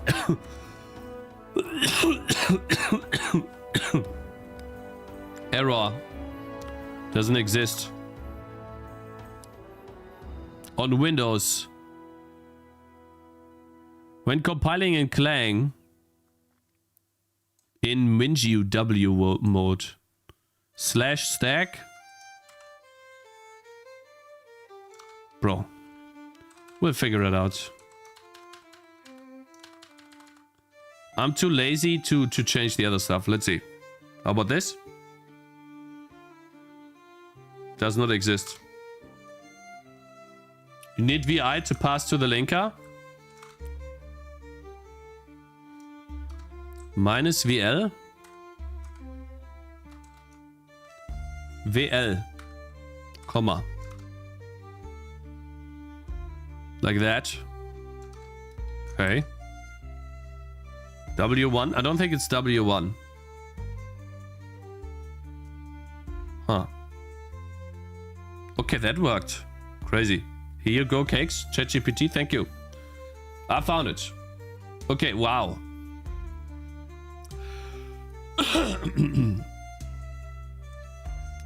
Will that fix it? It's the question. Let's see. If it fixed it, then it should not increase the stack. It should not do a stack overflow again. Are you sure you need to increase the stack size? I got a stack overflow. We'll see. If I get one again. If I get one again, yes. If no, no. So it happened on activating the cursor ability on these guys, which doesn't always activate.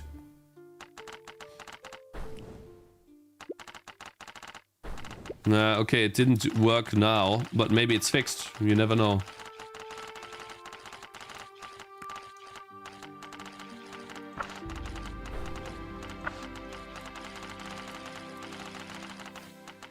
Bro, you can't be serious. The one guy got passed? Maybe it's fixed now, guys.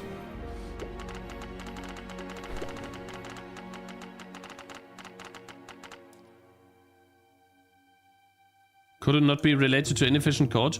No, the stack size works like this, where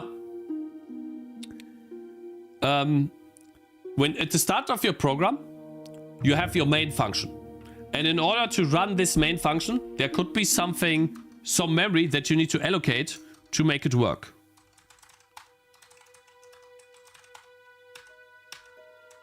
So for example, anything that you put into the function as a variable directly in here, that goes onto the stack. It's allocated on a small little buffer of memory that's called the stack that is very close to the program. And inside of this stack is where it puts this memory. And then as it puts stuff there, it grows a little bit. And as you go deeper into more and more functions, like for example, you are in the main function, and from within the main function, you call the update game function. So let's go to update game.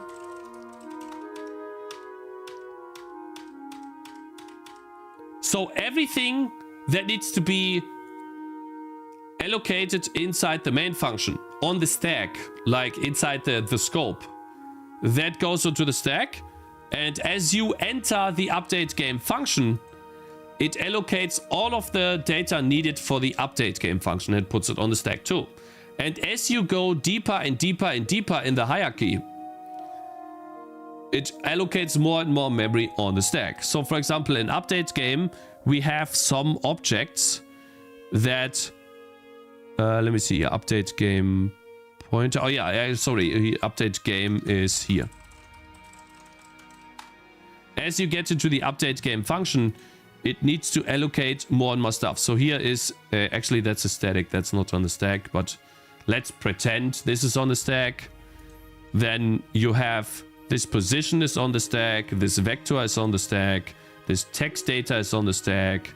And so all of this stuff goes onto the stack. It makes it grow, like these lines here. So that's 2 floats. There's a couple of floats here. Some more other data. Excuse me. And so everything. And so this is not inefficient code, but it is code written in a way where it nests very deeply. The cleaner your code, the smaller the stack. No, that's not true, because you could also do... No, you could also have just... And yes, the way you think about it can be right, where if you have a lot of different function calls, you go very deep in the function hierarchy. In recursive function, that is often the case. When you have a recursive function that goes very deep, and you always allocate something on the stack, and every time you go into the function again, it allocates it again and again and again. And then you have like 10 floats on the stack or 1,000,000 floats on the stack. You can get a stack overflow. But that has nothing to do with how good you code. You could also have one large object that is on the stack allocated. Like a game state could be on the stack if it's reasonably small. And it always depends. It's managing this memory, knowing about this memory arena, and deciding to put something on the stack or not on the stack. Because you can go down 1,000,000 function levels and still not have any issues. If you don't allocate anything on the stack, that's fine. But at some point, when like the program grows, making decisions between stack and heap, at some point this is just gonna happen. Because you didn't foresee that it's gonna grow that much. And so that's when you need tools to look into your stack and see what is actually stored in the stack. And that's actually quite... At least I don't know a tool yet, so I would have to learn one.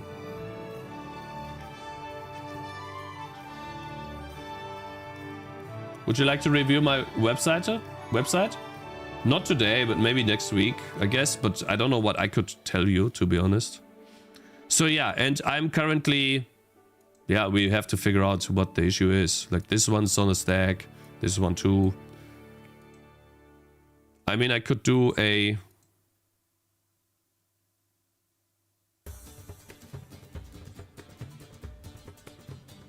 I mean, this wouldn't clean up anything. That wouldn't help. So yeah, when we're talking about a stack that is 8 megabytes big, finding the one part that is large is what you need to do.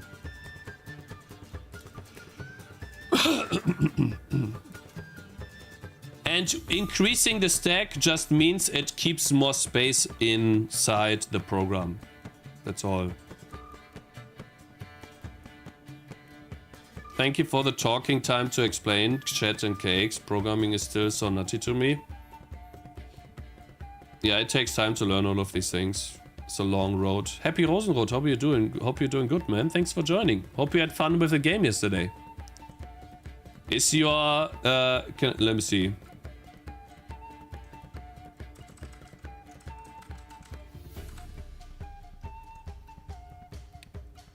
Oh, you're actually live. Hello there, man. You're still playing? You're still trying to beat the... What the fuck, bro? Look this guy melt. Look how fast that is. What the hell? Oh, he's losing. Never mind, he's not. Just messing around with strats, I say. Aha. How fast are these shields, man? Goodness. I guess people really like shield ops, huh? That's crazy. Okay. Can I see your video from yesterday? No, I can't. Shit. So it didn't store yesterday's video. Yeah, because you have to do it before the stream, I guess. Added some feedback. He's not better than me, okay, bro? Yeah, anyways, guys, I gotta leave. I'm way too long already. It's such a dumb... I have too much to do. Yeah, thank you guys for talking with me about the devball situation. We'll figure out some solution. Yeah, Happy Rosenrot. You guys want me to send you over to Happy Rosenrot, but he doesn't talk, right? So I can send you over to him if you want to, or to Lana Lux, whatever, right? Hope you guys have a good weekend. I appreciate everyone joining. Yeah, was awesome. Thank you very much for the help. I hate that. It pisses me off.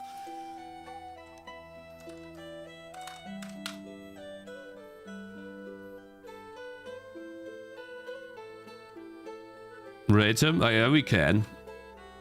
Maybe it helps, but I don't think Happy Rosenrot does he actually stream? I don't know.